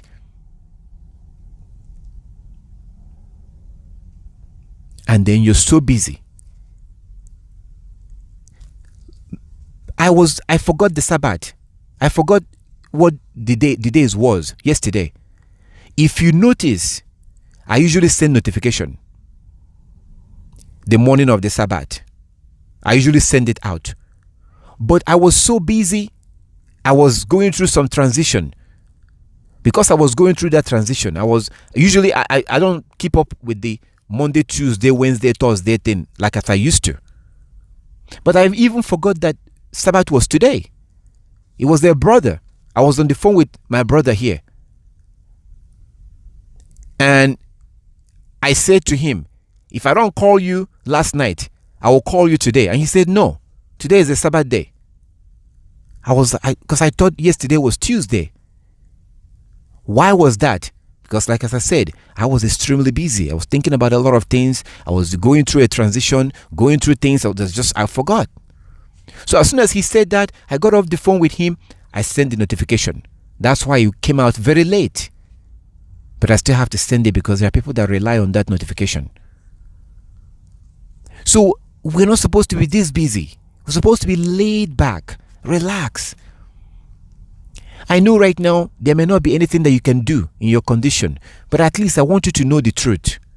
At least know that things are not the way they're supposed to be, so that you can begin to walk the way it's supposed to be. We're supposed to devote at least 90% of our time to the things of the Most High. Today we're devoting maybe like 5% of our time. Maybe like 5%. That's not good. Look at verse 21. This is why the Most High abandoned us. The Most High have abandoned us. That's the truth. People don't like to say that. I'm going to say it. The Most High is not listening to us. That sounds very bad, but it's the truth. Why? That is the question that honest people has to ask. Why? Because we have made worthless things more important than His law. I know brothers, sisters who cannot keep the Sabbath because of their job, work. I told you, I know we have to eat, but we don't have to disobey Yah's law to eat. The current system is designed by the Gentiles. Try and begin to find a way to get out of this. And I'm willing to talk to anybody who is concerned about this, who want to change their life or change their way they make money or whatever. I'm willing to counsel with you, talk with you, give advice as much as I can. Because this is not a normal life. It's weighing me down also. It's weighing me down. I want to give 100% of my time. Our ancestors did it. We can do it. The only reason why we're not doing it is because of the system we're living in. Please, don't forget verse 21. It says in Deuteronomy 32:21, they have roused my anger. They have roused my jealousy by worshipping things that are not God. They have provoked me to anger with their useless idols. Useless idols. Now, I will rouse their jealousy through people who are not even a people. I will provoke their anger through the foolish Gentiles. Oh my goodness. Now, New Living Translation is not a very good translation. Why? Because it's a modern translation. It's a Christian translation. But I have to give them credit. Because what they did here in this verse, it's the correct thing. What the heathen, what the Gentiles did in this translation, in this verse, they translated it the right way. So if you look at verse 21, the way it was translated is right. So the Most High is talking about us, the Israelites. He said that they have roused my jealousy by worshipping things that are not God or Elohim. They have provoked me to anger with their useless idols. These are not carved images. No, these are like paying your car note, paying your monthly car payment. But then you have to keep a job to be able to pay that car payment. Like paying rent for 3-bedroom or 4-bedroom, when you can begin to think, how can I buy my own shipping container and build a nice, beautiful shipping container like the ones you see on YouTube, the ones you see old people do on YouTube? How can I build my own house and not have to pay rent. So these things that we have to make monthly payment on, these are our idols. And these things are distracting us. So he says, I will arouse my jealousy. Now, I will arouse their jealousy through people who are not even a people. I will provoke their anger through the foolish Gentiles. It's a little bit surprising that Christians who translated New Living Translation will admit that this is talking about Gentiles. This is very clear, the way they did this, that the Most High is going to make Israelites angry by using Gentiles. That's why we are in the situation we're in today. That's why white people, it's easier for them to make money than us. That's why they control the internet, they control everything. The Most High did this because we got our priority messed up. Instead of focusing on our God, our Elohim, our Father. A Chinese cannot say that. A Chinese cannot say our Heavenly Father. An European cannot say that. They're not supposed to say that. Because our Creator is not the Father of everybody. He is the Father of the Israelite, as you can see in the same chapter, in the previous verses. So it's abandoning the things that the Most High gave us to focus on worthless things is what got us in trouble. Focus on chasing money instead of keeping the law, or breaking the law because of chasing money. And today we're suffering, and majority of us don't even know what is happening. We're suffering and we don't even know it. Verse 22, Deuteronomy 32:22. Deuteronomy 32:22. For my anger blazes forth like fire and burns to the depths of the grave. It devours the earth and all its crops and ignites the foundations of the mountains. Verse 23. I will heap disaster upon them and shoot them down with my arrows. Who is them? Israelite. When he says in verse 23, I will heap disaster upon them, that is not talking about the whole world. Oh no, that's not talking about the Chinese. This is a bad thing. This is a negative thing. But just like he talked about us being sons and daughters, that's a good thing. Just like he blessed us, that's a good thing. Just like he chose us above other nations, that's a good thing. But we have to also take responsibility when he says something negative about us. If we're being honest children, we should admit that, we're wrong. So when he says in verse 23, for I will heap disaster upon them, that happened in 70 AD. When he sent the Europeans, who are known back then as the Roman Empire, they were known back then as Roman Empire. When he sent them and they came and they destroyed Jerusalem and we went into Africa, that was when we entered into Africa. When this happened, that was the Most High fulfilling this prophecy he said here. When he did this in 70 AD, that was him fulfilling what he said through the mouth of Moses, the prophet. So this fulfilled in 70 AD, and this is still happening till today. When they shoot down a Hebrew Israelite in Europe, in London, in America, in Africa, in China, when they shoot Hebrew Israelite, when they murder a Hebrew woman, a Hebrew man, this is what the Most High was talking about. Verse 23, I will heap this disaster upon them and shoot them down with my arrows. Verse 24, I will weaken them with famine. I will weaken them with famine. I will weaken them with famine. So meaning that there will be less food. Less food. This can be possible when we ignore famine. And we have ignored famine. Why? Because we have to go to school. You can't go to school and be a farmer at the same time. And then the enemy comes in with GMO. Genetically modified meat. Genetically modified fish. genetically modify oil. Verse 24. I will weaken them with famine, burning fever, and deadly diseases. I will send them fangs of wild beasts and poisonous snakes that glide in the dust. This is actually an actual snake. It's mostly found around India. Now, I've seen it. This snake is amazing. This is like a miracle.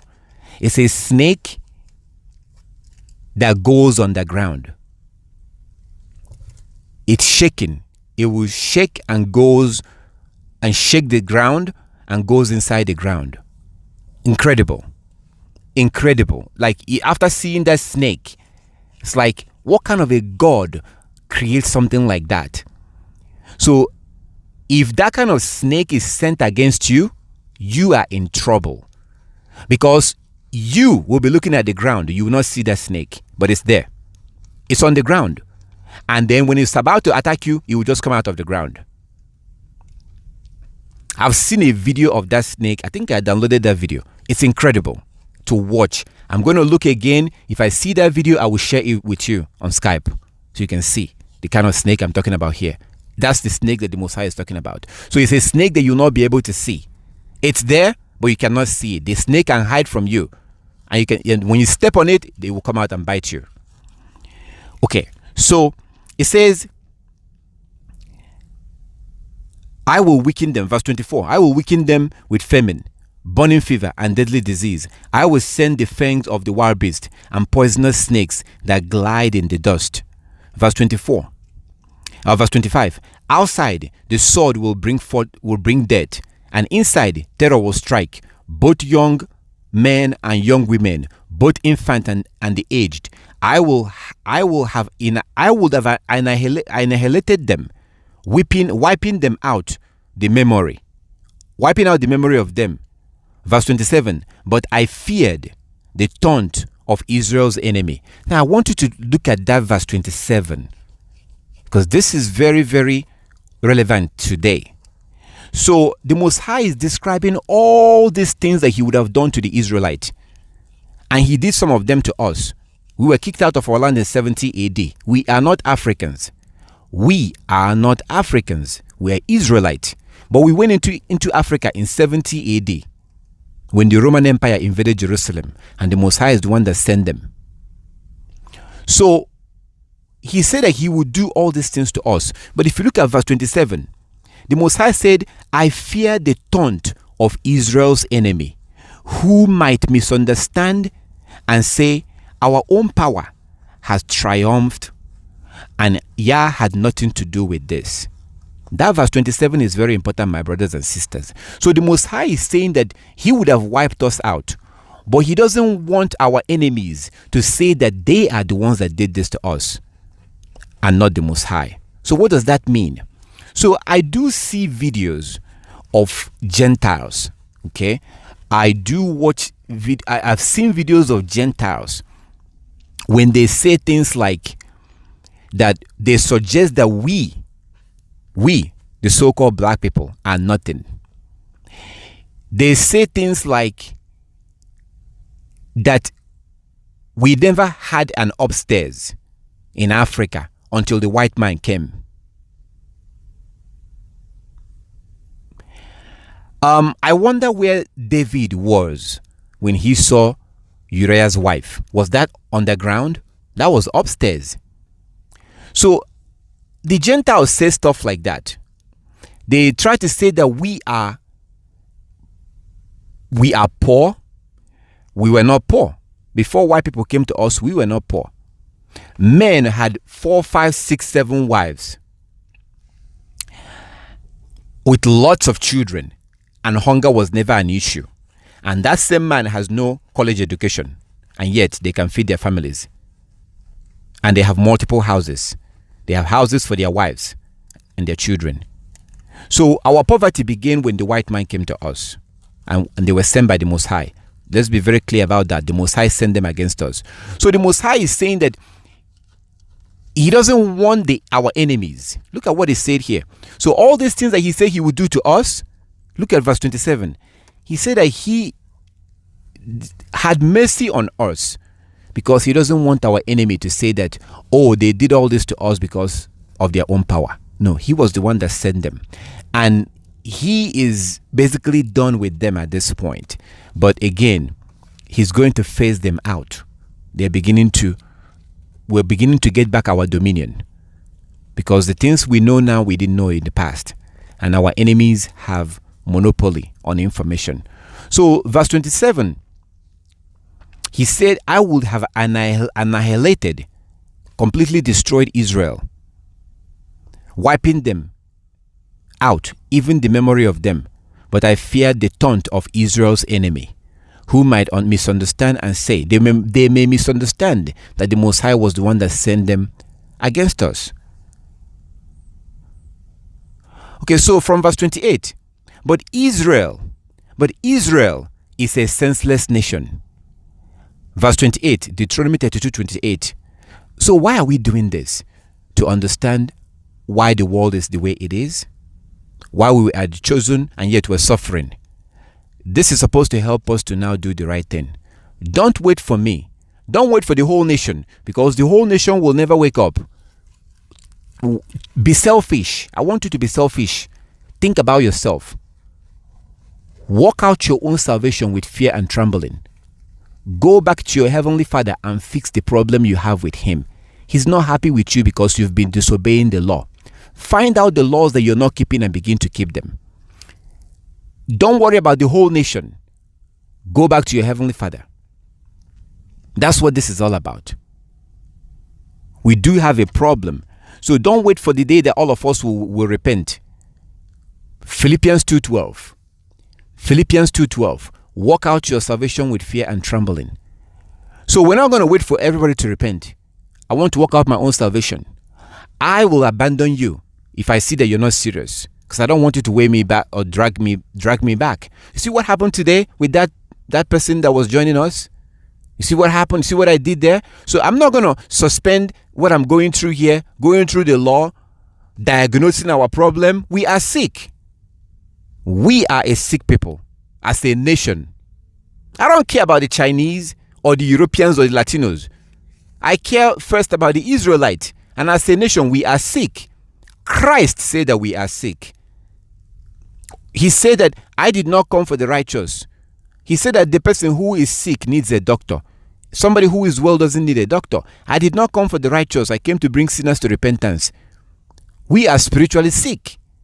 Things are not the way it's supposed to be. We don't have a very good connection to our Heavenly Father. We do not have a very good connection. And the problem is what he's telling you here in Deuteronomy 32. He's telling us, look at verse 21. So the problem is that we are focusing so much of our time into idol worshiping, useless things, materialism, that distracts us from keeping the law and distracts us from serving him by teaching others. So we do have problem. We are sick. So this person that was joining us, you see what he was doing? I had to remove him. I remove him from Bible law school. I remove him from Sabbath worship congregation because he keeps calling to come back. He keeps calling to come back. And I send him a message, hey, don't stop calling me. I'm busy. So after today, then I will call him and then we can figure those things out. But right now, I have to move on. I'm not going to suspend what I'm doing here so I can babysit him.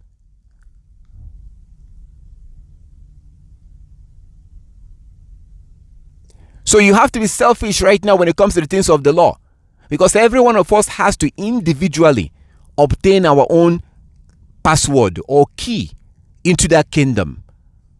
And according to Christ, you can only do that by keeping the commandment.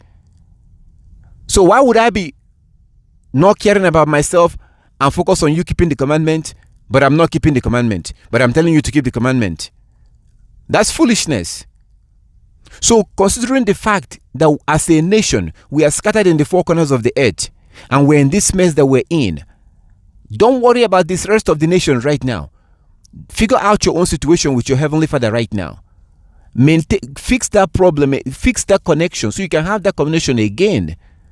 And this can only begin by keeping the commandment with all your heart and with all your soul. That's why we're doing this. If anybody is going to get in the way, abandon them and keep moving. Because on the judgment day, you will not answer for your children and they will not answer for you. Everybody will answer for themselves. And like Paul, the apostle, says in Romans 2:13, not the hearers of the law are just, but the doers of the law will be justified. So the reason why we're looking at this is to clearly see why we're in this mess. We are in a mess today as a nation. And our enemies and the Gentiles, the heathen, are not controlling us and ruling over us because they are more powerful than us. No. Because they are more intelligent than us. Of course not. The Most High is the one, as you can see in verse 27. He's the one that put them in over us. So how do we get out of this mess? By keeping the law. It's through this keeping the law that I'm telling you now that going to school is bad for you. Your child will do much better in life if they don't go to school. They will be free. They can keep the law. They will have their own business. They will do much better. I would not have known this if not for the law. So the law is what frees us. We don't have shackles right now like our ancestors. They were shackled with chains in their legs and in their arms. Majority of us don't have it. They are still locking up our brothers and sisters in their prisons. They are doing that. They have physical chains. Most of us now have mental chains. And that's the worst one. Majority of us today in this world, worldwide, Hebrews, we have mental chain. And the only way to realize that you have that mental chain is through the law, by keeping the law. The only way to get out of that is by keeping the law. I built my own house. I know you can do it.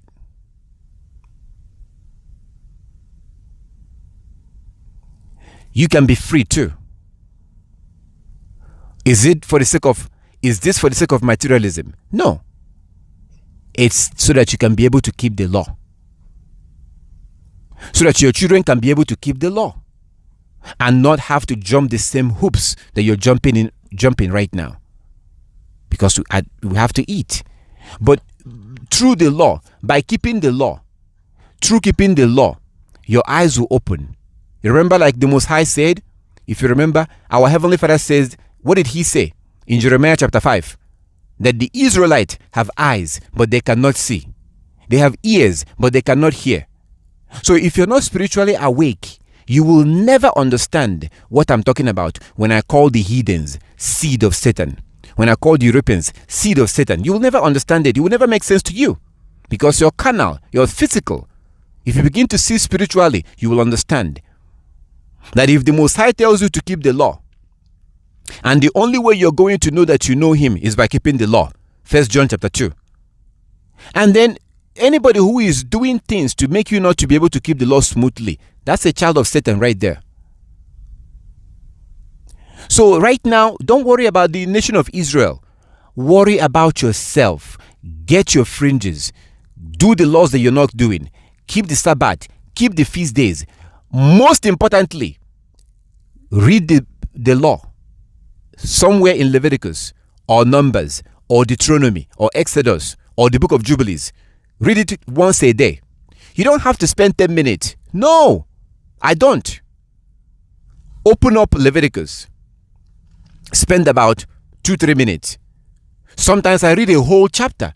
Sometimes I may even try to go up. I read a lot. Sometimes I read 1 or 2 verses. You don't have to burden yourself. I'm not saying you have to read for 10 minutes or 10 hours. No. You must, if you want to grow spiritually, you must read the law once in the daytime. It's so easy to do now. So easy. Our ancestors have to go to the temple every day. Why do you think they were going there? Because they were lazy? No. They were going there to learn the law. Yah told us to meditate in the law once a day, once at night. Day and night. Now you have it on your phone. I have it on my phone. I open my phone. I touch on the app. It opens up. I open up Leviticus. I go to chapter 19. or chapter 11 or chapter 12. I go to Numbers. It's there. It's easy. You must meditate in the book of the law once a day and once at night if you want to grow spiritually. You're going to be learning the law. This will begin to bring you closer to our Heavenly Father. You must pray 3 times a day. Once in the morning, once in the midday, once in the evening. If the Muslims can do this, how come we Israelites cannot do it? And they have to do it outside. The Muslims have to do it outside. You don't have to do it outside. You should not do it outside. Look for a privacy. Look for somewhere. Get on your knees and pray. These things will make you to grow spiritually. Right now, I'm asking you to become selfish. You have to be selfish right now. You cannot, it's like we're drowning. You cannot be saving others when you're not sure how your future is going to go. Worry about yourself right now. Work out your own salvation right now. That's why we're reading this. This is not to see how bad the Most High is or how bad we are. No, this is a fact. This is what happened. This is why the Most High have turned his back on us. Don't let your job get in the way. If you have a situation in your life that is making you not to keep the law, maybe you live with somebody and they don't understand what you're doing and they are getting in the way, try and see how you can get away from that. Whatever the obstacle is, try and separate yourself from that.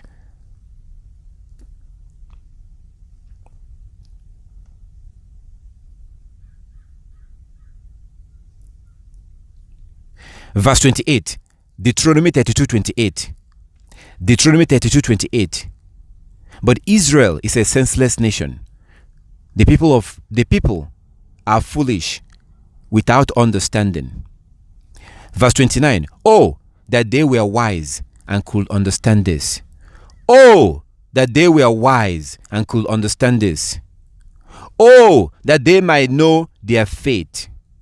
Meaning that, oh, I wish they will realize what they're doing.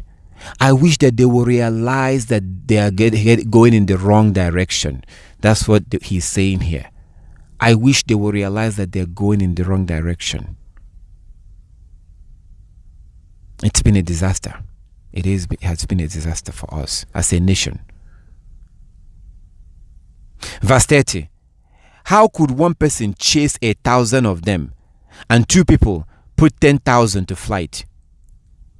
Unless their rock had sold them, unless Yahweh had given them up. Verse 31. But the rock of our enemies is not like the rock as even they recognize. Verse 32. Their vine grove from the vine of Sodom, from their vineyard of Gomorrah. Their grapes are poison, and their cluster are bitter. Their wine is the venom of serpent, the deadly poison of cobra. Verse 34. Yah says, I am not storing up these things, sealing them away in my treasury. I will take revenge. I will pay them back in due time. Their feet will slip. Their day of disaster will arrive, and their destiny will overtake them. Their destiny will overtake them. Indeed, Yah will give justice to his people. He will change his mind about his servant when he sees their strength is gone, and no one is left. And no one is left slave or free. Then he will ask, where are their gods, the rock they fled to for refuge? Where are now those gods who ate the fat of their sacrifices and drank the wine of their offerings? Let those gods arrive and help you. Let them provide you with shelter. That is basically where we are right now. The Christian God is not helping us. You know, there's something is going to happen in Africa very soon.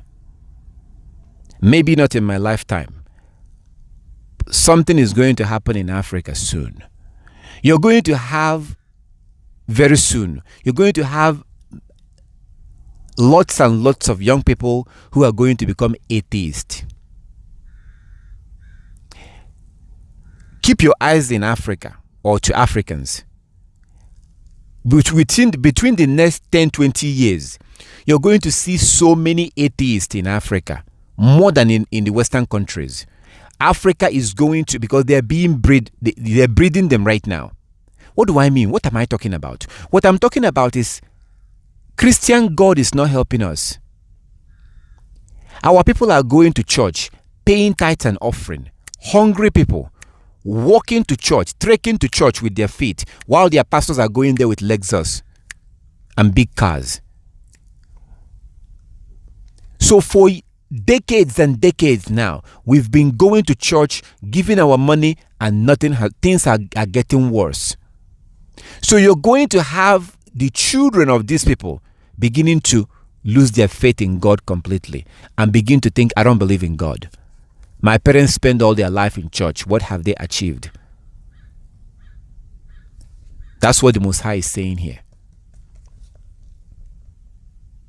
The truth is that we have not gotten anything out of this pagan religion that we joined, called Christianity. We keep calling on God, God, God, God, God. What proof do we have to show that this God is helping us? Zero.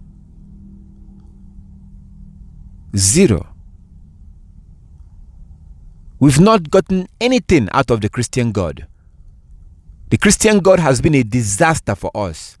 As a nation, things are getting worse. Our health is getting worse. Where is this God that we've been calling on to help us? Where is this God we've been calling on to help us? And we keep pretending. We keep pretending as if everything is fine. It's been a disaster for us.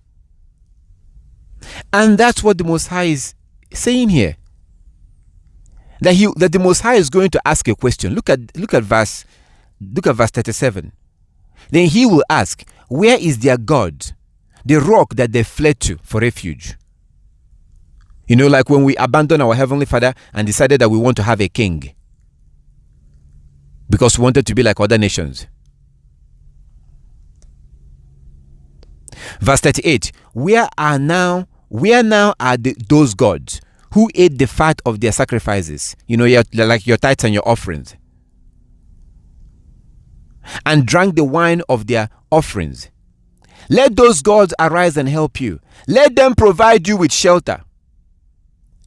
We still have to work hard and go to work Monday through Friday. We're stressed out, eating junk food because we have to work. We don't have time to cook. We still have to do all this thing to pay rent. Is this God providing us shelter? The real God can give you shelter. That's what I'm telling you. The real God gave me shelter. And I own it 100%. I don't pay taxes. No property taxes.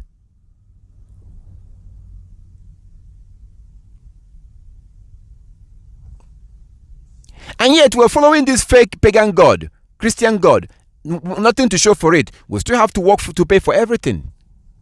I'm not saying that you should keep the law so you can get money from God. That's not what I'm saying. But the Most High is making a point in this chapter, in Deuteronomy 32. Verse 38, where now are those gods who ate the fat of their sacrifices and drank the wine of their offerings? Let those gods arise and help you. Let them provide you with shelter. Verse 39, look now, I myself am He.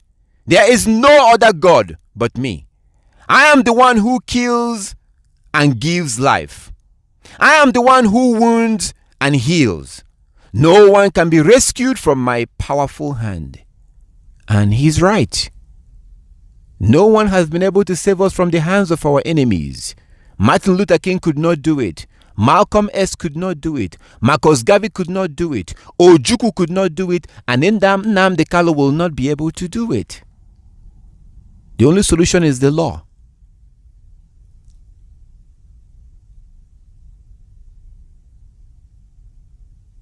Verse 40. Now I will raise my hand to heaven and declare, as surely as I live, When I sharpen my flashing sword and begin to carry out justice, I will take revenge on my enemies and repay those who reject me.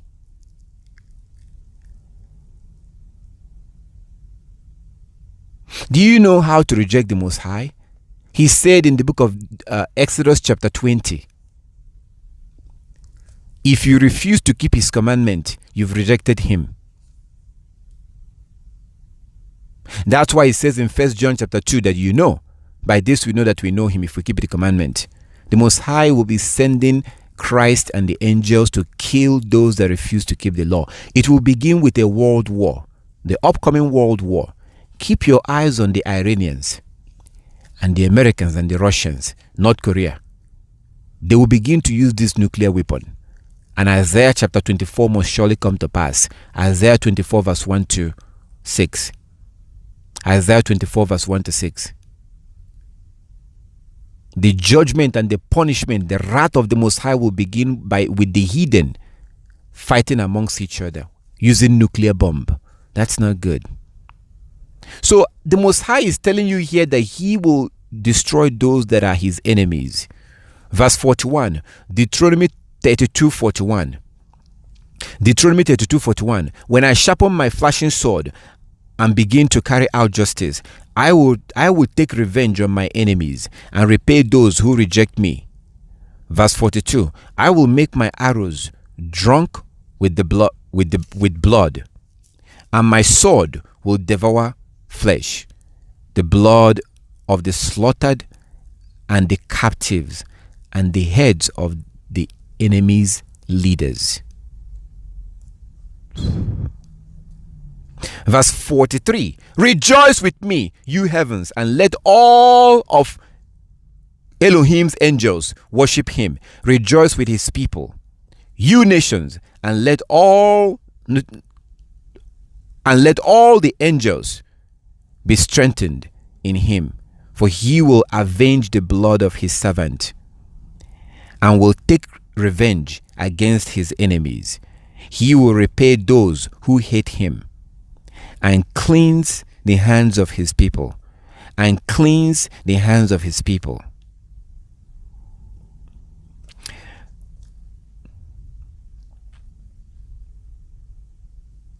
Verse 44. Verse 44. So Moses came with Joshua, the son of Nun, and recited all these words, all the words of this song to the people. When Moses had finished reciting all the words to the people of Israel.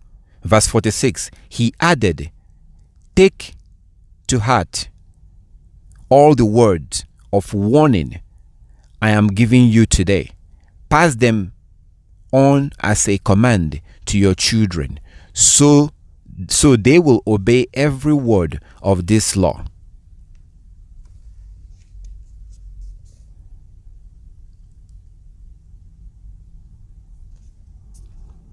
And we're not doing that anymore today. Are we spending much time teaching our children?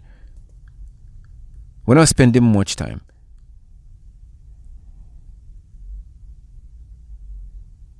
Verse 47, these are laws. These laws are not empty words. They are your life. And by obeying them, you will enjoy a long life in the land you will occupy when you cross over the Jordan.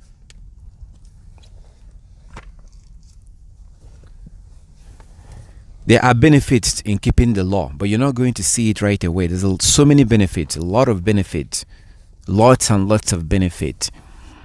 There are certain things that I cannot put on the internet. There are some things that I can only share with you. Sometimes there are some things I can only tell you on the phone or physically. There's some information that I have that I cannot just release out. There's some things that I'll probably take to my grave. Who I share it with depends on who you are, because some of them can easily be abused. So there are some things that I may tell you right now. It's the truth. It's biblical. But by knowing it, that will actually cause you to begin to sin. So these are not information meant for everybody. You have to be a certain kind of a person to receive. So you have to be strong. So somebody who is not spiritually strong, there are some things I will share with you right now. It will actually be a big problem for you. It will be a stumbling block for you that will cause you to fall, just because you know that. So there's benefits in keeping the law. Now, the reason why I'm saying that there's benefits in keeping the law is because I'm talking to those who are keeping the law. I wouldn't say that to somebody who is not keeping the law, because I don't want them to start keeping the law so they can get the benefits. The truth of the matter is that if you start keeping the law and you're obedient to the Most High, like it says in this Deuteronomy 32, I guarantee you at least 10 to 15 years. And you might ask me, brother, how do you know that I'm living 10 to 15 years more? Because you're going to live a healthy life. The truth of the matter right now, as things are today, we are in trouble as a nation, as a people. Most of us are dying of diseases. That did not happen to our ancestor. In my lifetime, when I was young, when I was growing up, people were dying in their 80s, 90s. Usually it's 90s, 100s. I went to lots and lots of burial. Just like anybody who came from the area I came from. We go to burials. But these are burials of elderly people. Elderly. 100. My grandfather died at the age of 102. But that doesn't happen anymore. A lot has happened between the last 20 years because of the junk we're eating. So if you begin to keep the law right now with all your heart and with all your soul, and you begin to embrace Hebrew culture, get into Hebrew culture, because that's your culture. Your mindset needs to be reset. So the more you do this, you will benefit. There's benefits to these things. There's benefit. And it's just a reward designed for law keepers. And it's meant for you. But you can only get it by keeping the laws and the commandment. So I'm going to close by asking you, please, if you haven't read the book of Jubilees chapter 1, go and read the book of Jubilees chapter 1, because it will give you more information from where we stopped right now. Jubilees chapter 1 will show you what, the words of the Most High, what he said about us, and what he said about what we're going to do with white people, the Europeans. Yes, Jubilees chapter 1 talked about how we are going to abandon the law and follow after the Gentiles. That has happened today. So for more information on that, I really encourage you to go and read the book of Jubilees chapter 1. Google it and read it. Read the whole chapter and you will see. That chapter is so powerful that I mentioned it on one of my videos. And a sister went and read it. And then she called me and she told me something like this. She said something like that she broke down into tears, crying, just by reading that chapter. That chapter is extremely, it shows you, so you can see from the point of view of our Heavenly Father, what he thought about us, what he thinks of us right now, by when we follow after the Gentiles. So I really recommend that you read the book of Jubilees chapter 1 and also read the rest of the books, so you can see why we are in the situation that we're in right now. And going back and keeping the law is the only solution. Don't wait for groups in your area. Don't wait for anybody. Don't wait for me. Do it for yourself. Become selfish when it comes to the law right now. So take care of yourself first, because that's how you repair that relationship. You can't help somebody if you yourself needs help. So the Most High cares first about Israelites before the other nations. Just like when you see a Gentile hungry, a Hebrew hungry, you feed a Hebrew first before you feed a Gentile. The Most High does the same thing. Matthew 15:24. I did not come for the other nations. I came for the lost sheep of the house of Israel. So all praises to our Heavenly Father. I thank the Most High for his love and his kindness. If you do have any question, just hold on. We are going to go through the questions. But before we do that, we're going to go to the book of Psalms. Okay. Thank our Heavenly Father for His love and His kindness, for His mercy, His protection towards us. The Most High have been very kind to us. The Most High have been very merciful to us. He's been very, very merciful to us. And we have to appreciate it by being obedient to His law. I know that you're trying. I know that all of you are trying. But we still have a long way to go. So the things we're doing is just part of all the other things that we have to do. This is a journey. We still have a long way to go. So if you're wearing your fringes, okay, that's done. That's taken care of. Well, we have to find out something else that we're not doing. Because by keeping all these laws, that's how we get back to normal. Because we cannot, this world, the Most High will destroy it and those that refuse to keep the law. And everything will be redone, refixed, and fixed up to be given to those who are keeping the law. But the world as you know it, the Most High will cause the Gentiles to begin to fight amongst each other. Look at this so-called coronavirus. Look at what happened. How everywhere they were brought to their knees. This is just something small. This is nothing compared to what's going to happen in the future. So after this so-called coronavirus, things are going to go back to normal. They're going to go back to their schools. They'll go back to their work. Things are going to go back to normal. But eventually, something bigger will happen. So we don't have much time left. As all these things are happening, our focus right now should be on the law. Nothing else should matter but keeping the law. And like as I always say, for those that do have any question, if you have any question about these things, you are more than welcome to call me. If you want to talk privately, we can talk privately. If you want to ask your question publicly, we can do that publicly. So we're going to do that. But my thing is just focus on the law. Don't listen to anybody. Don't follow anybody. Follow the law. That's the only solution right now. That's the only way to restore our situation and put us back to normal. So all praises to our Heavenly Father for His love and His kindness, His mercy, His protection, and His guidance. And the Most High, once He's done with our enemy, usually He destroys them. Once He's done to the enemies of Israelites, He destroys them. Once He's done using them. That's why the Babylonians are no longer here. Where is the Philistines today? Where are the Assyrians? Where are the Greeks? So that's why you see the Europeans, why people are beginning to have all these problems that they're having, to the point that in Germany, they are knocking down apartment buildings. I saw a video on YouTube where they are knocking down buildings because they don't have enough people in that place to live in the buildings anymore. They're having low birth rate. It's really bad right now. If you go on YouTube and you type in low birth rate, these are European countries. Look at this so-called coronavirus. This thing was it's like a huge attack on them. What did it do in Africa? Almost nothing. That's not much.